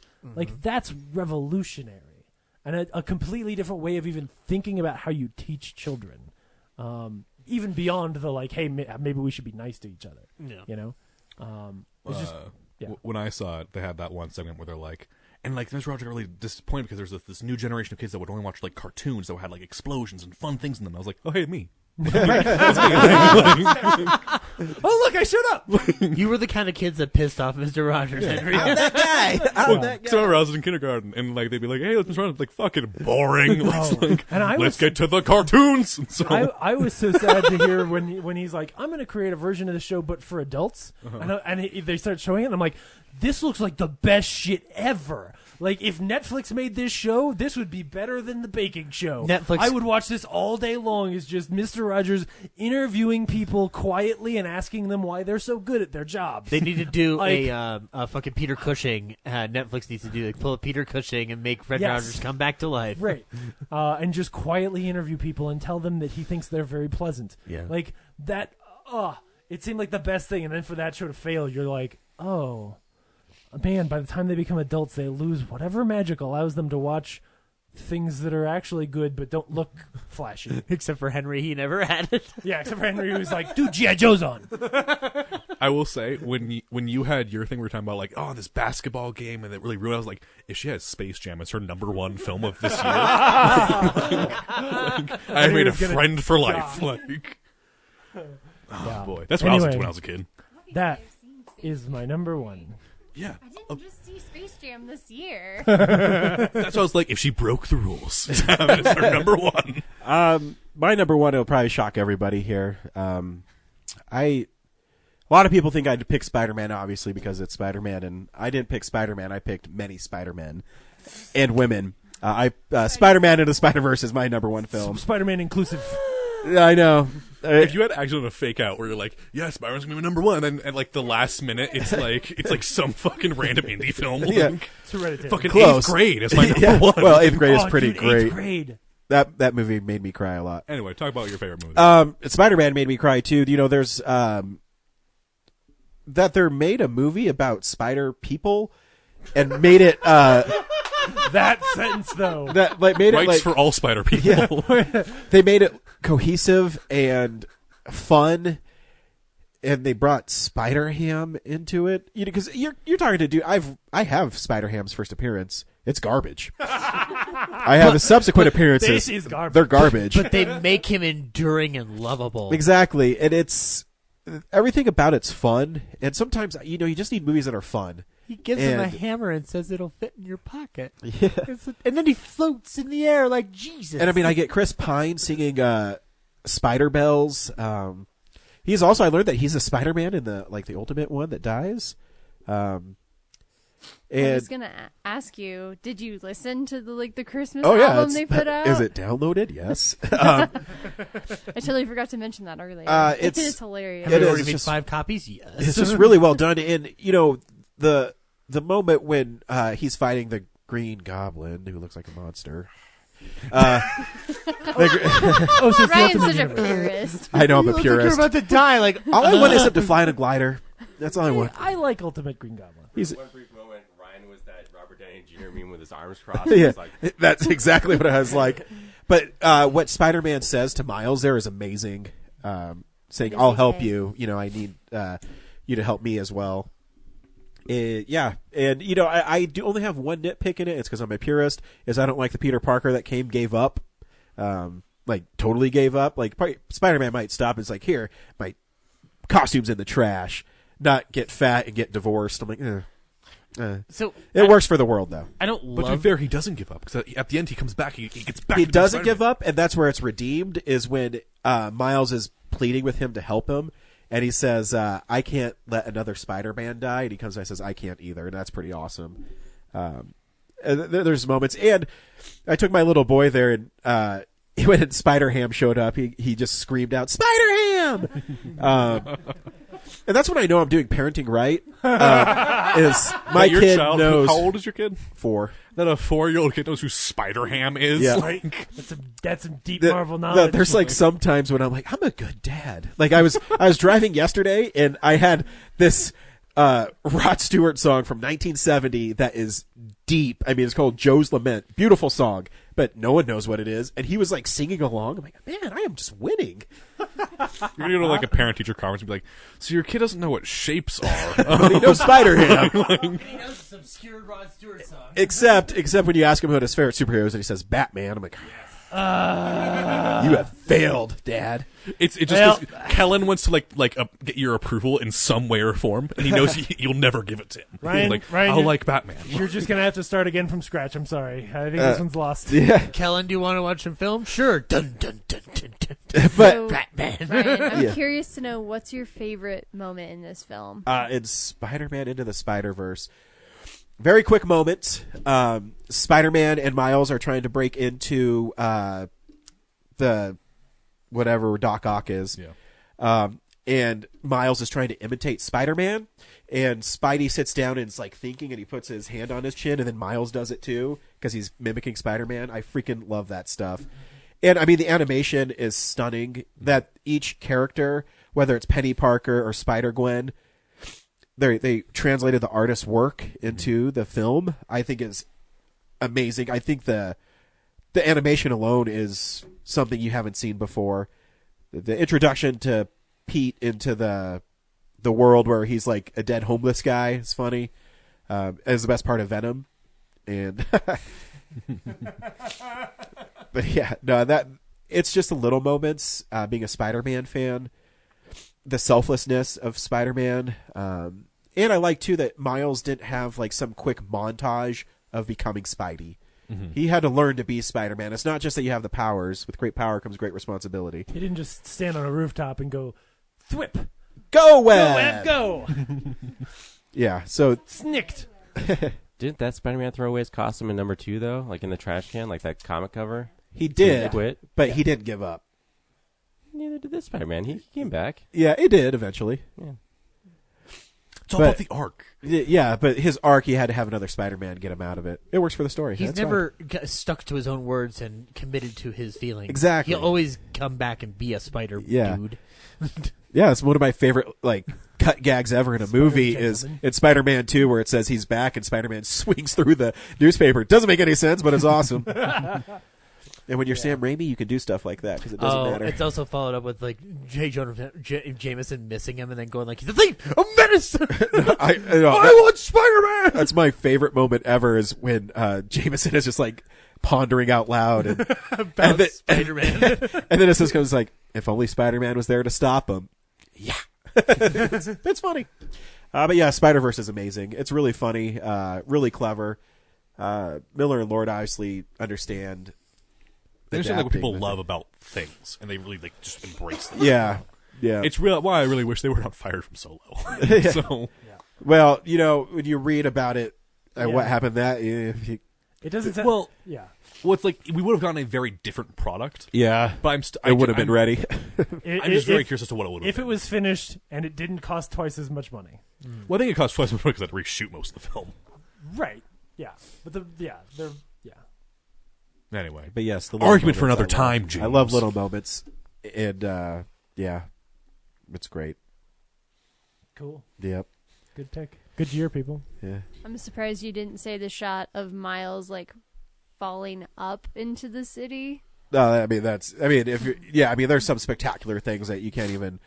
I like too when as soon as he got bit by the spider, he started getting like the thought boxes. It was pretty awesome. It's like a comic book where Ang Lee's Hulk tried to be and it wasn't.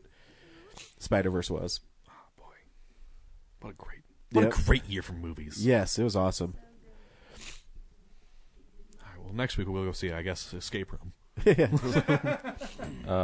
forgot to say earlier about Ready Player 2, like seeing the DeLorean time machine like back in action was like another reason why. Oh yeah, it was so high on the list for me, just because like I never want them to remake the Back to the Future movies, but they could definitely tell new stories in that universe with that time machine. Yeah, and that's because you need movies.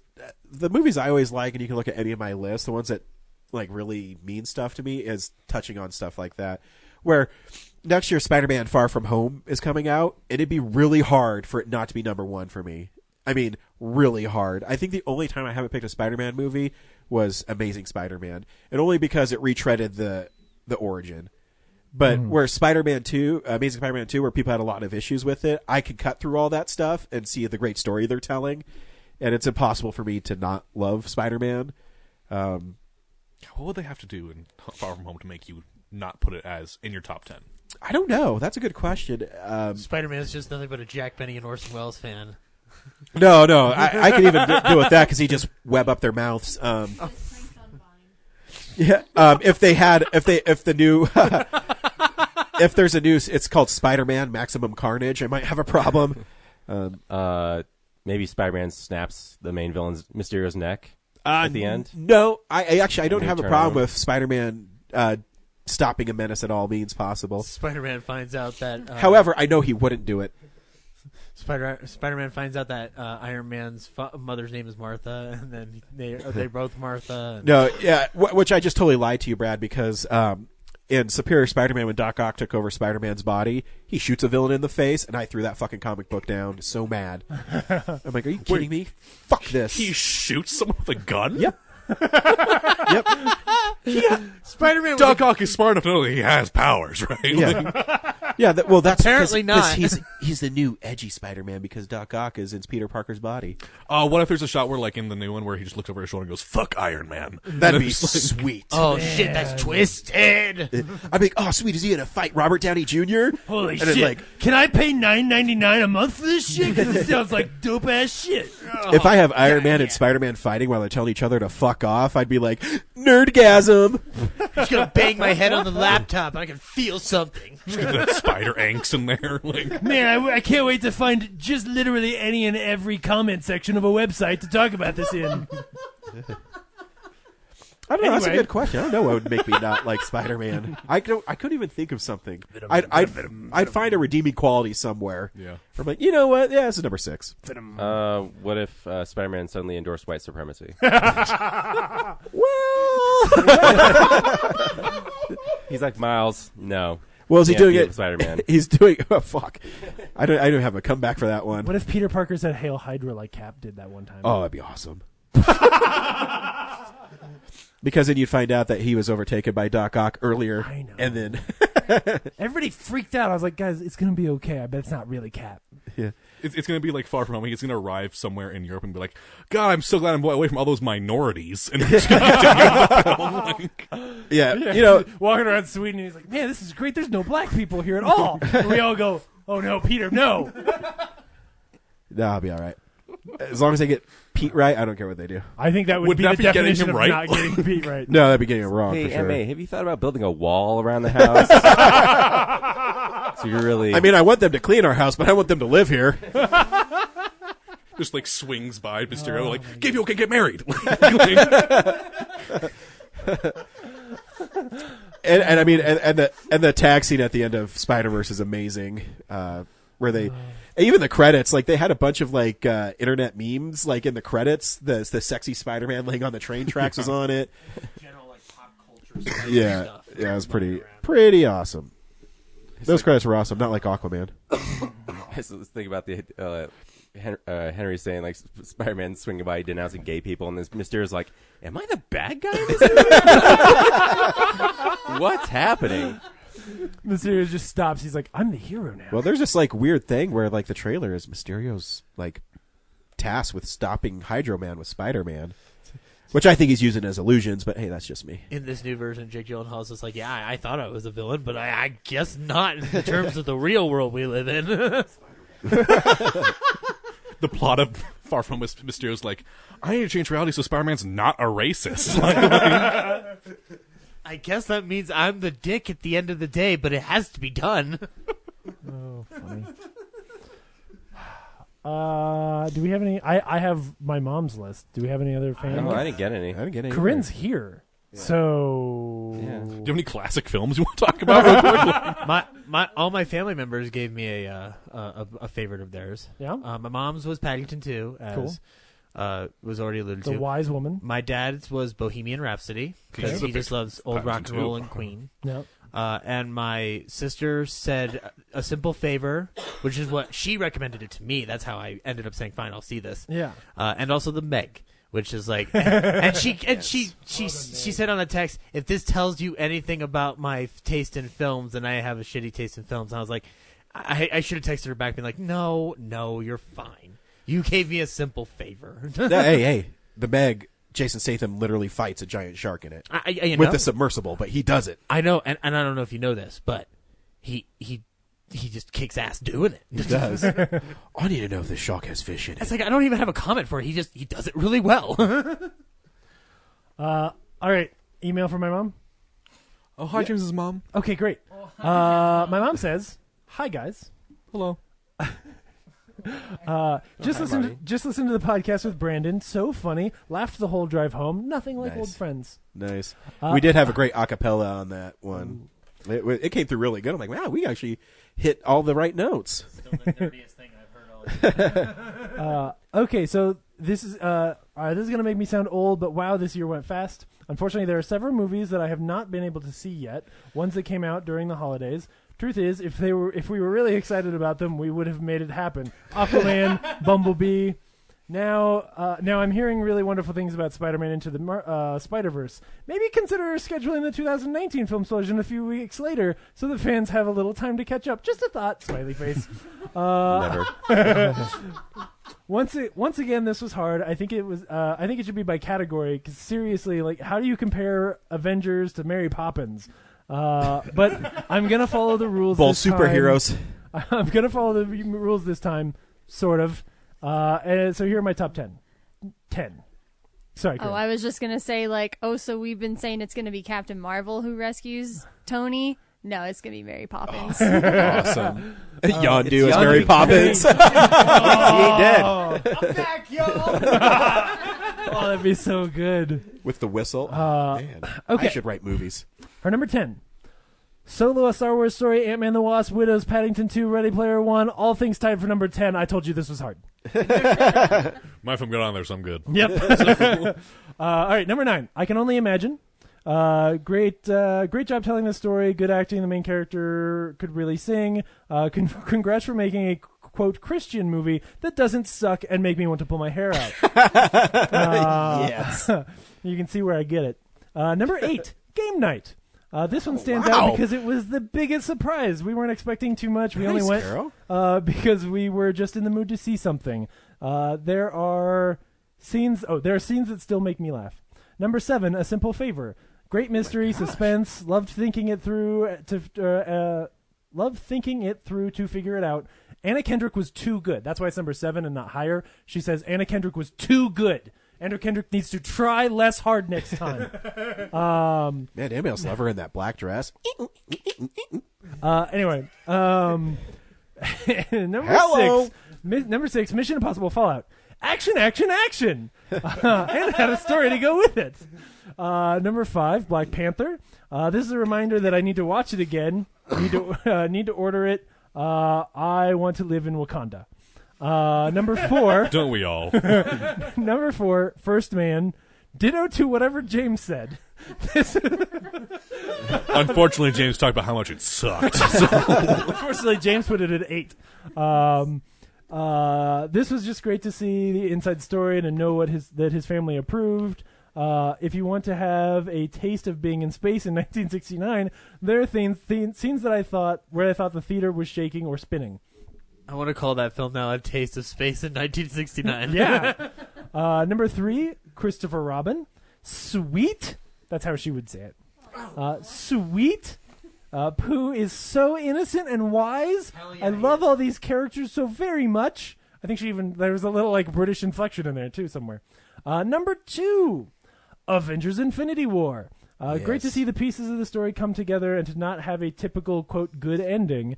Now we'll wait to see if they, quote, fix everything.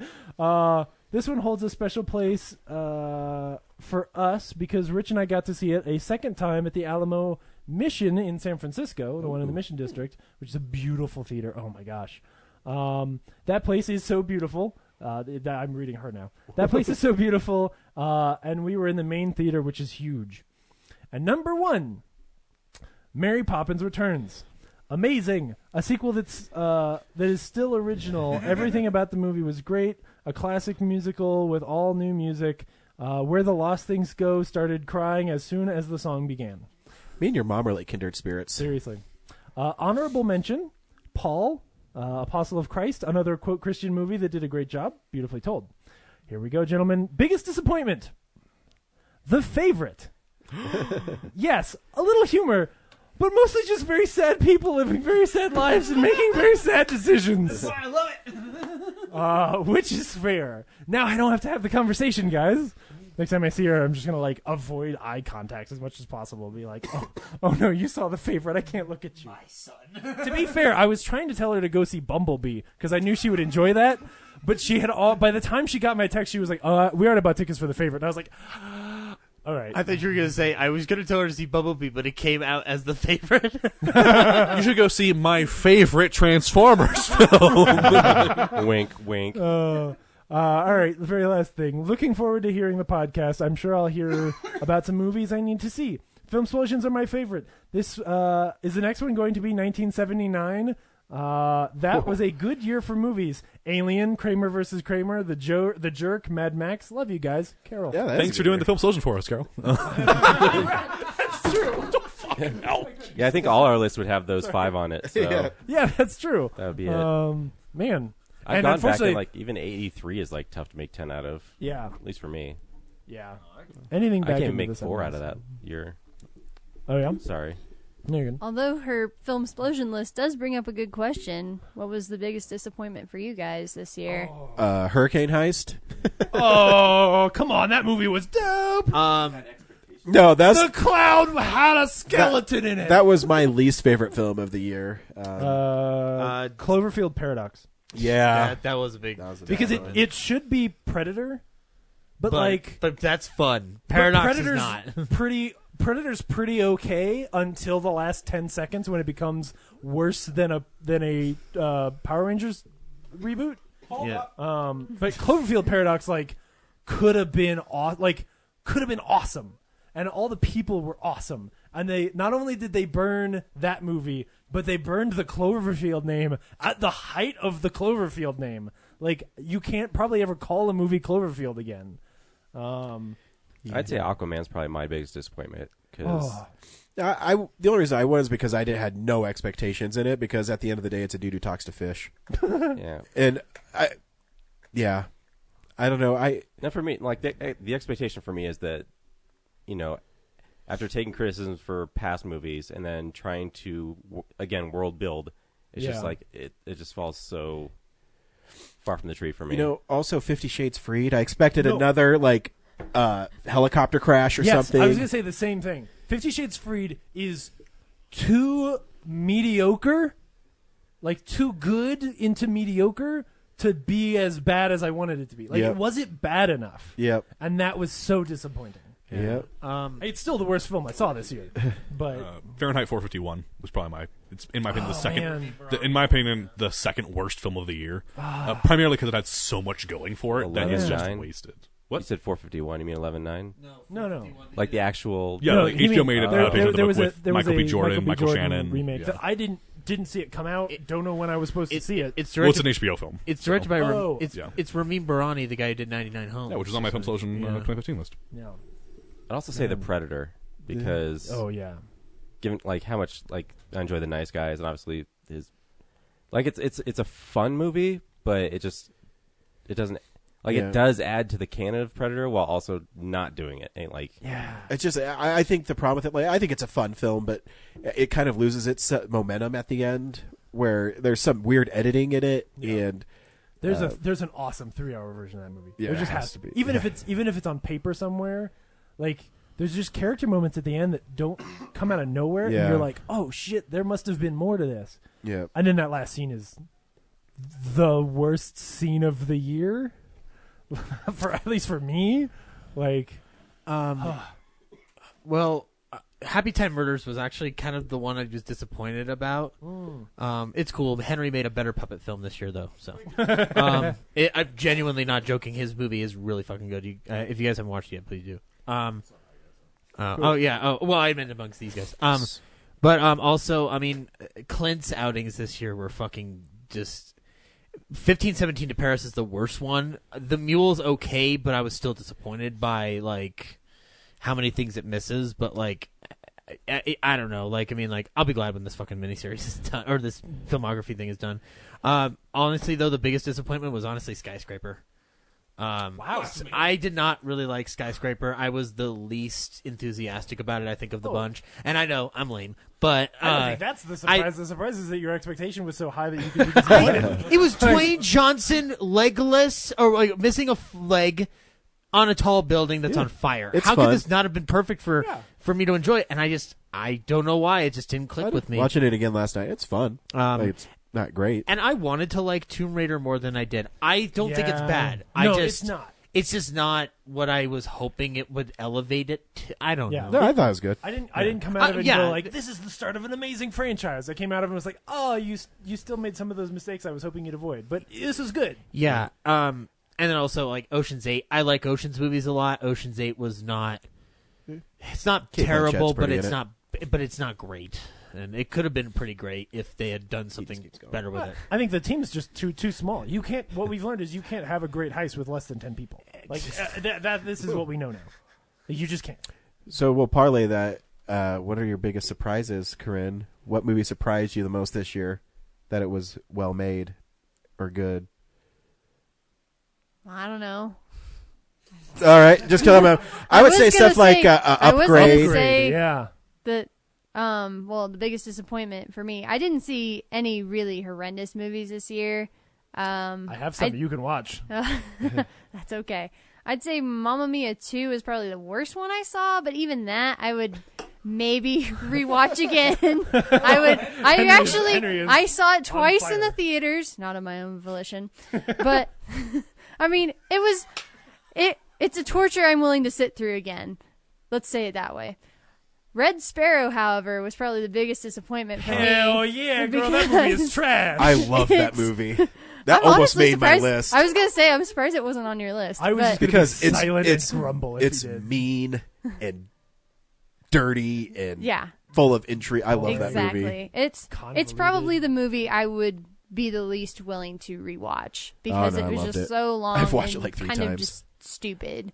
It's like now that I know what the twist is or what the ending is, it's like okay, we're good. I don't need to see it again.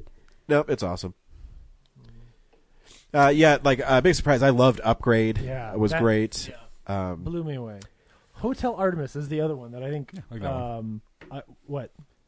You were asking me if I liked it? No. I loved it. It was me. Oh, Hi. that's right. Yeah. It was Henry. Yeah. Like Hotel Artemis is one where like I watched it on a plane and was like, I don't know what this is, whatever. And I was having a great time. Like, didn't make my list. You know, it's somewhere in a middling 16, 17, Yeah, 18, something yeah. like that. But like, a lot of fun that I had this year for sure. You know where I also had a lot of fun? In a perfect film called Mamma Mia 2. That film has Cher in a film about ABBA, and it's described as anything other than perfect? Come on. I was surprised by Bumblebee. Oh, you saw it? Yeah, I'm not a big Transformer fan. Transformers the toy or Transformers the Michael Bay joint? The Michael Bay movies. Okay. In fact, I haven't. Are we reviewing this next week? We can. I'm gonna see it. But yeah, it's that's a surprise for me. I like Peppermint a lot. I always like revenge thrillers and obviously ballet dancers. For me, I think Deadpool 2 is kind of surprising. I didn't like the first one that much. I mean, it was an enjoyable film, but I wasn't like, oh, praise Jesus, it's like the best thing ever. But I almost like the second one better than the first one. Yeah, I'd actually it's agree. more mature. Yeah, And also, Deadpool 2 gets my Jack Benny Award because it has a reference. Do you remember that Pacific Rim Uprising came out this year? we don't talk about it, Ryan. Yeah, it came out the same time as the Lara Croft movie, right? Yeah, I think so. Yeah, I don't hate Uprising. It's all right. A Star Is Born was the most surprising for me, probably, because like this story's been told for three times before, and one of them was with Streisand, and it wasn't good at all. But Cooper made a fucking great one. You hold your damn tongue, sir. No, I won't. I'll let it spill out. But Papa, can you hear me? It's an immediate downgrade. what? What was that? It doesn't have James Mason in it. No, that's true. It does not have James Mason in it. That is the one thing it's missing. So immediate downgrade from that. Yes, agreed. It will never top James Mason. But also Overlord. Overlord is awesome. Because I don't know what I was gonna expect out of it. Like, is it just I didn't see a lot for it, and then I was blown away. It was great. Zach has burnt a lot of bridges in my friendship today. You didn't like Overlord? No, I'm just pointing out that you've insulted my taste in movies many times today. So, like, Oh no, I didn't mean to. Sorry. it's been like 3 times, but it's fine.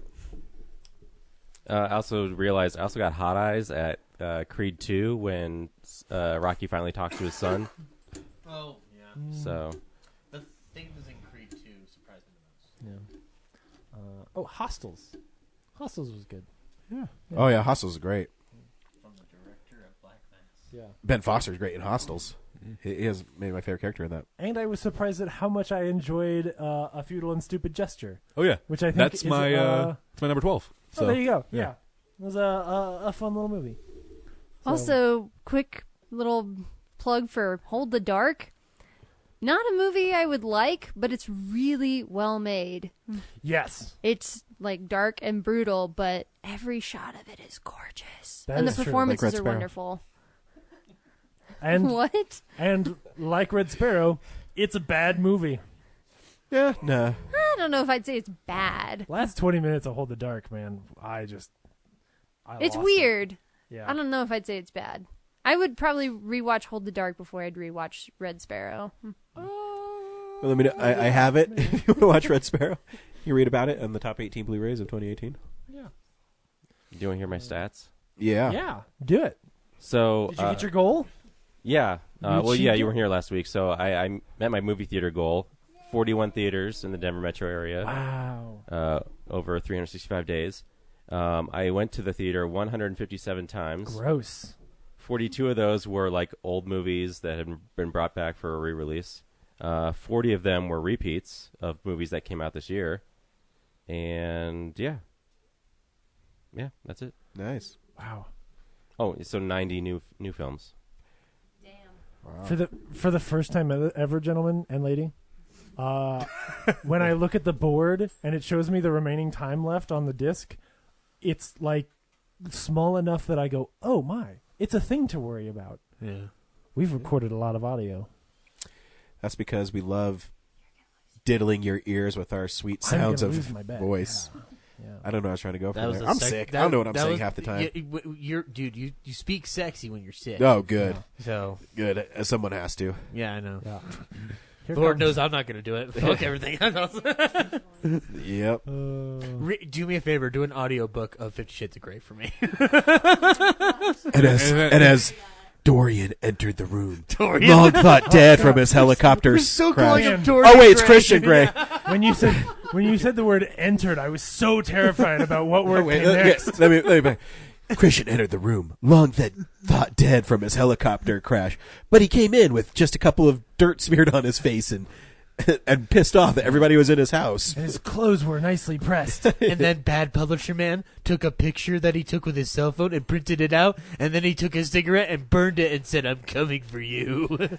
And although Anastasia was just brand new at picking out covers for the books, it was already in the window of her shop. God damn it, this movie. Yesterday, when Christian spanked Anastasia, she was like, no, that's not cool. But today, it was great, because it's a sequel. Let's keep going. It's been 16 days since they met. It's not weird. I forgot how quickly that franchise takes place. Oh, yeah. It's like 14 hours before they're married. Well, also, it just proves that you can find love by buying someone a bunch of random expensive shit. But at first, she's going to reject it, but then she doesn't. She says, "Oh, you know what? I'll be the editor of this firm because." I think I speak for all women. I think really the key to a woman's heart is money. So, ding, ding, ding, ding, ding, ding, ding. Oh, it's not just money. It's cars, Apple computers. A thick cock. Okay. All right. I don't think you can top anything. See you next week, James' mom. Bye. Thanks for listening. Bye. Maybe the night that my tears might let me know all the stars are closer, all the stars are closer, all the stars are closer. Maybe the night that my tears might let me know all the stars are closer, all the stars are closer, all the stars are